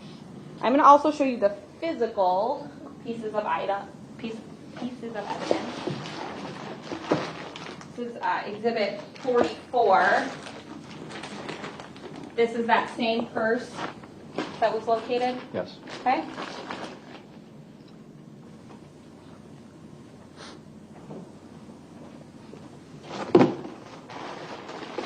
And Exhibit 43. This is a pink water bottle that was seen Stephanie carrying out and Mr. Pahl carrying in. Yes.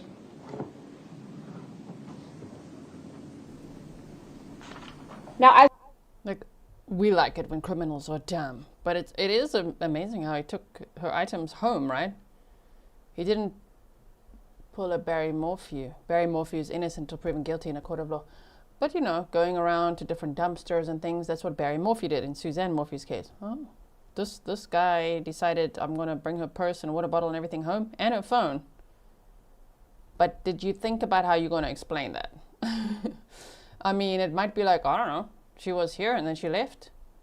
No, she was on surveillance at the house and at the Quick Trip, and her phone tracked all the way to your physio appointment and back. So what was he thinking?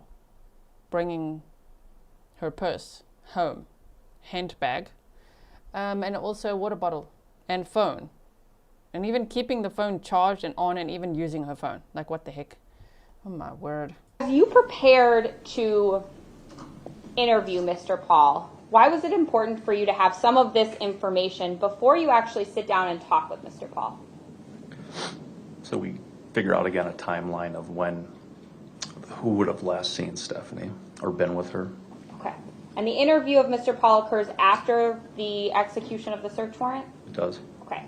Mr. Pahl was transported to the Waukesha County Sheriff's Department? Yes. And there, did you read him a copy of what's known as his Miranda warnings? It was. I did not, but it was read to him. Okay. Yes. I'm going to show you what's been marked as Exhibit 73.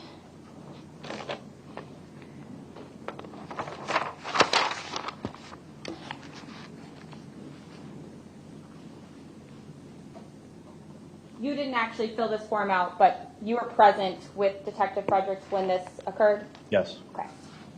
And ultimately, you then, Mr. Pahl agreed to speak with you and Detective Fredericks and answer some questions?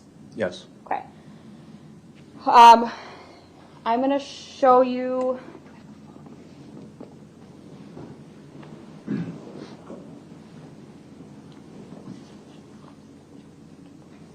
Yeah. I'm going to show you Exhibit 75, and I'm going to ask just for you to look at it first, and we'll see if you recognize that. We can go to slide 2, please. Detective Seitz, do you recognize what you're looking at there? I do. Okay. What is this? This is interview room 1 of the Waukesha County Sheriff's Department's Detective Bureau, and that is myself, Detective Fredericks, and Mr. Pahl.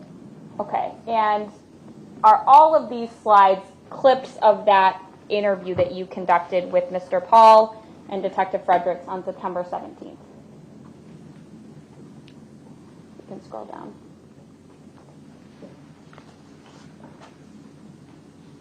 Yes. Okay. I would move Exhibit 75 into evidence and permission to publish. Objection. All right, 75 is admitted. What about 73? I'm not moving that in yet. Okay, all right.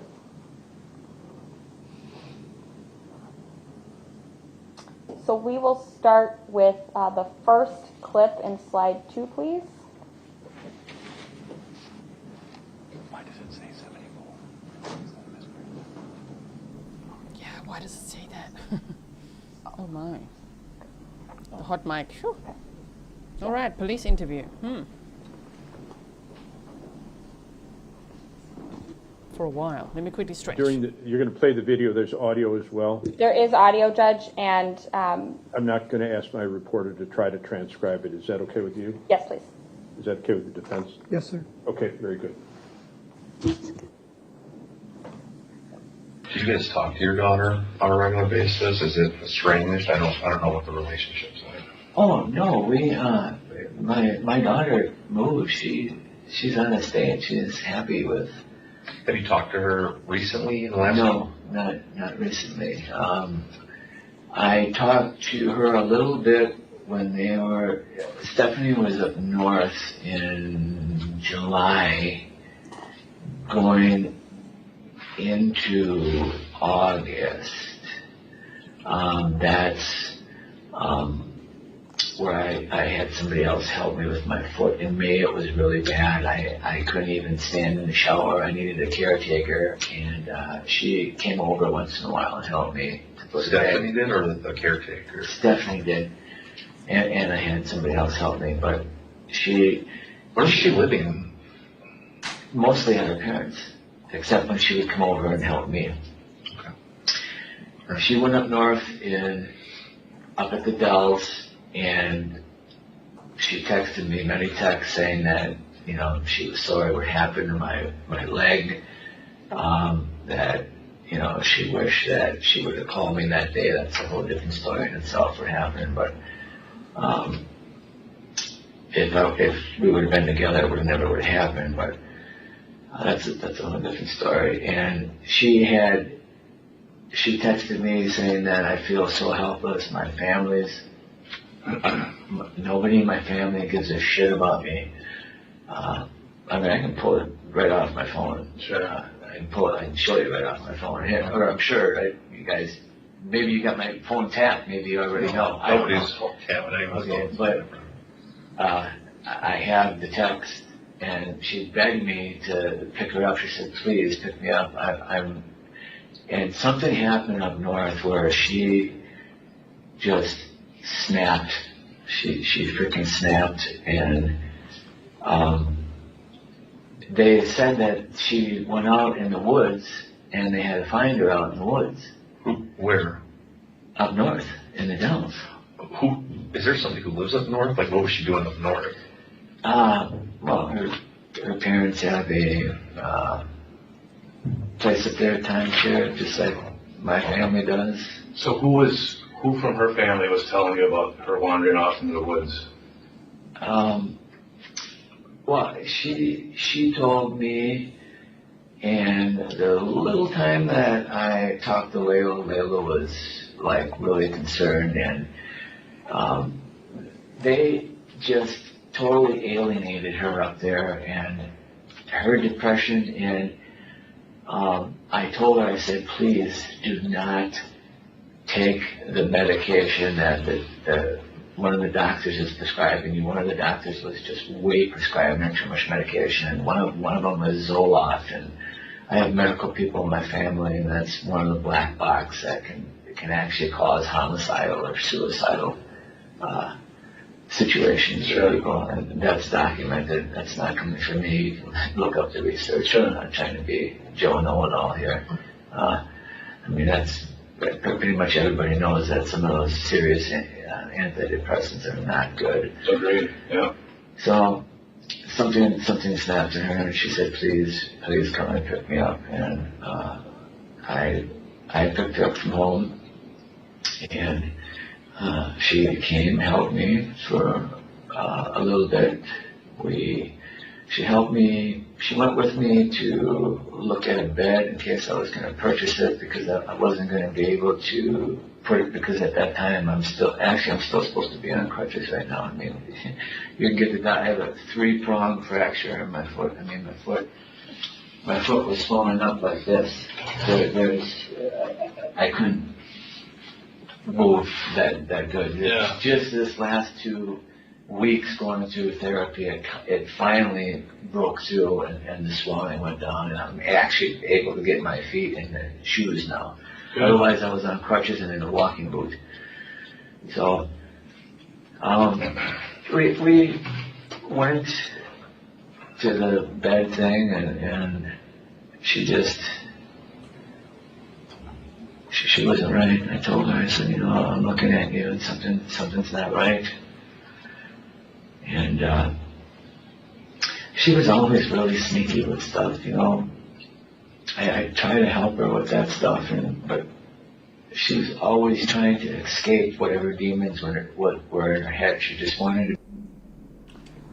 Sir, you're the demon in your head. Okay, thank you so much. Oh my word, this guy's already, he's got his narrative ready. Now remember, this was the 17th of September of 2022, and he was only arrested a year later. Damn, September of 2023. Wow, okay. Detective Seitz, before this portion of the interview started, had you told Mr. Pahl anything about Stephanie or her whereabouts? I don't believe so before this portion. Okay. Did he know why he was there to talk to you?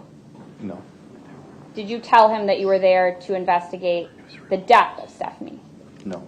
Had anyone up to the point made any death notification to Mr. Pahl? No. Okay. We can play the next clip, please. Just talk to your daughter on a regular basis? Is it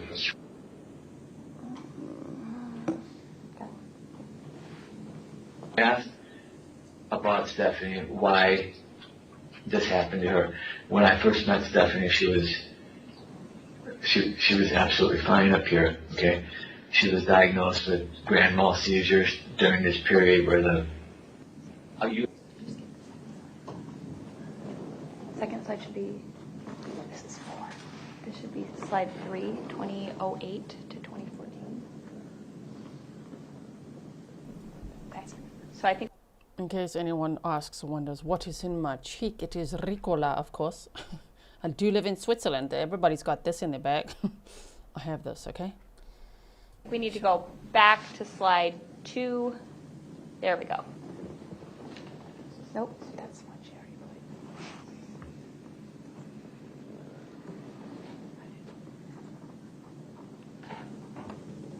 Okay. Yes, please. Yeah. Do you guys talk to your daughter on a regular basis? Is it estranged? I don't know what the relationship's like. Oh no, my daughter moved. She's on the stage. She's happy with. Have you talked to her recently in the last? No, not recently. I talked to her a little bit when Stephanie was up north in July, going.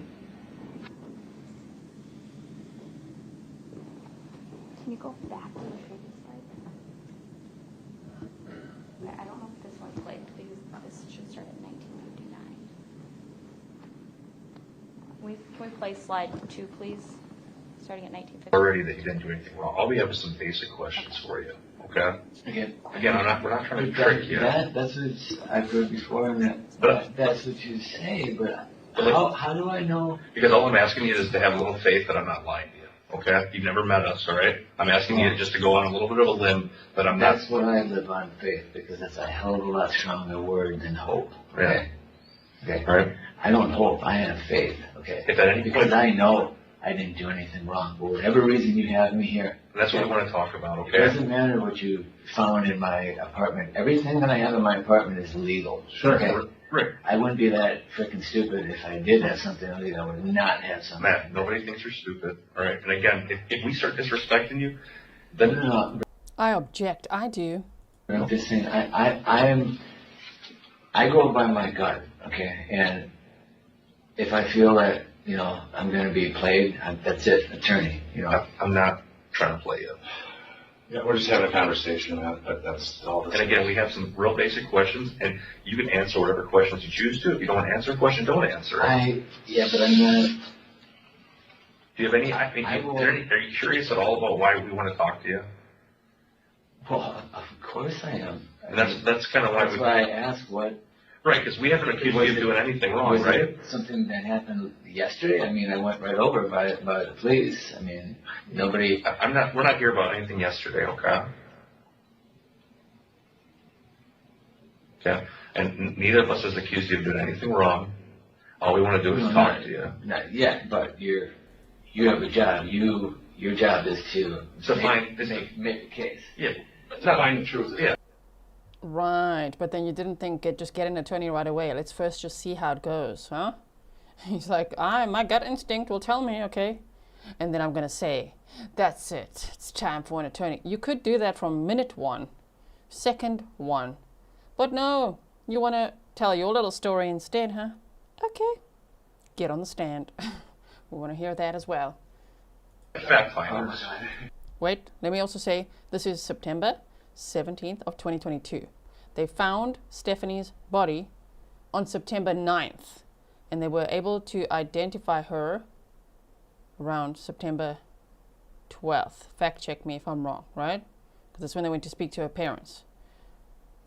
But she was last seen on August 23rd. So, yeah, and then it still took a year to actually arrest him, right? Stefan said douchebag is arrogant and stupid. I'm pretty sure he's going to testify. I think so as well. I also think he's going to. You know what I mean? I hope so. That's all we're, like I said, me and Brian are not about putting stuff on people that didn't do it. Okay, I promise you. All right? I know you never met us, but I'm shooting you straight. Okay? Oh, I've seen both of you guys before. Okay. Believe it or not. We have no desire. Very observant. Yeah. Mm-hmm. Well, that's good. I've seen you make a few busts in the undercover capacity. Let's talk about Stephanie. What is she to you? Oh my God. Stephanie is the mother of my daughter. And you guys already know that. Yeah. Did you guys have a current relationship?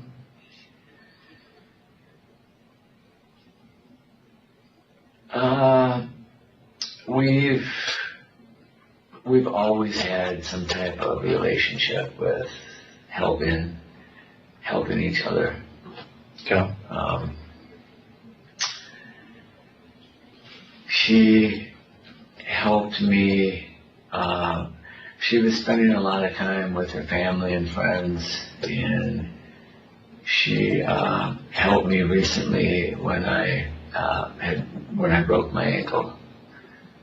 She helped me out quite a bit, and I was quite thankful for that. I had a few other family members that helped. What I've been with her, this is well documented with her doctors. It's well documented with the suicide attempts that she's made in numerous places.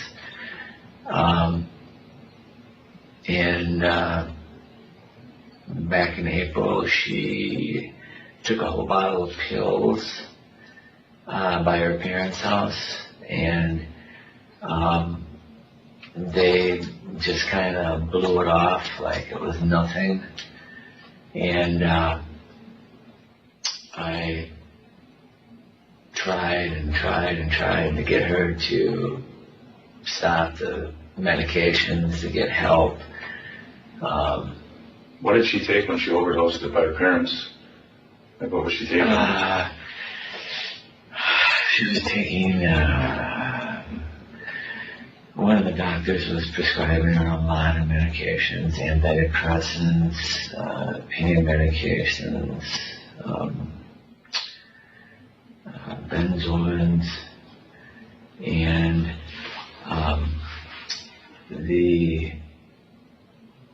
a lot of times I would go with her to pick up the medications, which the pharmacist has well documented that I would go there and pick them up, or we would go together. And a lot of times I would give the medications my daughter. Allegedly, my daughter, there's never been a DNA test that definitively proved that. Okay, I believe in my heart she's my daughter, but I have a brother that's deceased that we're very close to each other, and we all lived together at one time 20 years ago. So, I'm sorry, what? What on earth is he saying now? You know what I'm thinking? He's talking so much about medication, and he just had to bring her water bottle back home. So what did he put in her water that day? I want to know that. We don't know that because there was not much they could find from the toxicology, right? Based on severe decomposition. But I wonder if he overdosed her somehow that day, because he just had to hold on to that water bottle and her bag. Her bag had medication in it, the pill bottles. So I don't know.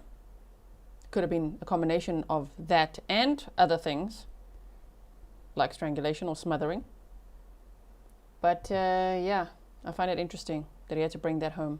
But now he's like saying that his brother could be the father of Stephanie's child. He's the father, but he's like, or it could be my brother. Like, what are you saying? Oh my word, this guy.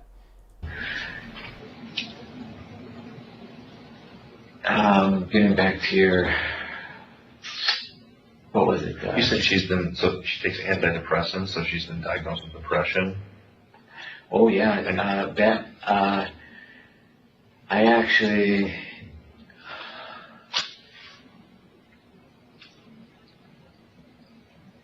what's going on here? Do you know where she is? Do you know like when's the last time you saw her? No. You don't know where she is? Do you remember the last time you saw her? No, weeks ago. Weeks ago? And I'm sick to my stomach. Why is that? Because I have a bad feeling. Walk me through the last, when you said you saw her a few weeks ago, where were you guys? I can't recall the exact time that I saw her. She, do you want to go to that, or do you want to stick on the antidepressants? And the few times I had to go to the hospital with her because she was in such... Stop it. Do you want to go on with that? The last time I saw, or could we just keep talking about her antidepressants? You really asked that? Oh my word. This guy's so dumb. How about we avoid the question of when I last saw her, okay? Don't want to focus on that. Let's talk about medication again. Right. Or condition. We'll come back to that. But I also have documentation. I called the suicide line. She attempted to slash her wrist. When was that? She started this stuff 3 or 4 years ago.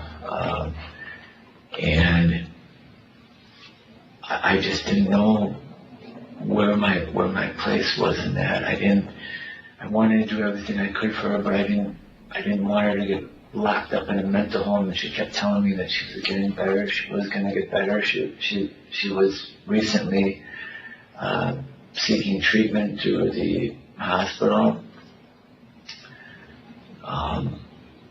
But I would say the last year, she was just, since the beginning of the year, she was just out of control. With what? Like as far as what? It's just threatening suicide all the time. Threatening suicide all the time. Slashing her wrists, taking pills. And it really, it really got to me. It was really Oh, you're the victim, right? Oh no, shame, this poor guy. Also interesting that it matches the timeline of when she wrote in her journals that she was being abused by him, physically abused by him. She also took pictures of a black eye, injuries. She said she hates her life. She said that he is physically abusive, that, you know, she went over there to help and the next minute she gets a nice scar, she wrote. All right, we went over that in the trial prep from the probable cause affidavit. So, buddy, you saying that it's going to match her journals and what she documented on her phone, which was found at her parents' house. So, if she was feeling like that, it's very likely that there's a reason for that. Do you know what I mean? But also, that's not the topic. When did you last see her? Right? He's already trying to just blame her. My goodness. Pernil said, is that a comfort burger in front of him? I mean, is it? It does look like it could be. Do you remember, who was that guy? The guy with the donuts and the blankie? Oh my goodness. Ferlasso, Joseph Ferlasso. Yeah, give this guy a blankie. a serious situation. Well, it sounds like it. I mean, taking a bunch of pills like that and slashing the wrist. What was she being like? Well, why was she depressed? What was she feeling that way from? She just wanted to be a mother. I mean, part of this whole ordeal is her kid was taken away from this exact entity. What? They pause it, and then they stop the sound. Oh my, okay. What happened? They paused it and took away the sound. Was there an objection?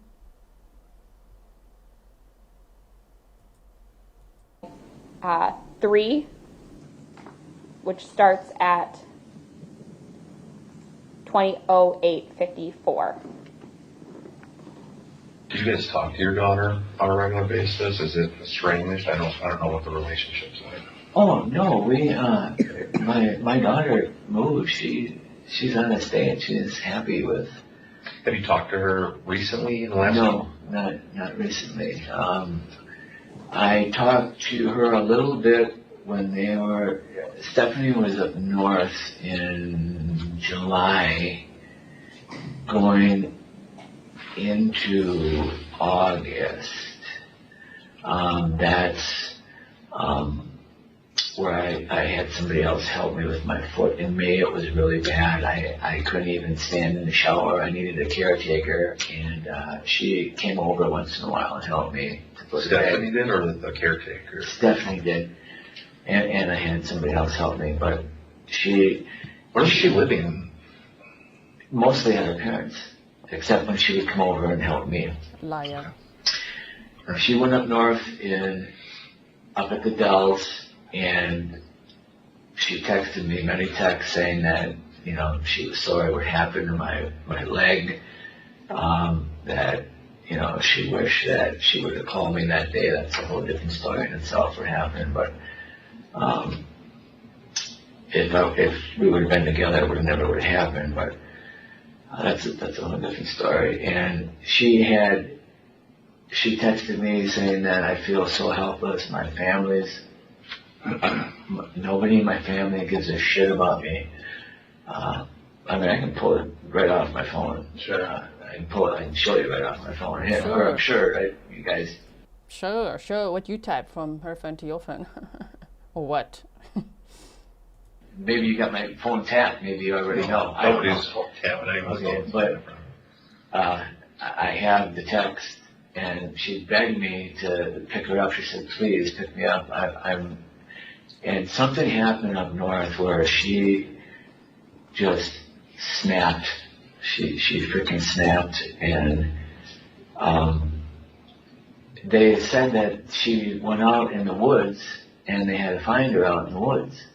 Where? Up north, in the Dells. Is there somebody who lives up north? Like, what was she doing up north? Well, her parents have a place up there, timeshare, just like my family does. So who from her family was telling you about her wandering off into the woods? Well, she told me, and the little time that I talked to Layla was like really concerned, and they just totally alienated her up there, and her depression. And I told her, I said, please do not take the medication that one of the doctors is prescribing you. One of the doctors was just way prescribing her too much medication, and one of them was Zoloft. And I have medical people in my family, and that's one of the black box that can actually cause homicidal or suicidal situations for people, and that's documented. That's not coming from me. You can look up the research. I'm not trying to be Joe Know-It-All here. That's pretty much everybody knows that some of those serious antidepressants are not good. Agreed. Yeah. And a very serious depressant is this guy sitting right there. That jackass. Oh my word. So something snapped in her, and she said, please come and pick me up. And I picked her up from home, and she came, helped me for a little bit. She helped me. she went with me to look at a bed in case I was going to purchase it because I wasn't going to be able to put it because at that time I'm still supposed to be on crutches right now. I mean, you can get the I have a 3-prong fracture in my foot. I mean, my foot was swollen up like this. Oh, no shame. Everybody feels sorry for him, okay? Shame. This poor guy with his boo-boo on his foot. Can you believe it? Okay. If I were a detective in this room, don't worry, I would try to have more of a poker face. I just don't have one here, okay? I'm like, this guy's so... Can you imagine how they talk to each other afterwards? Like, that was tough. Just like, oh, okay, yeah. And so back to the questions. When did you last see her? He's like, but then I had this boo-boo on my foot and then it was really painful to swallow like this. Sure, eat your burger there. It's gluten-free just for you, buddy. I couldn't move that good. Yeah. Just this last 2 weeks going through therapy, it finally broke through and the swelling went down and I'm actually able to get my feet in the shoes now. Yeah. Otherwise I was on crutches and in a walking boot. So we went to the bed thing and she wasn't right. I told her, I said, you know, I'm looking at you and something's not right. And she was always really sneaky with stuff, you know. I try to help her with that stuff, but she's always trying to escape whatever demons were in her head. She just wanted to. Okay, and slide 4, please. Do you guys talk to your daughter on a regular basis? Playing a few things on repeat or what? About Stephanie, why this happened to her. When I first met Stephanie, she was absolutely fine up here, okay? She was diagnosed with grand mal seizures during this period where the... Okay, and slide 5. When was the last time you remember seeing Stephanie?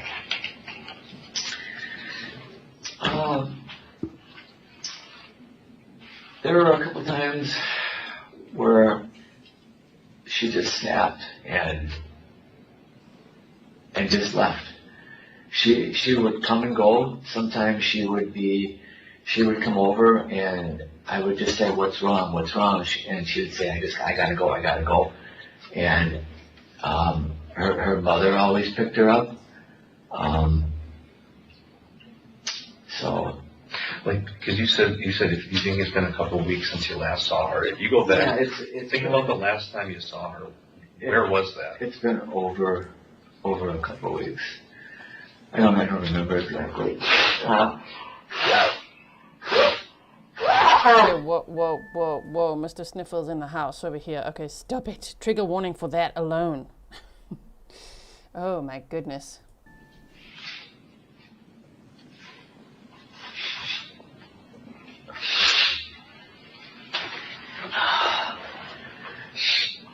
Why, where is she? That's what we're trying to find out. We don't know.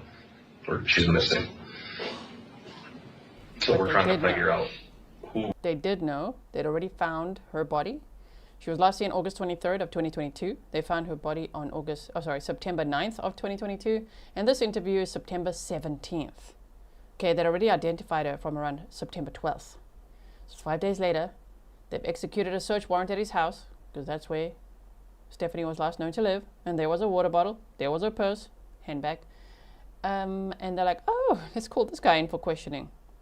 And my, oh my, look at all the stories that he was telling them. Sure, okay. So he's like, where is she? Well, you didn't ask that question all this time though, dude. Not at all, not once. You didn't report her missing. She was last seen with you. He's like, what, why, where is she? Who saw her last? Where she was? I heard something on the social media that there was an abduction in Delafield.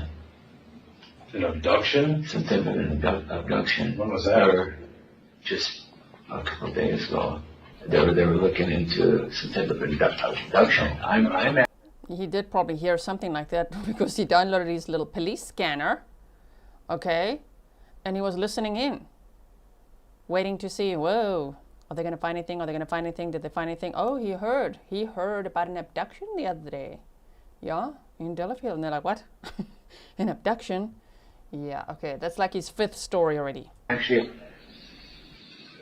first of all, I don't talk, since this happened, since there was a rift between my side of the family and her side of the family about what happened with Layla.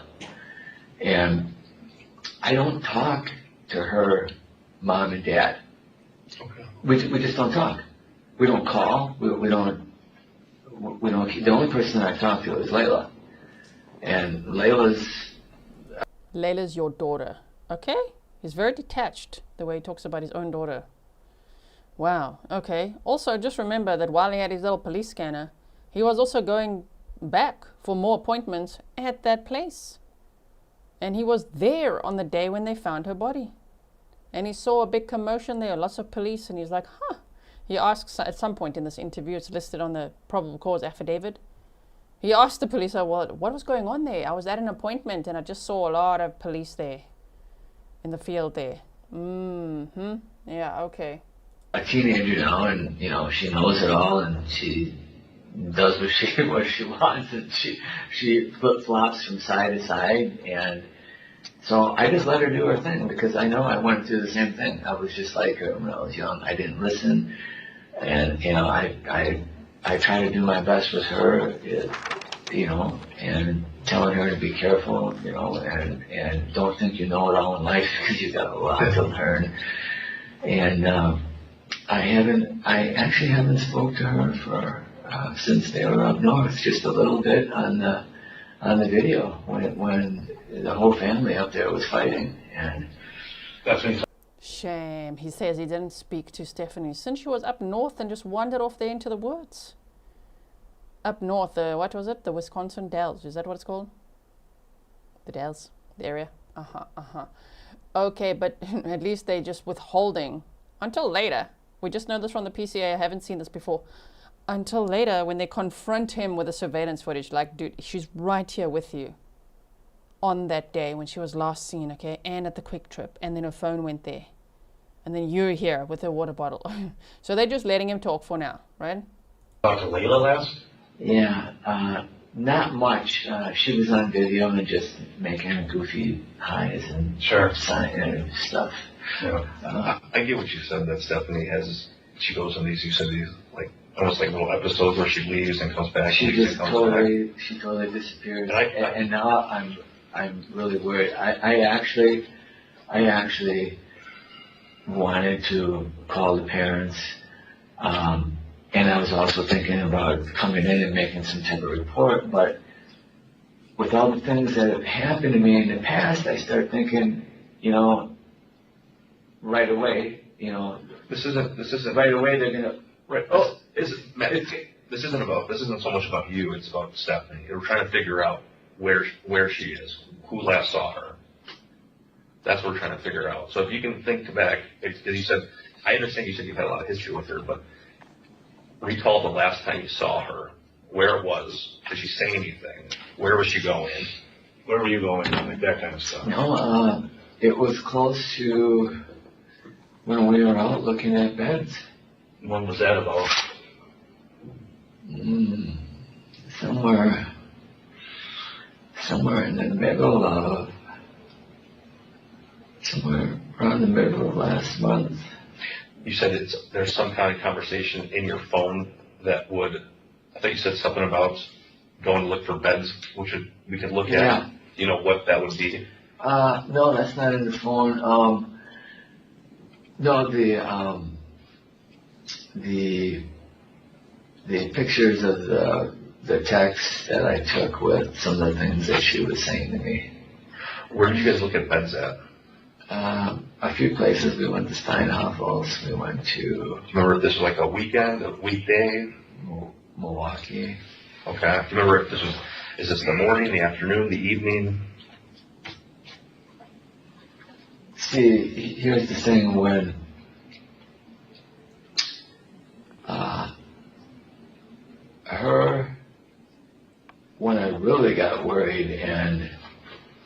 didn't understand what was going on is she put her purse in the back of my truck, in the back seat. And why don't you lie a little? Just say to buy yourself some time, and then lie a little bit more until they show you the surveillance of you. On that day she was last seen, Stephanie was last seen carrying her purse, which was found in your house. Okay. I took it out, but I didn't notice that the purse was there until I went to the car wash and cleaned. Because if you search the vehicle, I hope you didn't rip open the door. You guys had my keys. You just had to open up the keys, but the doors with the keys. Right, nothing's damaged. Okay. I didn't notice the purse because I had from me not being able to move around, I just threw a bunch of shit in the back of my seat. Bags and clothes and stuff. I have a bag back there for when I go swimming. I have a gym bag because we go to the Y, we go to Planet Fitness. What kind of purse was it that she dumped? Yeah. Dumped? Did she say she dumped it in the back seat? He's like, dumped? Don't you love it when these criminal defendants, when they show the police interviews and then the hands start flying? Like, yeah, it's just like, got that swimming bag back there, and then they're trying to look so chill that they're overdoing it. Look at him. He's so relaxed. Not. From the waist down, not. He's sort of facing the door, sort of. Just like, get me out of here. But anyway, just so chilled because swimming, I got stuff in the back. Found her purse back there. Right. Or tossed it in the back seat or whatever. I didn't notice that the purse was in the back seat until I went to the car wash about a week ago. Yeah. And I took out my car mats and I started cleaning everything, and lo and behold, I see her purse, and then that's when I was like thinking, well, this is strange. But she's done that before. Yeah. She's left with her purse. She's done that before. No, we don't believe you, sir. I don't think so. You're also lying because he cleaned his car, which is also like red flag. Why are you having your car wash is fine, but in this scenario, on September 6th, why are you having your car cleaned then? And why are you pretending that's when you found the purse, when actually he doesn't know that they know? On the surveillance footage, he had her purse, aka handbag, already on August 23rd. So at this point, they know, damn, this guy's lying. Look at him, look at him. Look at his body language. Let me explain some more. They might as well slide a paper over. I love it when they do that in interviews. And say, draw us a little map. That's my favorite time. Like, yes, start drawing. Then they really start over-explaining. Behind. Yeah. She also left. So I'm thinking, well, okay, well, the purse is there. She's got her phone. She should be okay. Yeah. So then I notice when I get home, whenever after I found the purse, that she left her phone and the iPad at my apartment. No way. What was the purse? The iPad was something that. Now we had our phones on for many years on and off through one contract, so that was not unusual for us to swap iPads or swap phones. Okay. I mean, you can look into it. It's on T-Mobile. I'm not going to sit here and bullshit you. No. The phone is still on. In fact, I went on the phone, and I was looking for any type of messages. I couldn't call her because the phone was at my place. What kind of purse is it, though, is what I'm asking. That she left in the back of your truck? Black purse. Black purse? Yeah. Was there any, marks on it, or did it have anything distinguishable? I'm not a purse. You know what I mean? Like, I know women have... Well, if you guys went into my apartment, did you find a purse? Where was it in there? I didn't spend a whole lot of time there. We had other stuff we were working on, so... Well, what were you working on? What's that? Were you looking for her? No. We weren't working on there. I said we were there for a little while, then we had to go. Well, what were you looking for in there? For where? Did you see him writing diddly squat? He's writing nothing. He's pretending to write. Just like very busy. Yes. Let me just, make a note of what exactly. All your own red flags? Sussex. Sandra said, I'm home, driving for the last 2 hours, so I couldn't join the chat. Home with a cup of tea, listening to my favorite gal, Georgiann chat. Thank you so much, Sandra. That is so sweet. I'm glad that you're home safely. You got your tea. Hope you got, I don't know, pajamas, huh? Something cozy. Wait, it's in the UK, right? You're in the UK because it's pounds. Okay. So similar weather to what we have now. Thank you so much. Okay, already now. That break was nice. Okay, when I pause and I'm like, whew, okay, here we go again. More of him. Here we go. In my apartment. We're getting there. Like, I'm trying to find out, like, where was Stephanie last seen? Who was she last with? You guys said you went bed or mattress shopping, right? Do you know, okay, so walk me through that day, Matt. Okay, so you guys went looking around at different mattresses or bed frames or what? Mattresses? Yeah.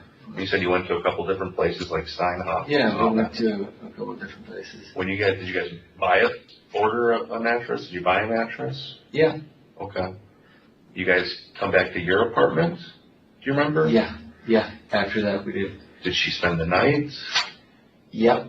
Okay. I believe she spent the night, and then we went to the next day we went somewhere. I wonder where you went. Could it have been for your ouchie on your foot? Maybe there. Look at him trying to think hard. He knows exactly where they went the next day. And to be like, yeah, she spent the night. She lived there. Don't lie. She lived there. And for a little bit, she stayed with her mom here and there. But the minute she stayed with her parents, you're like, oh, my foot is hurt. You're going to have to come and help me all the time. You drive me. You look after me. Okay? So now he's like, she stayed over, and then the next day, where did we go? Oh, right to that location where her body was found, perhaps? I believe that's the day she took off. And I thought, well, that's nothing new because she'd done this. She calls her mom. When she took off, so you wake up, right? She spent the night. Are you guys at the apartment? Are you staying at the apartment? Do you leave together? Does she leave? Do you leave? Like, that's what we're trying to figure out. Can you walk me through that morning? So you wake up, you said you thought you may have went somewhere. Do you remember where you guys went, or where you went, or where she went? Yeah, we went to, I was going to Orthopedic Associates. Okay. All right. Okay, so we've paused at 20:27:48 in the time counter. Detective, you started your questioning of Mr. Pahl. The first slide started at 19:59. That sound accurate? Yes. Okay. And so the first time that you're able to get Mr. Pahl to indicate when the last time he saw Ms. Pavlons and where is at 20:27 in the interview? Yes. Okay. Thank you. Continue, please. With you? Did she stay at the apartment? She went with me to Orthopedic. She went with me a couple times there. Okay. So that day. In fact, I was there Friday the 9th. I had a doctor's appointment Friday the 9th. When 9th of September? Yeah, when there was a huge crime scene there. But you weren't there when you last saw her. You said you weren't there. I was there Friday when I saw a huge crime scene there. Okay. What happened there? What happened? On Friday, he's talking about September 9th, when his girlfriend's body was found, where he is accused of leaving her. And he's like, yeah, I was there for my appointment. And then on Friday, which would have been September 9th, saw a huge, did he just say crime scene? He said, I saw a huge crime scene there. Obviously, you would have seen the tape, right? Interesting phrasing, though, dude, in this interview. So a huge crime scene. Real quick, Matt. You said you went with her to an appointment at Orthopedic. You guys know something you're not telling me. No, we're trying to figure out where she is or who last saw her. So I guess you just told me you said you guys went to Orthopedics together. Yeah. I've been going to Orthopedics since Right, this is the day Since after. May. Right, this is the day after, though, you guys went mattress Yeah, shopping. I can't recall the exact dates, but she went there with me a few times. Okay, this would be the last time that you would have seen her, though, in the last few weeks, you said. This one would be kind of, I would, you know, if you're thinking back, you haven't seen her since this day, and you said you guys went out there. I believe so. Does she drive? Do you drive? I drove, but sometimes in the beginning she drove because I wasn't supposed to drive because of my foot.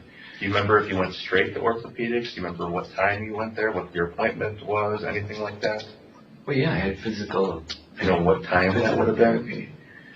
My times were all different. Morning, afternoon? Yeah, a lot of times they were in the morning. Okay.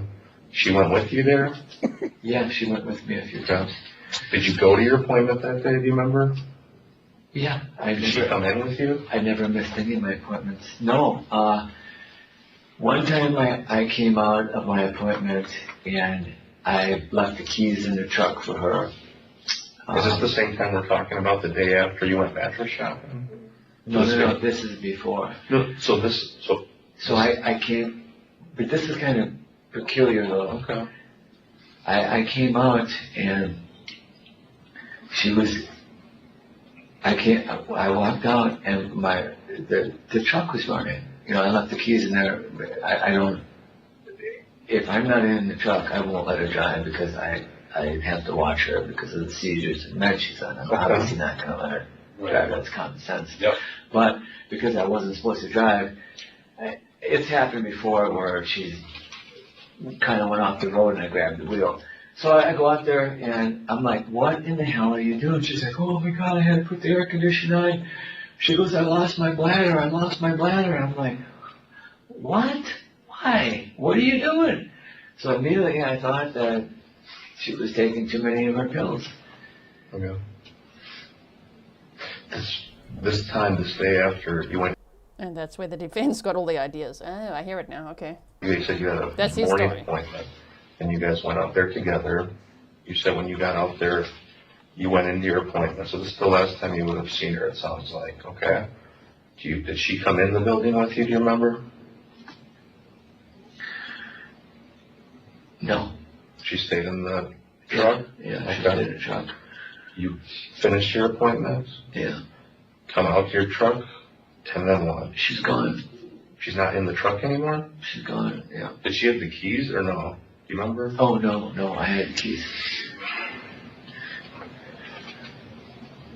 I had the keys. Did she give you any indication she was going to go anywhere or like where she would be going? No. She just, I was just perplexed with a lot of things, how she was acting. I just don't like this. It seems like you guys are trying to get me, for some reason, to be with her. No, Matt. What happened? Matt, Where is she? That's what we're trying to figure out, Matt. We don't know. Okay, she's been missing, right? You said you haven't seen her for weeks. So we're trying to talk to everybody. Please tell me. This is not normal for her not to get a hold of me. This is not normal for me not. And yet you didn't report her missing at all. Look, this guy's ready to pounce. He's done. He's ready now. Like, guy, we coming for you, okay? Also, when he mentions Stephanie's bladder going, oh, is that to try to explain away any potential evidence they may have found in his vehicle? That maybe that happened if he strangled her? Smothered her? That can happen, right? Often does. So like, oh, you're trying to just sprinkle in there a little bit of covering your own ass in case. So, yeah, I don't think it's going to work. To hear something from her. Right. When you got back out to your truck, Matt, and she wasn't there, did you go in the building? Did you check it out? Man, what's going on, man? That's what we're trying to find out, Matt. Okay? Like you said, when you came out here. What happened? That's what we're trying to figure out, Matt. Matt, we're looking into. You said when you came out to your truck, she wasn't there. Okay. What happened next? that particular time, I thought it was another time that she went and called her mom to pick her up. Okay. You tried giving her a call? No, I couldn't, because she left the phone at the house. She left her phone at the house? Yeah, she left the phone at the house. But you didn't So, like I've done before. She didn't leave the phone at the house. Her phone tracked all the way to the orthopedics place and back to his house. Okay. So he's like, no, I couldn't. You could. Of course you could have. You didn't know that she left the phone at the house. So at that moment, on that day, you could have absolutely tried to call her, but you didn't. You're guilty. I drove up and down looking for her, and I can't, with my leg, I mean, I can't. Oh, I gotcha. Did she have any bags with her, any property that she took with her? No. I don't know what you were just gonna say, but no, I knew that she didn't have a phone that time before I went in, because I said I'll text you or something. She's like, oh no, I forgot my phone. And I thought that was really strange. Shame. But that wasn't unusual either. I mean, she's left her phone behind. Sometimes she brings her iPad. I really didn't notice. I just went in, I came out, and she was gone. When you said you drove up and down, you looked for her, did you? Yeah, I was thinking that maybe she took a walk up the street. Did you? Maybe she called her mom. Maybe she was just venting, because she's had a habit of this in the past, to run out to the woods, call her mom, do stuff like that. Okay. What did you? I mean, when I was over on West Ave, she got really extremely upset over a phone call at Layla, and I got a picture of my phone. She ran out to the bushes, hid in the bushes, and started slashing her wrists.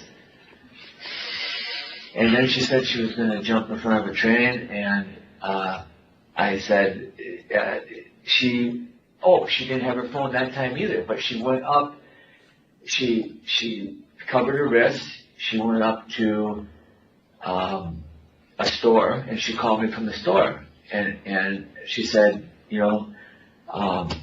I'm settled down now, and I'm just like, well, what's wrong? Talk to me. And she's like, well, I'll come back and talk to you. Okay. This last time that you saw her, when she wasn't in the truck, you said you drove up and down looking for her. Did you ever go back to check the apartment if maybe she got a ride from someone? Did you get hold of her mom? Did you ask her mom if she'd seen her? No, because me and the mom didn't talk. I mean, if she went with her mom, why wouldn't her mom? Her mom could have called me too. Do you remember when you got back? Ask her mom why she doesn't call. But we're asking you, because you isolated her. So we're asking you now, Yeah, wait, I lost your comment now. KK said, how could she have called her mom if she didn't have a phone? He's like, I thought she went into the woods and called her mom. How would she do that if she didn't have a phone and you knew she didn't have a phone? Shame. His story is falling apart. Stefan said he's such a bad liar. Really, such a bad liar. And GB51 said the behavior panel would say, yeah, chaff and redirect. He's doing a lot of that right now. Her mom doesn't. No, I'm just saying. Do you remember when you got back to the apartment? Was she there? You guys were over there yesterday talking to the parents. I haven't talked to anybody's parents yesterday. When you met, somebody was. Matt, you said when you got back. Really? Did you go? Well, she's missing. That's the first place that you go to is the parents. You said never at her house yesterday. Yeah. Not you, but somebody was. Did you go back here looking for her? Did I go back to the apartment? Yeah, after you were looking for her. Yeah. Do you remember if she was there at all? Oh, no. Was there anything there that gave you an indication that she had been there while you were in your appointment or anything like that? No, not at this place, but at the last place, she got really bad and duplicated my key. Oh, no, she didn't duplicate the key. What did she do? She did something where she was able to get in the door. but it was the drugs that was making her whacked out. So she did some really whacked out stuff sometimes. Okay. All right. Has she contacted you since then? No. I'm not a social media person, but since the iPad was at the house, I did look on social media. I did look to see if she was active. Maybe she used her mom's phone or whatever, and I noticed that her family was unusually active the last couple of days, and I started thinking, oh no, something's not right here, because there have times that we haven't talked, we just done our own things. I got you. But this is a little different. Long, yeah. I've been really having a sick feeling in my stomach, something bad. How long after that you saw her, Matt? How long after that appointment, when you went back to the apartment, you said you went to the car wash or something? That was like recently, though. That was a few days ago or a week ago. Wait a second. I need to. I'm being cooperative. Yeah, I'm not trying to confuse you. Really being honest. I just feel like I'm being boxed in the corner for some reason. No, like I said. I wonder what that reason could be. We're trying to figure out who last saw her, where she was going. Okay, if that's all this was, why wouldn't you call me why wouldn't you call me up on the phone if you have my phone number? I don't make those decisions. Because I'm pretty sure the parents have my phone number through Layla, but I don't even think I have their updated numbers because I don't talk to the parents. Right. You said when you met. Not much. I mean, there were times that I went over there and we said hi and goodbye to each other, but nothing. We don't talk on social media. We don't talk. I'm trying to get as much pertinent information regarding Stephanie as I can. Okay. And you told me, you said you made a comment a little bit earlier about that, something about her purse in the back of the truck. Something about a car wash. I don't recall. What was that? Is it the same day, or is this more recent? No. I didn't know. The phone, the iPad and the phone wasn't that strange, but and she's walked away before without her phone and used other people's phones. So, but with the new phone, when I did see it, I thought that was kind of odd. And then when I did do the car wash, I thought it was really odd that the purse was in the back seat of my truck, and she had the wallet was in there. I looked. I mean, the wallet was in there. Her smoking stuff was in there. Okay. And it would have to have been in there from the last time you saw her for the appointment, right? Yeah, I would believe so. Yeah, I would believe so. I mean, did you see it? Did you see it in the truck the day she left? Oh no. It was. I wasn't able to wash my truck for at least 2 weeks after. It was just 2 weeks recently. after what? Do you remember anything the last time you saw until 2 weeks after. Okay. her the day she left? Did she leave anything in the car that you could you thought was odd? That you noticed? Yeah. I didn't notice it right away. I noticed it when I cleaned the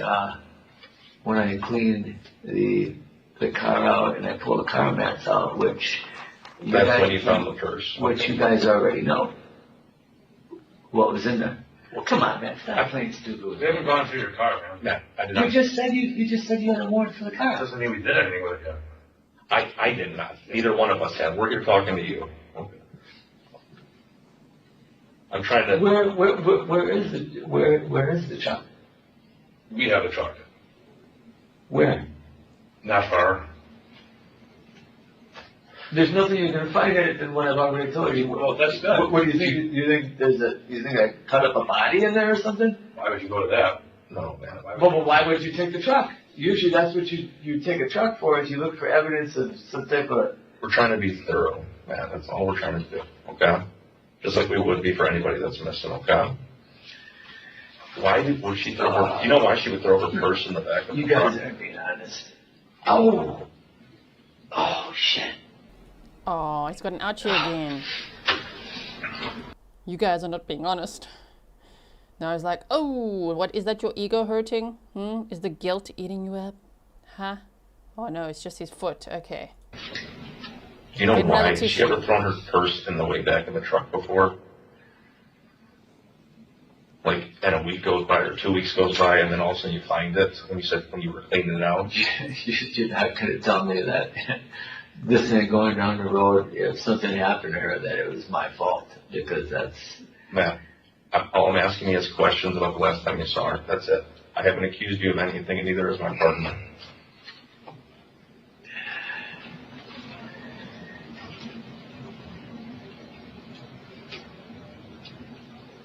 Did you see?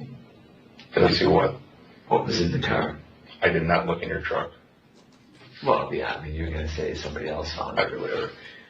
The day that I found the purse. Yeah. Stop it. Now he's going to talk about the little yellow note. Did he put that there to see if they would check his truck thoroughly or what? When I cleaned the truck out, there was a note underneath. There was a note underneath the car mat. Well, that's It wasn't anything that I haven't already heard before through email, through texting about threatening her life. But in the note, she didn't threaten her life. She said that, I'm tired of everybody. I hate everybody. I hate you. I hate my parents. Fuck everybody. You know, that type of language. That note's in your truck now? Yeah. What did that note make you think? I just left it there because I have nothing to hide. I mean, come on, guys. All I'm asking you, man, what's that note? You guys aren't stupid. If you're trying to accuse me of something, man, no one's accusing you of anything. anything. I wouldn't have any of this stuff, but man, no one. I didn't know what to think about it, so I left it there. I'm asking you what you thought. Even my dad has been in his truck since there, and he read it. He said it just sounds like a cry, a plea for help. And then they spoke to his dad, and his dad's like, I didn't see anything like that. And then they spoke to his dad again 1 month later, and then his dad was like, oh yeah, I remember the note. And in between, the defendant was contacting his dad a lot.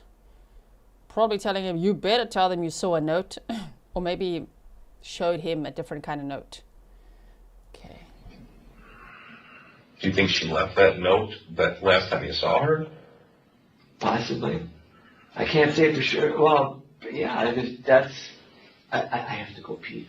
That's probably a good educated guess, because I didn't find it. I found it the same day I found the purse, pretty close to the last time I saw her.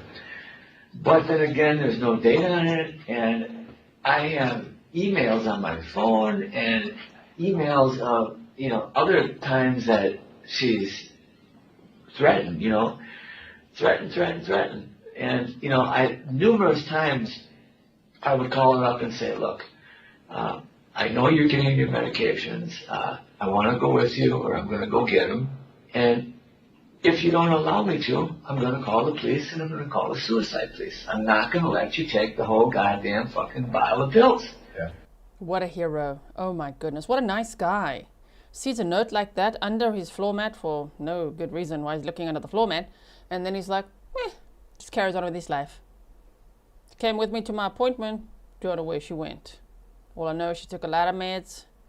And he said, threatened. He didn't say threatening. He said she was threatened. Okay.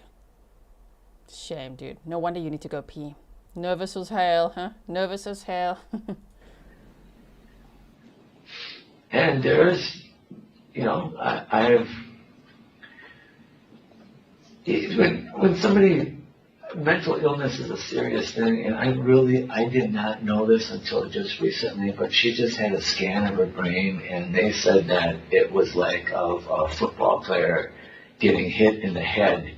Why do those football players that make millions of dollars a year get depressed? It's because it's a freaking mental illness. Okay, we don't fully understand our own brains. Why do they do the things they do?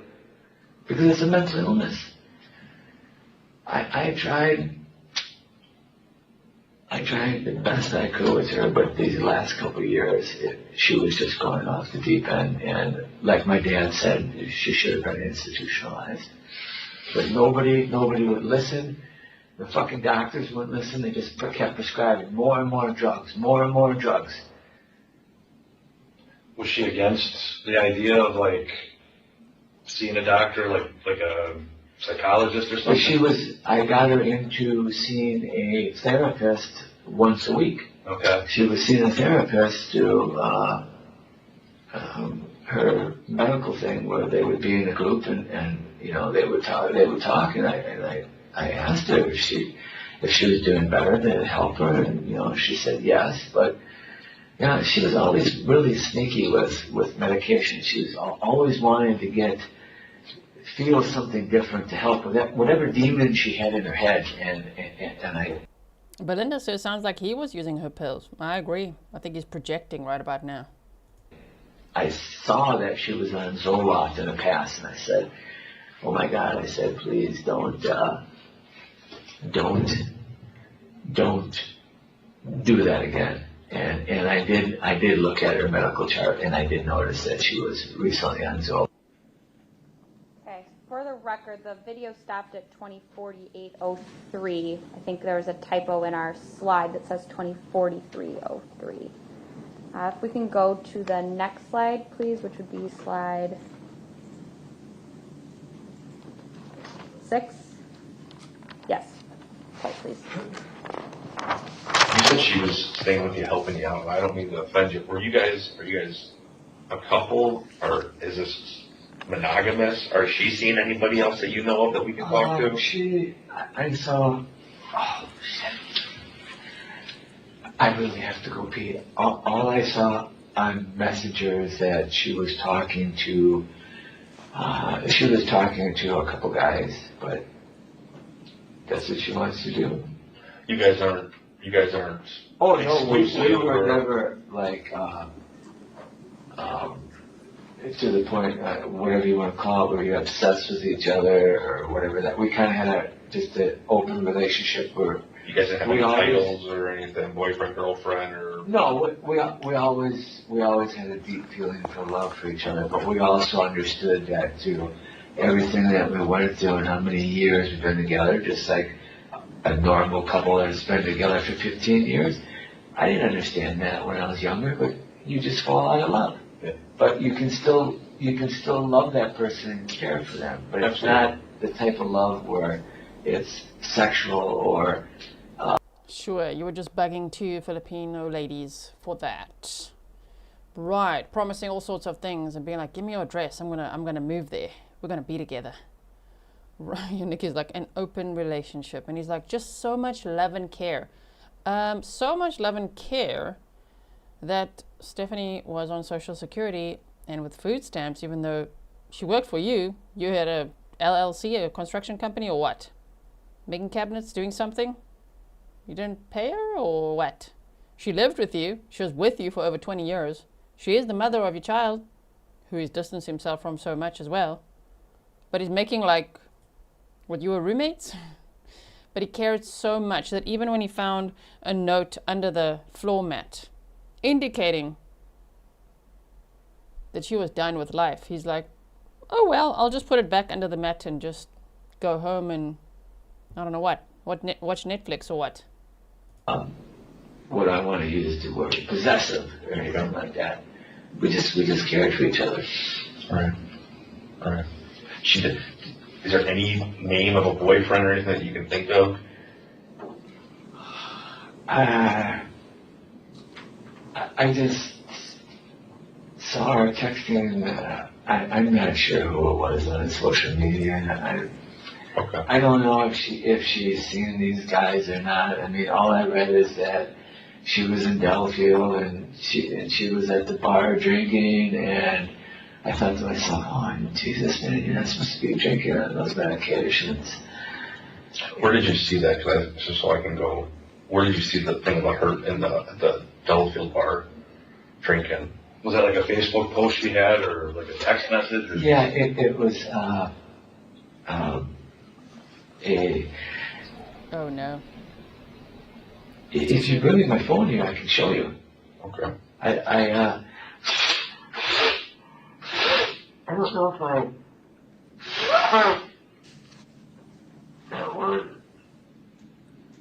that one I don't know if I can get into. Why are you talking like that? Her phone. Get a new tissue. There's a box of tissues right here. And this guy is just getting his little hanky out the whole time. Ew. And talking while blowing his nose. Well, it's actually not her phone. Our phones were all put on one contract, so we were kind of sharing the phones and iPads. We just did that years ago. And I actually bought the phones, so they're actually my phones, but since I bought them, she just made the monthly payment out of her bank statement. We would set up some deals like that just to. Okay, and slide 7, please. The last you had an appointment. Do you remember what day that appointment was? You saw her. You guys, what's the deal? Am I walking out of here tonight, or am I going to tell you that I'm going to get an attorney? I don't know. Are you asking for an attorney, man? Again, we're trying to figure out what we can find out about Stephanie. That's our focus. Are you charging me with something? Am I charging you with nothing? No. Are you charging me with something? No. And they didn't for a year. We haven't accused you of anything. You guys are allowed by law to lie. Okay. I'm not. We're not charging you with anything. We're here asking you questions about Stephanie, and that's it. I know I didn't do anything. There's nothing. We're not accusing you of it. There's nothing illegal in my truck. There's nothing illegal in my apartment. Have we accused you of anything? There's no illegal drugs in there. There's no weapons in there. Yeah, I know I got a history. That's why you guys came the way you did, because I got a history of being heavily armed, which is another. See, I know. Okay, I know. You were never charged with any kind of weapons violation. No, that's another. Like I told you, another freaking nonsense thing. Yeah. Somebody made up some story that I got guns or something or whatever. That's how it started. Okay, the next slide, please. I understand you have an open, ongoing investigation. You have a lengthy history with Stephanie. That's why. Which is understandable. Yeah, and it sounds like, as far as we know, you may have been the last person that saw her or talked to her. That's what we're trying to figure out. If you can help us point to where she That's was. possible, but when she gets out and she takes off, right? Yeah. That's out of my control. I can't be blamed for anything like that. And she, like I said, she has a history of that. She has a history of going up to strangers to use their phone. She has a history. Actually, when I first met her, I got out of prison. I met her right here in Waukesha, And I have empathy. I felt sorry for her. She was, I met her at the bowling alley, and she was with some shady character, and I got her away from that, and I changed her life around for the better. I got her to stop drinking. I got her license back. I had her go through treatment. I got her a job, and she was really, really a good young woman until the mental stuff started with the seizures and losing her kid. Yeah. When you tried to reach out to her, recently, like, I don't know, was she responsive to it? Like, when you sat down with her and said, Stephanie, you need help or you need this, did she take you seriously? I did everything I could, almost like the same techniques you guys use. I threatened. I said, I'm gonna call the damn police. I'm gonna get the suicide police. And this is when she was even by her parents' house. I said, your parents aren't going to be happy because you're not going to be able to hide in your room eating those pills, dying. I mean, even in front of Layla, when I went over there, she was walking around just like in a zombie state, and she was telling me and Layla that she was choking and coughing. Well, to what I know about opioids, that's near death. And then there were times where, because of her back, one of the doctors put her on fentanyl. And when I was around her, she would pass out. She'd be wheezing, and I got her off that. I'm like, my God, they're overdoing that, overdoing that with you. And I got her off that, and I said, don't you want to live? I mean, why? There's so much to do in life. Life is so joyful. This is our time to. Everybody thinks that, it's going to be better wherever we go after this. How do we know that? You should enjoy every time. Nobody knows what's on the other side. It might be a lot different than what people expect. Yeah, I'm a Christian, but I'm just saying, I get into heavy conversations about religion and what it's, what the image of God is. He might be different than some guy sitting up there with a long beard and a throne. He might look like an alien or something. Yeah. In fact, I've been doing a lot of reading on that recently. They're starting to prove that there's ancient civilizations that they keep hushing up about. I don't know if you guys study history, but not to that extent, no. No. Well, no. History is really, really interesting. The people in power that they control the history, they control the future, and if they control the present, they control the past. Those are the people in power. You know who said that? No. George Orwell. Oh, yeah? 1984. When I wrote to the judge about them being able to monitor your kids and this and that, he thought I was crazy, but now, that was like 15 years ago, but now the way society's coming with phones and technology and being able to watch people, it's not too far off from the truth. Was there anything in... Sorry, you guys. That's all right. Was there anything you found in her purse that would make you think anything was wrong? Like, it's weird. Yeah, for me, she quit smoking. She quit smoking, but she had vapes in there. And the vapes were on and off. I thought that was odd. Yeah. I thought that looking in there, seeing. No, he's bringing up the vapes. There was a vape found close to her body. So, anything else? What else is he going to bring up? This guy, Court Lurker, says, I hate every word out of his mouth right now. I know, right? This guy's exhausting as well. Goodness me. That she had her wallet and cards in there. I thought that was odd, but she's done that before when she's called people up to get picked up. Mm-hmm. That's all stuff that she's done before, including the note that she put in the car. And it wasn't a note. You'll find it. It's right underneath the passenger tarmac, I believe. You put it under the passenger car mat? I didn't put it there. She did. Well, you pulled it out to read it, and your dad read it, right? Yeah, I didn't notice it until the same day that I found the purse in the back. Right, and then you read it, and then your dad read it. Yeah. And then you put it back underneath the... Yeah, I just kept it in the car because what does a person do in a situation like that?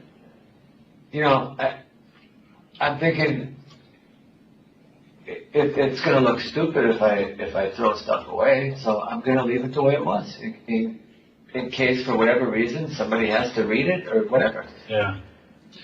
That's my logical thinking. Did she leave anything other than the purse in the truck? It's not logical. That's my logical thinking.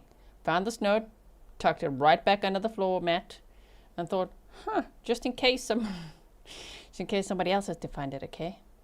Anyway, back on with my life. Right. Do you remember? No, just the purse. Had I saw the purse and the note together, I would have called the police right away, most likely. But I didn't. And I didn't hear, my gut feeling was that her mom was going to pick her up because she had a prescription ready that day. So my gut feeling was that she was playing the game of having her mom go get the prescription so she could take, so nobody would help her take her doses like she was supposed to. Okay? It's not, my dad's done it. My dad's a pharmacist, by the way, and after a while he would not even fill her prescriptions anymore because he got so scared. Okay?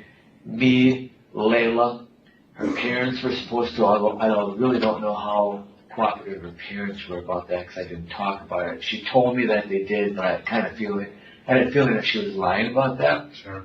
But with me, I would give her prescriptions as prescribed, period.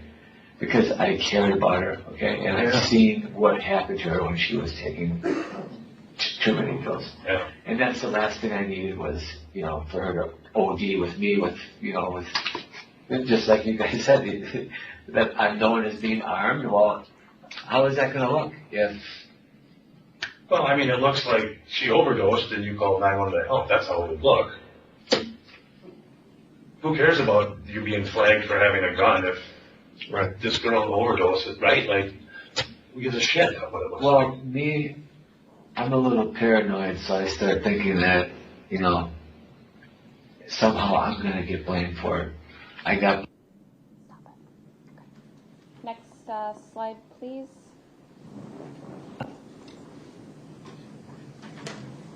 And if she would ever overdose while she's at your house or with you wherever, well, calling 911 is really the best. Like, even, if it was too far gone to help, I mean, calling is... Okay, I'll rephrase that. What I did is, when her breathing wasn't, I would stay up and I would shake her and I would make sure she wouldn't take any more medication. What I was saying is, I was scared to death that I would wake up next to a dead body. I can agree. Yeah, I would agree with that. And then somebody saying, oh, well, you gave it to her, you did this, or you did that, or whatever. So it still makes me think that he overdosed her somehow and then decided to make it look like something else by putting a body in the woods right there by his physio appointment and staging the scene. In my opinion, I'm speculating, lifting her shirt, bra, and doing a belt, that kind of thing. Okay, scalpel and a vape out there. Okay, next slide, please. Start getting, so the day that she wasn't in the truck when you come back, at what point did you start worrying? It started really worrying when I thought, okay, after I drove. By the way, this wouldn't be the first time that I drove looking for her. No, I got you. I thought, okay, she's gonna get her medications, and then she's gonna call me, and then she's gonna say she's sorry, I'll have you, Layla, well, Layla's on the picture now, but Layla used to help with that, monitor my meds again, because I don't want you calling my doctor. I don't know how many times I threatened to call the doctor or the suicide police or whatever.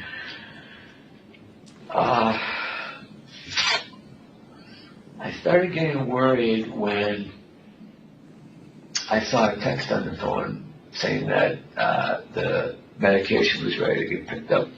Is this the same day? Is this the next day? This is it was supposed to be the next day, but I didn't get to the pharmacy till another day after. Okay. So I went and picked up the medication, and then I thought to myself, well, probably be getting a phone call soon from her. From her parents. To get her meds. Yeah, to get her meds. And then I thought, strange, maybe she finally did what she was going to say and go in and quit. For a minute there, she started saying, you know what, maybe I'll just go in and get off these meds and see if they can lower even my seizure medication, because even my dad said she was on such a high dose of seizure medication that she couldn't even go a day without that medication. She would start shaking and going into seizures. Okay. So then I thought, well, maybe she's in treatment, but I don't know if I can call the mental health. I don't even think they'll tell me if she's in there. And then I thought, I really didn't know what to think. I thought, well, maybe she's probably got some pills stashed at her parents' house from the last situation. When I found the purse and I found the note, that's when I started thinking, oh no, this ain't good.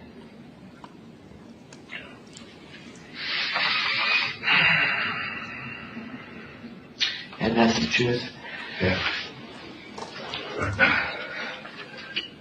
So you said once you do the car wash thing, right? That's when you find the purse and you take it in the house, in your house, your apartment. Is that where do you get your car washed? Over in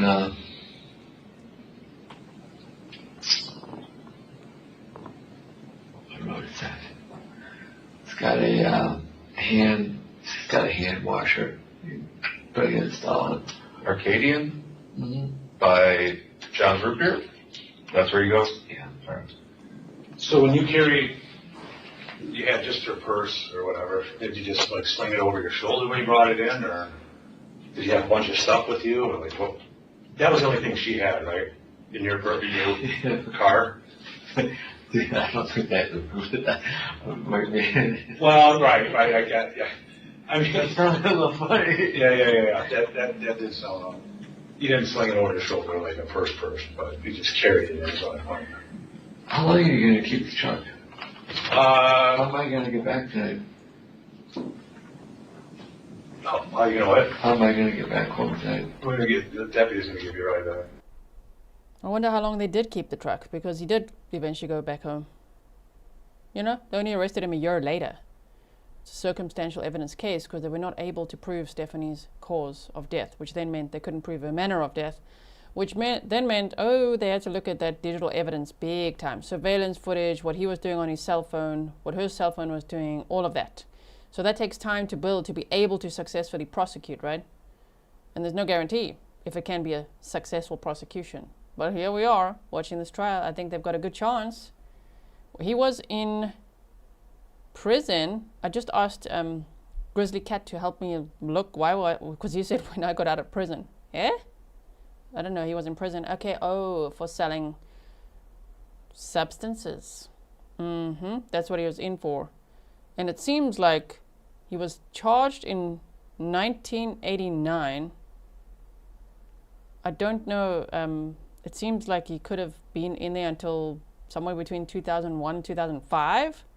But they did say that he met Stephanie in 1999. So I'm not too sure how that all adds up. But he did spend some time in prison for selling substances. Okay. That's why he's still hanging out here.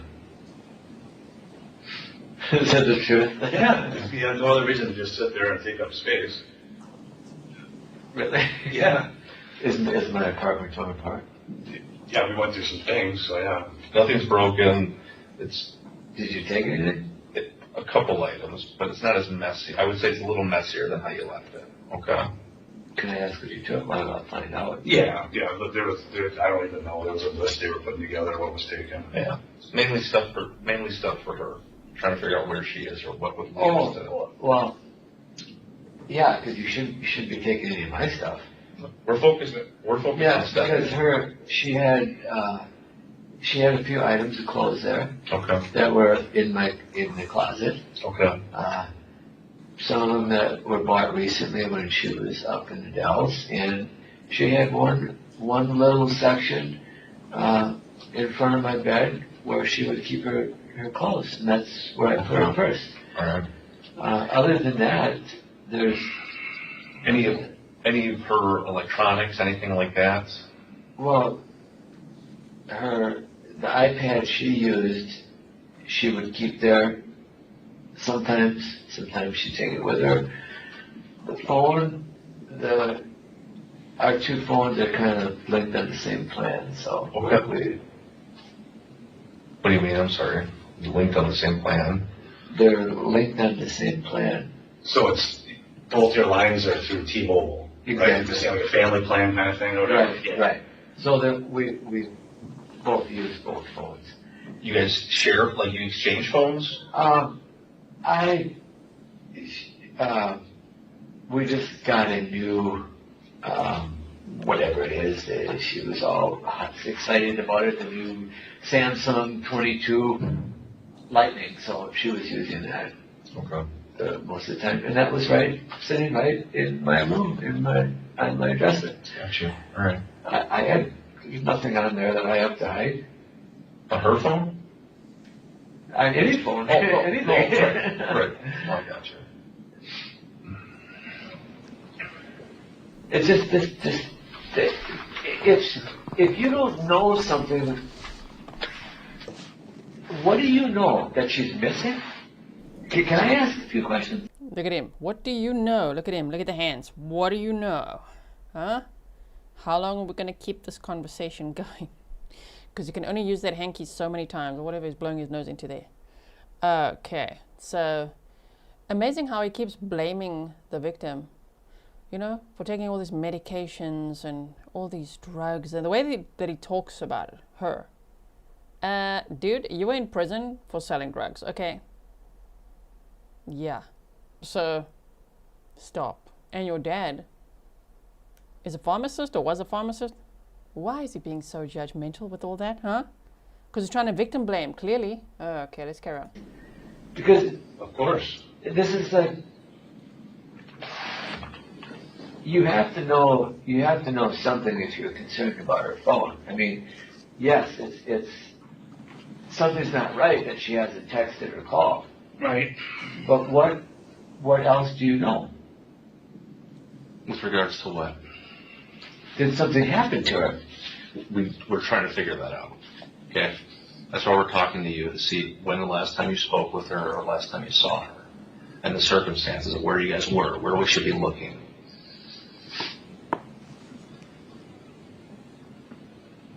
What happened to her? I don't have any reason to believe something happened to her. You know, me and her at one time were very close. Okay. I got a really bad feeling. Right now, or when you found the purse, or when? No, I had a really bad feeling the last couple of days. Okay. I mean, what's the longest, you know, you said it's been a few weeks since you've seen her, correct? Okay. You said that's normal or not normal for her? It's not normal this long, although we have gone for periods of time not talking. I mean, not seeing each other, but generally always getting a text or, hey, how you doing, or something like that. Yeah. Have you talked to anybody about your concerns with her? Well, yeah, I mean, me and my dad are close, and he just keeps telling me you gotta stop worrying about it. You know, her mental illness is not you. You can't beat yourself up over it. You can't. You can only do so much for somebody. And, All right. So, John, you understand? Do you think she's? John, I thought you John. Sorry. Do you think she was taken? I don't know.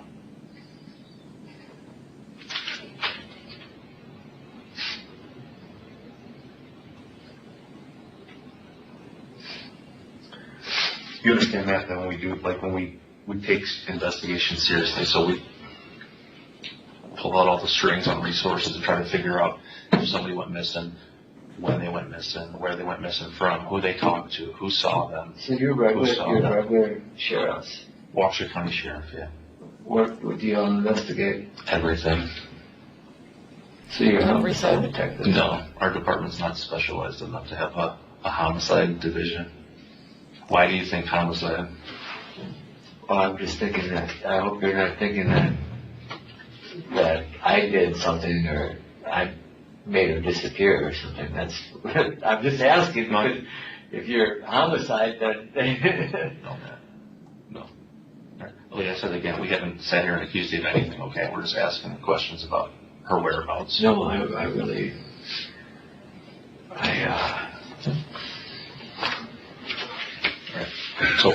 So Matt, you understand that when we have these types of cases, we pull out all the stops and resources, right? Okay. Yes, confront him with it now. Okay. You understand that? Okay. Okay. You see, that's August 23rd, correct? Yeah. Okay. That's her going out. Oh, yeah. Of course. Right. Of course you're going to have pictures going in and out. That's her going out to the truck. And I told you I saw it. I know. I'm just showing you some stuff, okay? Mm-hmm. All right? That's her walking out to the truck, okay? That's the purse, right? Yeah, that's the purse. A couple of minutes later, you're walking out over here, and the truck drives away, and you guys go off to the appointment. I think you guys went to Quick Trip. Does that sound familiar?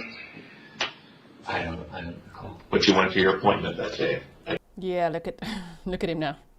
Yep, look what they've got. They know you've been lying this whole time. Janine says, Grizzly, do you think he's going to get off with it? Hell no. I think he's going to be LWOPed, in my opinion. So, but let's see what the jury decides. 8:30, right? Okay. All right. Okay. This is where we need to figure out something because it doesn't make any sense. All right.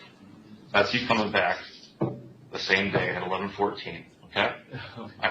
Hold on. Listen, Matt. You're holding her water bottle, and Matt. Okay. That's you going upstairs wearing the same shirt you have on now. Okay. This is the same day. And at 12:29, so less than an hour later, you walk in, and that's her purse in the bag. Okay? So this whole story, Matt, about... That's her purse in the bag? Yes, Matt.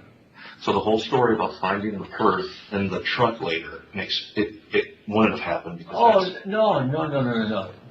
Matt, that's her purse in a plastic bag, okay, that you carried inside after you carried her water bottle in. That she walked... Matt, look. You see? That's her water bottle, and that's her purse, okay?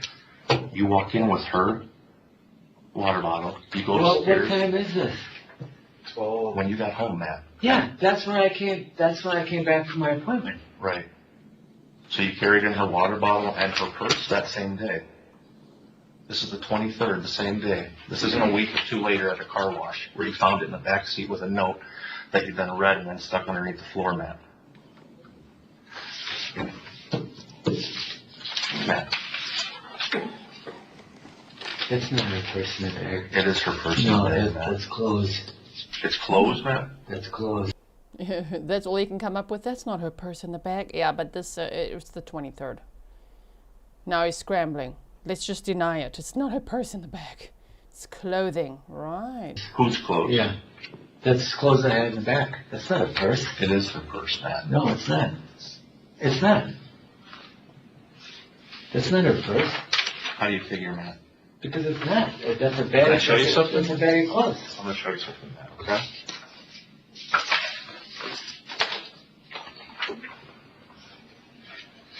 You'll here, Matt. See, I knew you guys were going to do this. Matt, but what the problem is, I knew you guys were going to do this. That's why nobody's doing anything. You're showing you Look at that. Can I show you something? That's her purse right there, right? You see that? Yeah. You see that? Yeah. If I was What so is worried, this? if I was so worried about the purse. That's her purse. Okay? So we're not going to play games about it's not her purse. It is her purse. Okay? We know it's her purse. We also know that her phone went with her out to where you guys went for your appointment, and then it came back with you. We know this. So you saying the phone stayed at her apartment?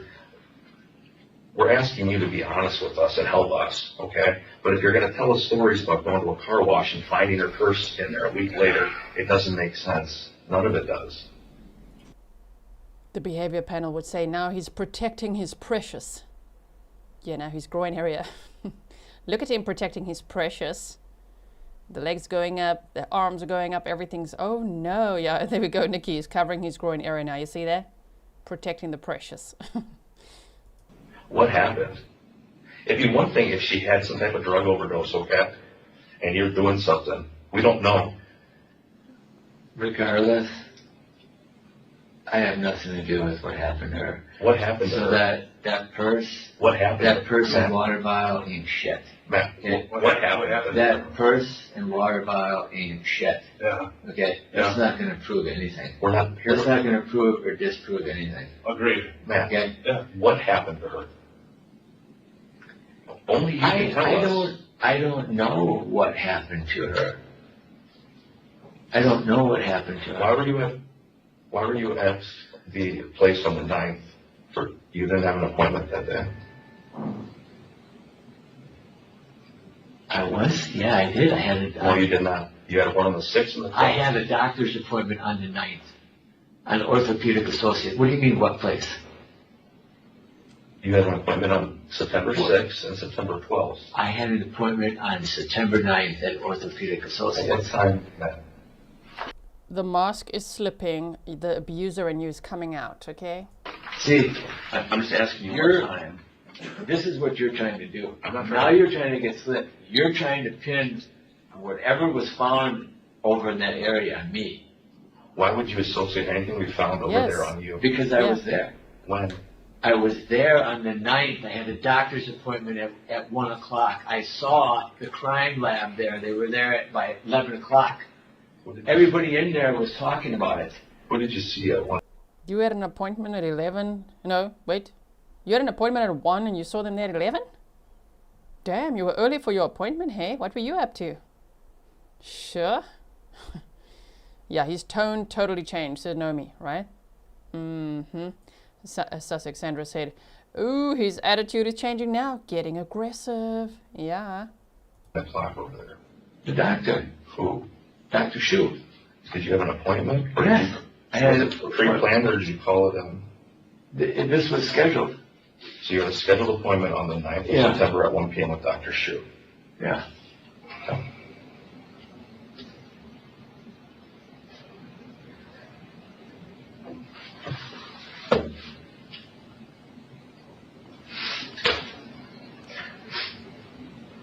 Why do you think something happened to her? Or why are you associating that with her? Why are you getting so aggressive about this? I'm not getting aggressive. See, you're changing tactics. See, this is why I shouldn't have even tried to explain this to you. Man, it's our job to point out inconsistencies. Yeah, you shouldn't have tried because it's ridiculous, 1. 2, you're the one who's aggressive. Huh? He's like, why are you guys getting so aggressive with this? No, that's all you. Consistencies, okay? So when you tell me you found her purse a week or 2 later while cleaning out the truck, and then you found a note under it that talked about supposedly about her alluding to suicide, which you then showed your dad. She's got another purse. I understand, but you're telling me you found this note and then she's got another purse. Matt, but listen. She's got another purse. She's got a gray That's not the purse we're talking about, Matt. What I'm talking about. How do you know which purse was I was talking about? I'm talking about the purse in the photos, Matt. And when I'm talking about the note, you said you found a note. Maybe. Yeah, but that's not the purse that I was talking about. That's not the purse that I found in the back seat. Okay.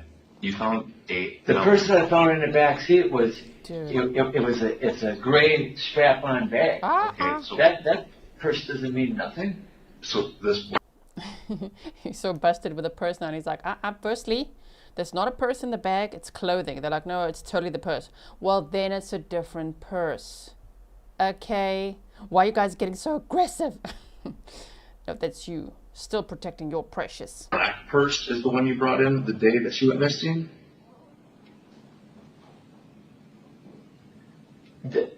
Yeah, that was in the car. That was in the car. Where in the car? In the front. In the front. That was in the front, right? And the other purse I found in the back. Amazing. It's a shoulder bag purse. Matt, you understand? Not too long ago, I asked you what property she left in the truck, and you said nothing. She didn't leave anything. You said she left her phone at home. Okay. You said she left nothing in there. You went looking around, nothing. Okay. And then a week later, or 2 weeks later, you found her purse. I honestly don't recall everything. I don't know. The phone might have been in the car. Well, you said that she. Why? Hey, Matt, you said that you told her when you. This police officer is literally rubbing his hands now. He's like, okay. Now we're really getting this guy. Look at this. He's like, whew, okay, let me lean in. My turn. Okay, let's go. Went to your appointment, Dad, I'll text you, and she said, no, I left my phone in the house. That's what you said before. Mm-hmm. Dad, I'll text you. Yeah, you said, I'll text you when I'm in there or something, and she said, no, I left my phone at the house, or your apartment, rather. That's what you told us a little while ago. No, I couldn't text her because I had the phone. You had your phone. You said you were going to text her. You said that she then said, you know what? I left the phone. If you're gonna charge me. I didn't do anything. You're the only one who can give us info about her. I can't be so honest. we can get answers to her family. I can't be honest anymore. What do you mean you can't be honest? You've been honest. I can't be You honest. haven't been honest because with us, Matt. you keep everything that I We're say. not twisting anything you say. Keep twisting. All we're doing is pointing out the inconsistencies in what you're saying. Because I can't remember everything exactly. Okay, but remembering what somebody had for lunch a week ago is different from remembering. This is the last time you've known this woman most of your adult life, correct? Right? You have a daughter in common, supposedly, like you said. You don't know. You can't prove it. You view her as your daughter. I didn't do nothing. We didn't accuse you of anything. I didn't do nothing to this girl, regardless of the purse, regardless of the purses, regardless of the stupid water bottle. That water bottle was left in and out of the truck. There's so much crap going in and out of that truck half the time, I don't remember. If you carried her purse in from the car, why did you put it in a plastic bag? Yes, answer that. And I was like, And why did you go in an exit that you didn't use earlier? I can use. I know you can. But explain to me why you would have to conceal a purse in a plastic bag. I can use any exit I want. And hypothetically, if I did move a purse, I would not want to be walking around with a purse looking strange. Why would you look strange carrying a purse? It's not over your because shoulder. I'm a man. You can hold it with your because hand. I'm a man. I'm a man. I put my daughter's Disney backpack on my back. Okay. He's a hanky boy. But he's like, I'm a man. I wouldn't want to look strange. I'm going to conceal this purse, okay, in this bag right here and go into a different entrance. I have to get an attorney. Okay, Matthew. Yeah, you do. I'm trying. I don't think you are. No, you're not. You're lying. You're not. Stopped You're at lying. 21:41:59. Detective Seitz, did that conclude your interview of Mr. Pahl? Yes. And through this last clip, we saw some. Right. Actually, let's take a break now. Okay, I'm sorry. It's 3:06. Let's give about a 15-minute break. Okay, folks. Okay. Thank you. What's going on here? Wait.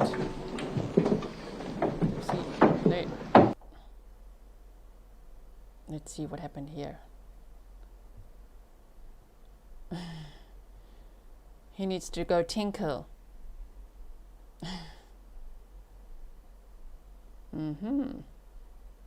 We're just looking. Okay, we're going forward now again. Guilty. This guy lies so much. Oh my goodness. He's definitely going to take the stand, isn't he? These types of liars usually do. They think they could actually pull it off.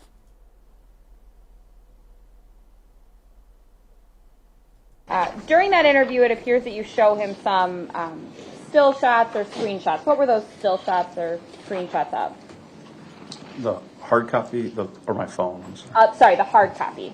Those were pictures that we took, snippets from surveillance footage at the Willow Park Apartments. Okay, so those same videos that we saw on August 23rd that you watched before the interview, those were some still shots of those videos? Yeah, there was 9, I think, photos in total. Okay. And then you also showed him something on your phone. What was it that you were showing him on your phone? Just a higher quality, the same image, but when you print off those, they get somewhat pixelated, so it's just a clear image of those. Okay. Can you bring up Exhibit 32, please? Now, after Mr. Pahl was interviewed, fair to say that the contents of his wallet were documented? Yes. Okay. And Detective LaFleur came and actually photographed this, but within his wallet, did that contain his driver's license? Yes. So I'm going to show for the, yes, thank you. If we can zoom in to the driver's license, please. It's in the upper right corner of this photo. Is that accurate? If they're going to show this photo, hold on. Are they going to? Then definitely YouTube doesn't like that, showing a driver's license. So, YouTube, this is public record. It's an exhibit or evidence being shown at a public trial. You know, sometimes they take whole videos down because they're like, oh, you showed a driver's license. Okay, no, sorry about that. Detective Seitz? Yes. What is the defendant's date of birth, if you recall? 6/11/68, I believe. Okay, and was his height and weight listed there? Yes. Okay. Can you zoom in any more? It's 5'10", 175. Okay, thank you. See, even they know, meaning law and crimes, camera people, they know what not to show. They're like, don't show a driver's license, though. Don't show that. They're not going to show it, right? It's like YouTube. Oh, my word. You interviewed Mr. Pahl on September 17th, correct? Yes. And the body had been discovered on September 9th? Yes. Had there been any media release or any information released to the public about the identity of the deceased person found at that location near OAW prior to your interview with Mr. Pahl? Not to my knowledge, no. And at any point during the interview with Mr. Pahl, did you inform Mr. Pahl that Stephanie was deceased? No. I don't have any other questions. Thank you. Scalise, go ahead. Thank you, Judge. Good afternoon, Detective. Good afternoon. Thank you for being here.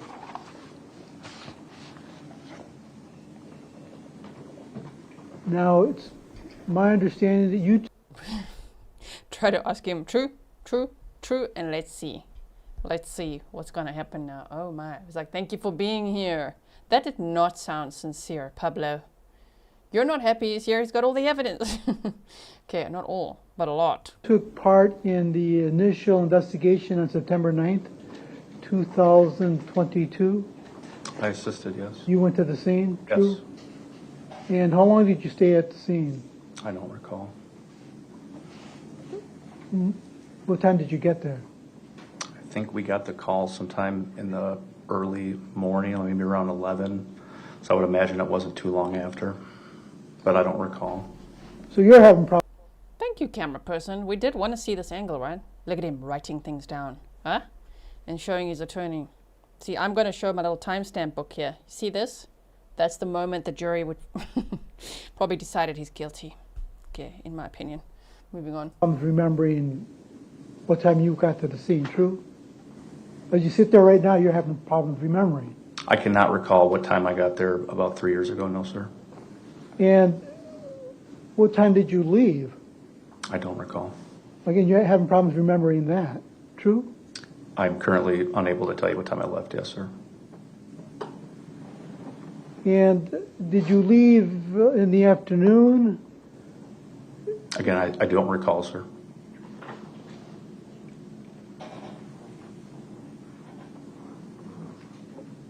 And you also strike that. What did you do when you got to the scene? What was your part?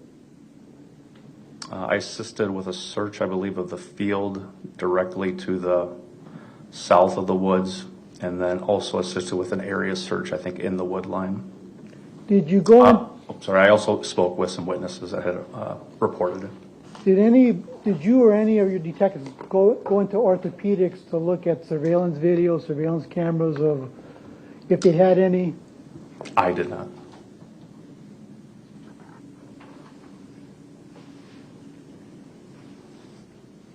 And then when was it that you learned Ms. Pavlons' identity, that she was the person that was in the woods?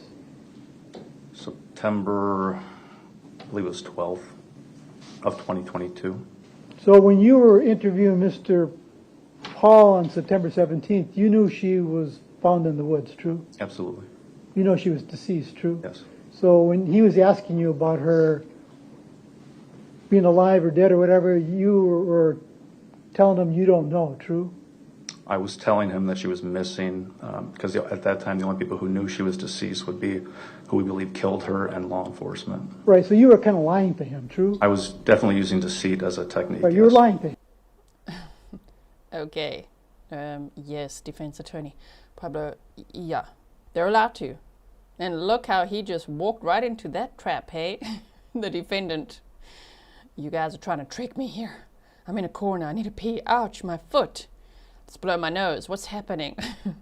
Right, and he was the only one who knew at the time that Stephanie was deceased, right? In fact, they spoke to her parents on the 12th. They found her body on the 9th of September of 2022. But they said they believed that it would be law enforcement and the killer that would know. So they're allowed to, yeah. And he's like, but obviously Pablo wants the jury to know, see, he lied. True? You could use the word lie, yes.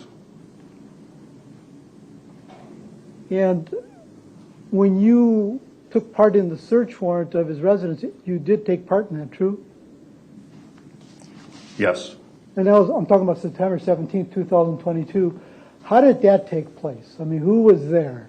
Can you be more specific, sir? Like who? Just you? You were by yourself? No, I was not.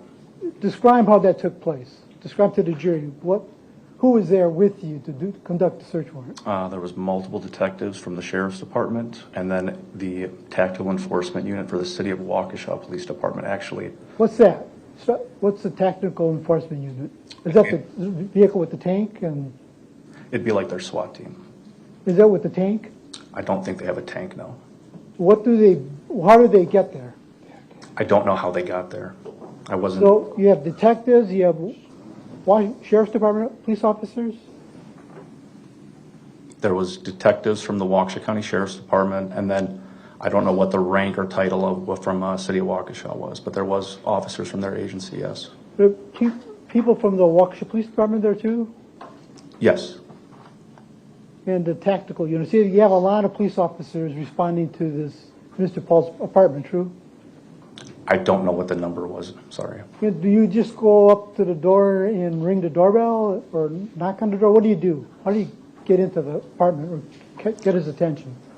I was not the one who went to the door to get his attention. From my understanding, the Tactical Enforcement Unit for the City of Police Department carried out the warrant. As far as what the specifics of how they did that, I don't know exactly. So it's your opinion that they just went up to the door and rang the doorbell?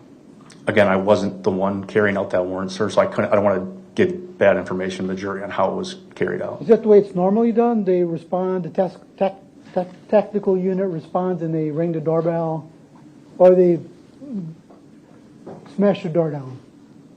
Objection asked and answered. A million times. You may answer. I don't know how they usually do it. There's a variety of ways that warrants can be executed, to include breaching a door, to knocking and announcing, there's several ways. So you entered the apartment? Eventually, yes. Yeah. Yes. Did you notice that the entrance door was damaged? I do not recall the door being damaged.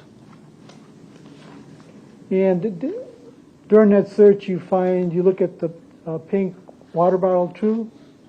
There was a pink water bottle found, yes. And in one of the cupboards or dressers, there was 2 purses, true? I recall the black purse that Stephanie was carrying being in the dresser at the end of the bed. You don't recall the second purse being found in? As I sit here, no, I don't. If I was to tell you that a photo of that of the black purse was positioned alongside another purse, you would not dispute that, true? I don't have any reason to think you'd lie to me, no. And it was those purses were identified as purses belonging to Miss Pavlons. You wouldn't, in prior testimony, you wouldn't dispute that, would you?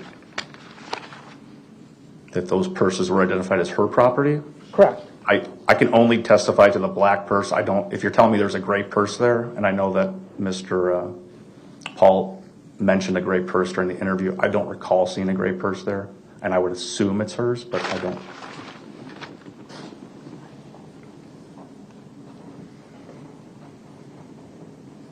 So, Mr. Pahl, I take it, is removed out of his apartment, or is he allowed to just sit there and watch the search warrant take place? No, he was detained and then escorted back to the sheriff's department. Was he detained, was he just, hey, get in your truck and meet us at the sheriff's department kind of detained? To my understanding, Deputy Robakowski from our department transported him back to the sheriff's department. And it's true, I mean, he gets transported, he gets handcuffed, true? I would assume so. I don't recall. It would not be unusual when you're executing a search warrant to handcuff the occupants temporarily. So that very well may have happened. So it's kind of logical to assume that he's being handcuffed. He must think something's up, correct? I'm sorry, what was the question, sir? It's logical to assume he must think something's up. You're searching his apartment, you bash into his apartment and search it, you take him into custody, and you transport him to the sheriff's department, true? I don't really know what he was thinking at that point. Do you know what's done with him at the sheriff's department? What do you mean, what's done with him? Yeah, where is he taken? To my understanding, he was escorted to the same interview room that we watched footage from, and then a deputy stood outside the doorway until Detective Fredericks and I arrived. What's done with him? The records indicate that the search warrant was executed at 3:55 p.m. Would you dispute that? I think that's right. It was about the moment that he was also probably taken into custody? I would assume so. And when you handcuff somebody, that means you're taking them into custody, true? You can detain them, sure. Again, I don't know if he was handcuffed. You're telling me, I would assume he might have been, but I don't know that for certain. So that kind of equates, right? You're handcuffing somebody, transported into the sheriff's department, they're more likely in custody, true? That we would be detaining them, yes. They're not free to leave, that's correct. At that point. And then he's placed in a room where you conducted this interview, true? He was escorted to interview room 1, yes. And your interview commenced, according to the records, at 7:43 p.m., true? That sounds right. So he remained in this room all those hours waiting for his interview? Minus, I believe, a bathroom break or 2, yes.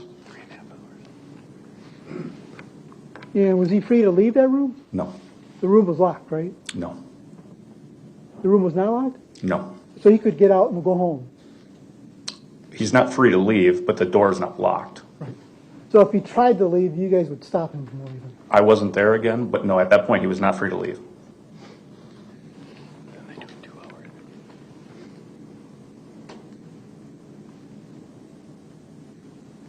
Checking out the ceiling. Look at him, look at him.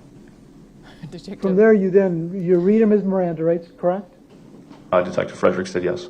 If he didn't do anything... I like that body language. He's trying to make it clear to Pablo.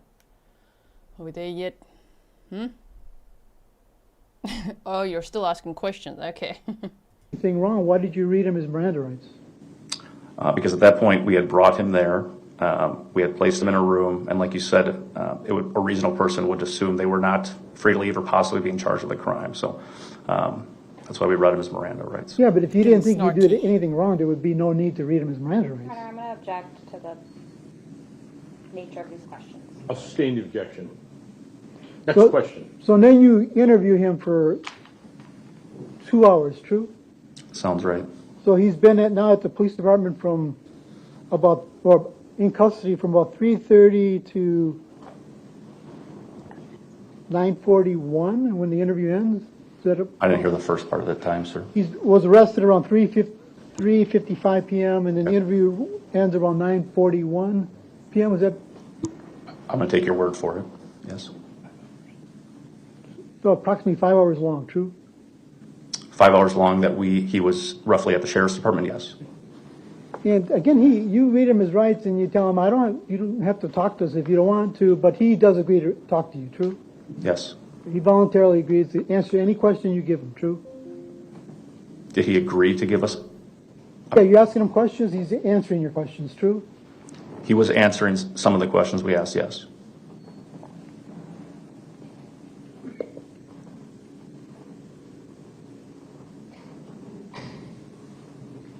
The detective.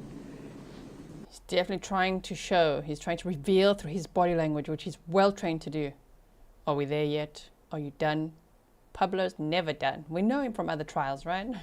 From the Jesse Krzyzewski trial. He's got a lot more in that tank, yeah? He's got probably 50 more questions. And did you verify? I mean, he told you that his dad was a pharmacist, and that ended up being true, correct? Again, that was outside the scope of my investigation, sir. So you don't know whether or not his dad is a pharmacist? I have knowledge that he is, but I didn't verify that or speak with him or look into that aspect of this case. He indicated to you that at one point in time he was with Stephanie and she was in his vehicle and she lost her bladder. She peed in her pants. That was true, right?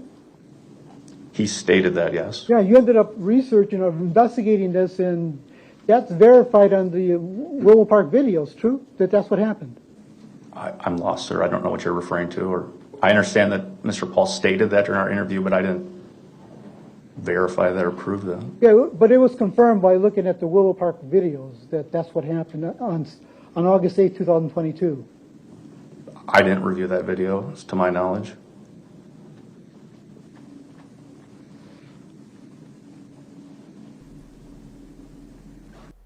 You thought investigators are going to look at a video to see if the victim peed in their pants, as Pablo so tactfully put it? Yeah, no, they're looking into a homicide, though.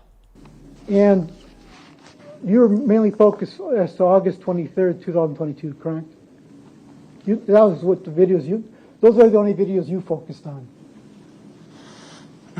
Those are the ones that I can sit and recall here, yes. You didn't look at any of the other videos that when Stephanie was over at Mr. Pahl's apartment. You didn't look at any of those other videos? I may have reviewed other video, but I don't, as I sit here now, I don't recall anything that stands out or anything specific. Because not relevant. I mean, there was nothing abnormal that happened on August 23rd that didn't happen on other occasions when Stephanie was visiting Mr. Pahl, if you looked at those videos, true? I can only recall reviewing the 23rd video, so I guess I don't have a comparison to what you mean by what would be normal. Or I mean, I'm not sure if you looked at those videos, but there's other videos that show Mr. Pahl bringing in Stephanie's property into his apartment. Did you see those videos? Again, I don't recall that. Where you could see him bringing in. And even if he did, this day was different because Stephanie was murdered. Okay. That pink water bottle on another occasion. Did you see that video? I don't recall watching that video, no, other than what was seen on the 23rd that I testified to.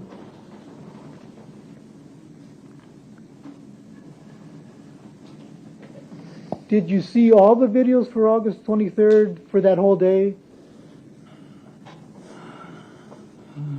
I'm not sure. I'd have to go back and look.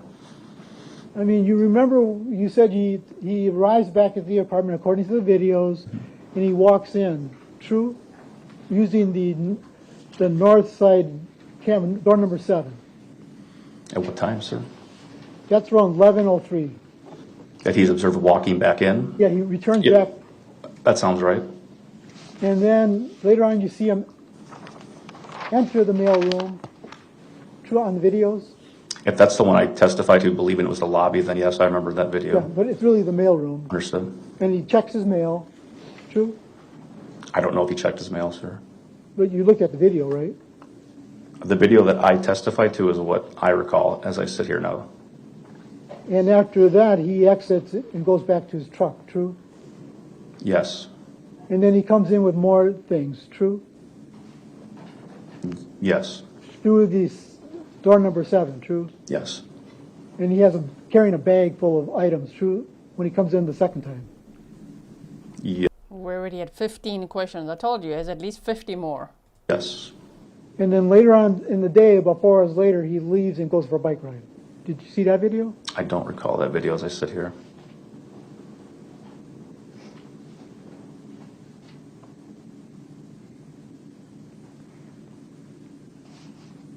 When Mr. Pahl enters the apartment at 11:03. What time did he go for that bike ride, huh? Was it a 6-mile ride, huh? True? So, Pablo, your client went for a bike ride, true? What time did he go for a bike ride? True. You just have to say true at the end of it, even if it's the question again. True. It was a 6-mile bike ride, true? You wouldn't dispute that, right? Why am I saying that? From the apartment to where Stephanie's body was found. It's 5.9 miles from their house, right? True. Sorry, I should say true. You went on a bike ride, huh? With his bad ankles, says Cassandra. Yeah, that's making me think. Did he return back there with his bicycle? Did he move her body? Did he then touch his truck later? Interesting. When he comes back from his orthopedic appointment, where's Stephanie? At 11:03? He comes in, he's carrying that pink water bottle. Yeah. Stephanie's not with him, true? She's not. And he goes, later on, he goes back to his truck, and he comes back in, like about an hour later, carrying a bag full of items. Stephanie's not with him, correct? No. Where is she? I don't know. To my knowledge, she is in the woods by OAW. So at 11:03, when he got back, she's in the woods. I can't give you a definitive time, sir. I can just tell you the last time I see Stephanie on video, and I never see her again after that. So it's your belief she's in the... Again, if I misspoke, I don't know exactly. I just can tell you where I last saw her, and that was leaving the apartments. She's not in his truck. You don't believe he left her he's got her in his truck, do you? Do I think she's sitting in the truck at that point? Correct. No, I do not. I mean, not just his truck. You don't think she's in the front passenger seat sitting, do you? I don't have any reason to believe that. You don't think she's in the back seat, sitting in the back seat or positioned in the back seat of the truck, do you? I don't have any reason to believe she's in the truck. In the back of the truck, do you think she's back there? I don't have any reason to believe she's in the truck, sir.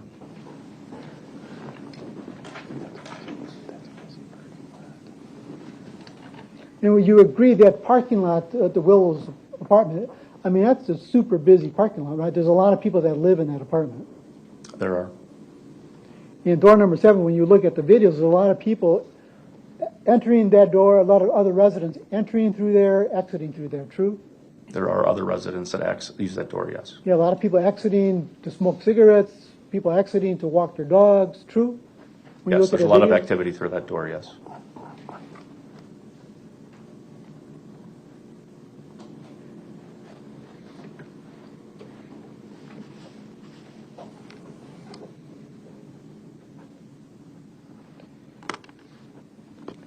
And when Mr.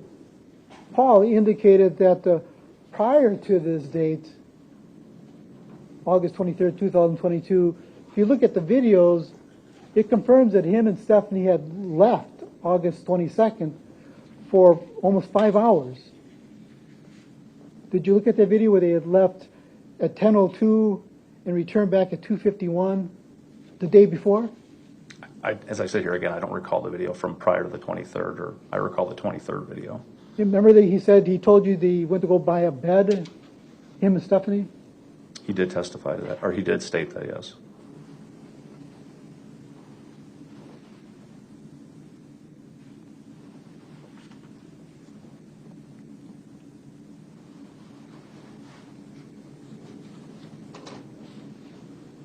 And he indicated to you that he did, on the 24th or 25th, go to the pharmacy and pick up Stephanie's prescription. Remember, in the interview, he's telling you that, true? I believe he stated the prescription was available on the 24th and he picked it up on the 25th. And that's confirmed, right? If you look at the videos, you see him leaving. Again, I can't testify to that video, sir.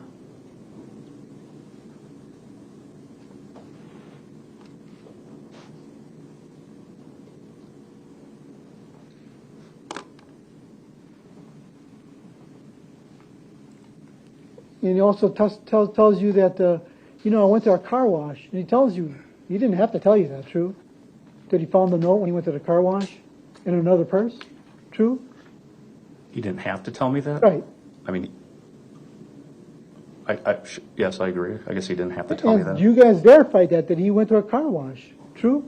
Again, I didn't verify that video, sir.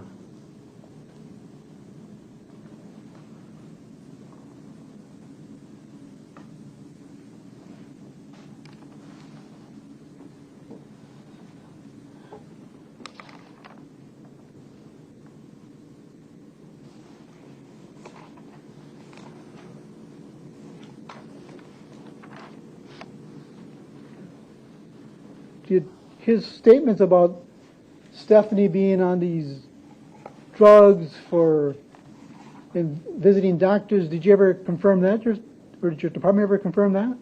Or is that beyond your knowledge? It's beyond my knowledge. My involvement pretty much ended after the interview, sir.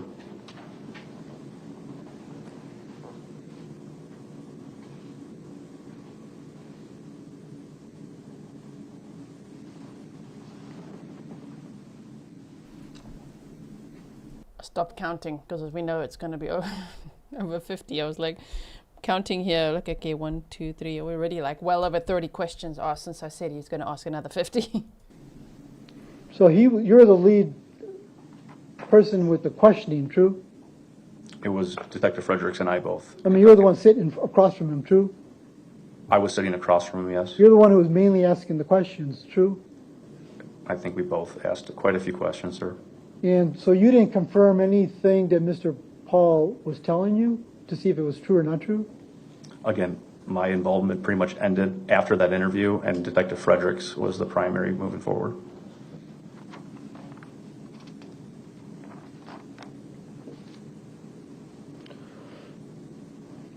Mr. Pahl eventually was released that day, true?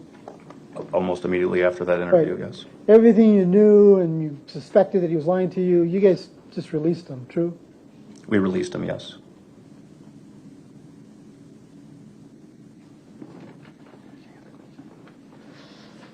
I have no further questions, Judge. Redirect. Thank you. Lord. Detective Seitz, I'm going to show you what's been marked as Exhibit 28, please.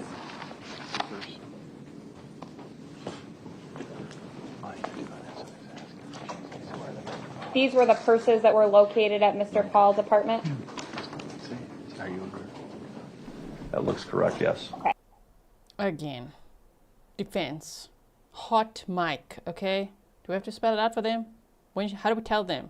You have a hot mic throughout the freaking trial. And the top purse is the purse that you observed Stephanie, the top black purse is the purse you observed Stephanie carrying on August 23rd in that Willow Park apartment surveillance video? Yes. Okay. And how do you know that? How do I know that is her purse? How do you know that it's the same purse that you saw on the surveillance video? There's some specific linkage on that purse. Also, again, we never see Stephanie come back to that apartment. I've never seen Stephanie come back to that apartment after the 23rd. However, that purse somehow made it in there. And during the interview of Mr. Pahl, he admitted to placing the black purse into her dresser towards the end of the bed. And it was only later, towards the end of the interview, after you confronted him with those photos, that he says it was actually a different purse. It was a gray purse. Is that accurate? That's when he changed and said, yes, it was. That's not the purse that he found in the back of the truck. Okay. Now, you... What? Danny Dawn said, you mean state. Did I say defense? No, the defense has a hot mic. They both do, actually. There's hot mics going around the whole trial. But the defense, you can hear them whispering right now. We're trying to listen to the state. Do they redirect?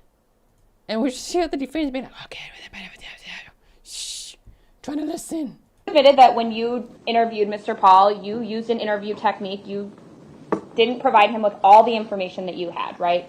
Yes. Okay. And that's a common interview technique that law enforcement uses to kind of figure out how much information the person of interest has, right? Yes.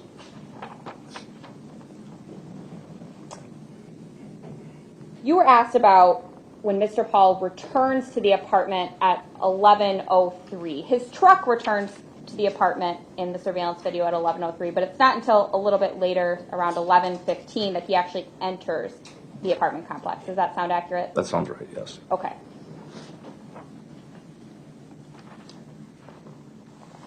And it's your testimony that after that video that we saw of Stephanie Pavlons leaving the apartment on August 23rd, you never observed her return to the apartment anytime after that? I did not. Okay. And your department had video from up until the date of the search warrant, which would have been about 9/17, give or take a day? Yes. Okay.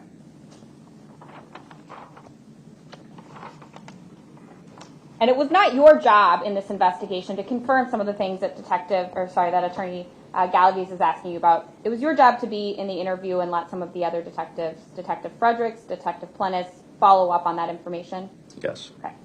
It was just important for you to be prepared for that interview and know whatever information the investigation had up to that point. Correct.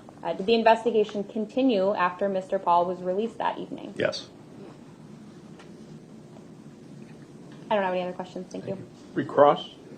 Just a few questions, Judge. Detective, but it was not uncommon, if you looked at the other videos of Mr. Pahl and Ms. Pavlons coming to the apartment, that they would not enter the apartment right away. If you looked at the other, that was quite common, true? Again, I don't know which specific video, and again, as I sit here, I don't recall any other specific videos that you're referring to.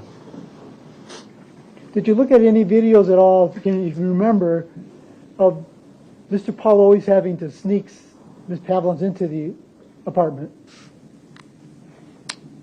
No, that doesn't ring any bells. Where he would enter from one door, and then he would open up the door number 7, the north door, and leave it ajar, and he would walk up, and later on Ms. Pavlons would sneak in. You don't remember seeing? She lived there. What do you mean? They had a child together. They dated for over 20 years. Sneaking in? Are you kidding me? That's not putting him in good light. Look at this guy. Here's the defendant right here. Mm-hmm. Seen any of those videos? I don't recall reviewing that video, specific video, no. Or seen any other videos where he would... Objection, counsel's testifying. Strike it. I'll restate it. All right. Or seen any of videos where she would leave out the south door and he would leave out the north door when they would leave out of 2 different doors? It was very common. Well, like the one I testified to, yes, that was one point where I believe he left out door 4 and she left out door 7. Right, which was quite common in the other videos, that she would leave out one door and he would leave out another door. True? You didn't remember seeing those videos? Can't testify to that, sir.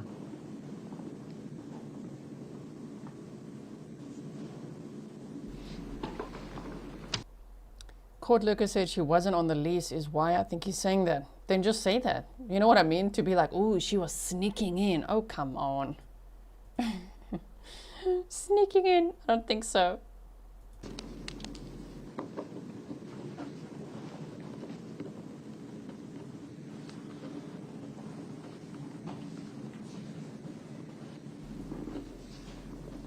By the way, I know what you mean. Her mother did say that she wasn't on the lease. But she did live there. So that's on him. You know what I mean? Sort your business out, dude. You could be sneaking people in. What, for 2 decades? Like, what the heck? He didn't live there for 2 decades. They lived there. Remember, they moved a lot. But, like, what the heck? My word.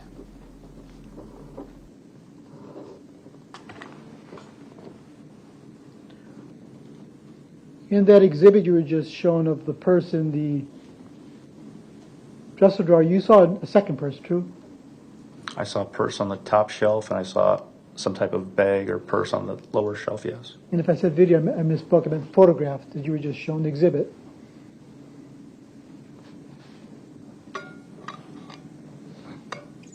Are you aware at all that Mr. Pahl is colorblind? I have no further questions, John. All right. Thank you very much. Are you aware that Mr. Pahl is colorblind? Okay, and yet there he was describing, not that that would be, okay, but anyway, he was describing, no, that's not the purse. She had this gray over-the-shoulder purse as well. You were describing in detail why that's not the purse, but they can see that's the purse that Stephanie left with the very last time she was seen, so colorblind's not going to cut it, okay? Thanks, sir. And why don't you take those exhibits from back there on the table, please? I appreciate that. And then let me talk to the attorneys about timing and witnesses and such. Okay, bit of a sidebar. 55 now. Hey, okay, wait.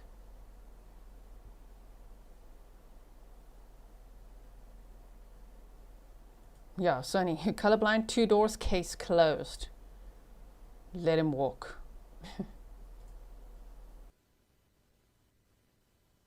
All right, ladies and gentlemen, it is 3:55 now, and I just talked to the attorneys, and what's going to happen is that the next witness is, there's going to be a very short witness who isn't short in time, okay? Witness who's not presently here.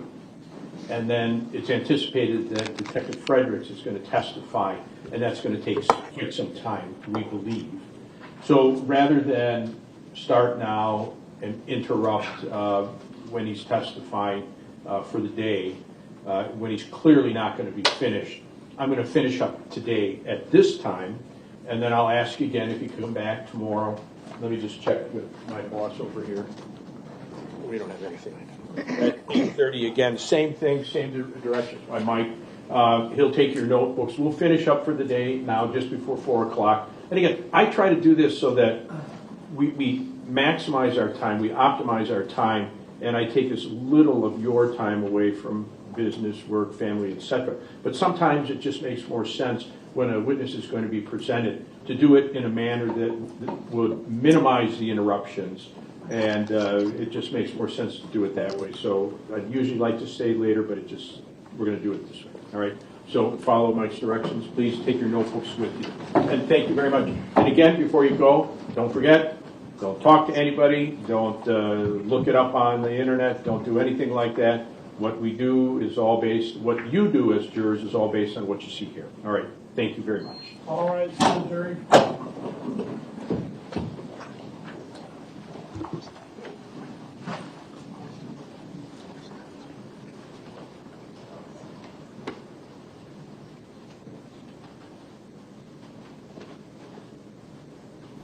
I think it's just going to end now.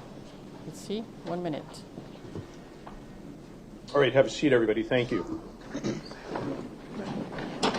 All right, who's taking care of everything except number 73, Exhibit 73? I understand that you're going to admit that or attempt to do so with Detective Fredericks, I presume? You can move now. Okay.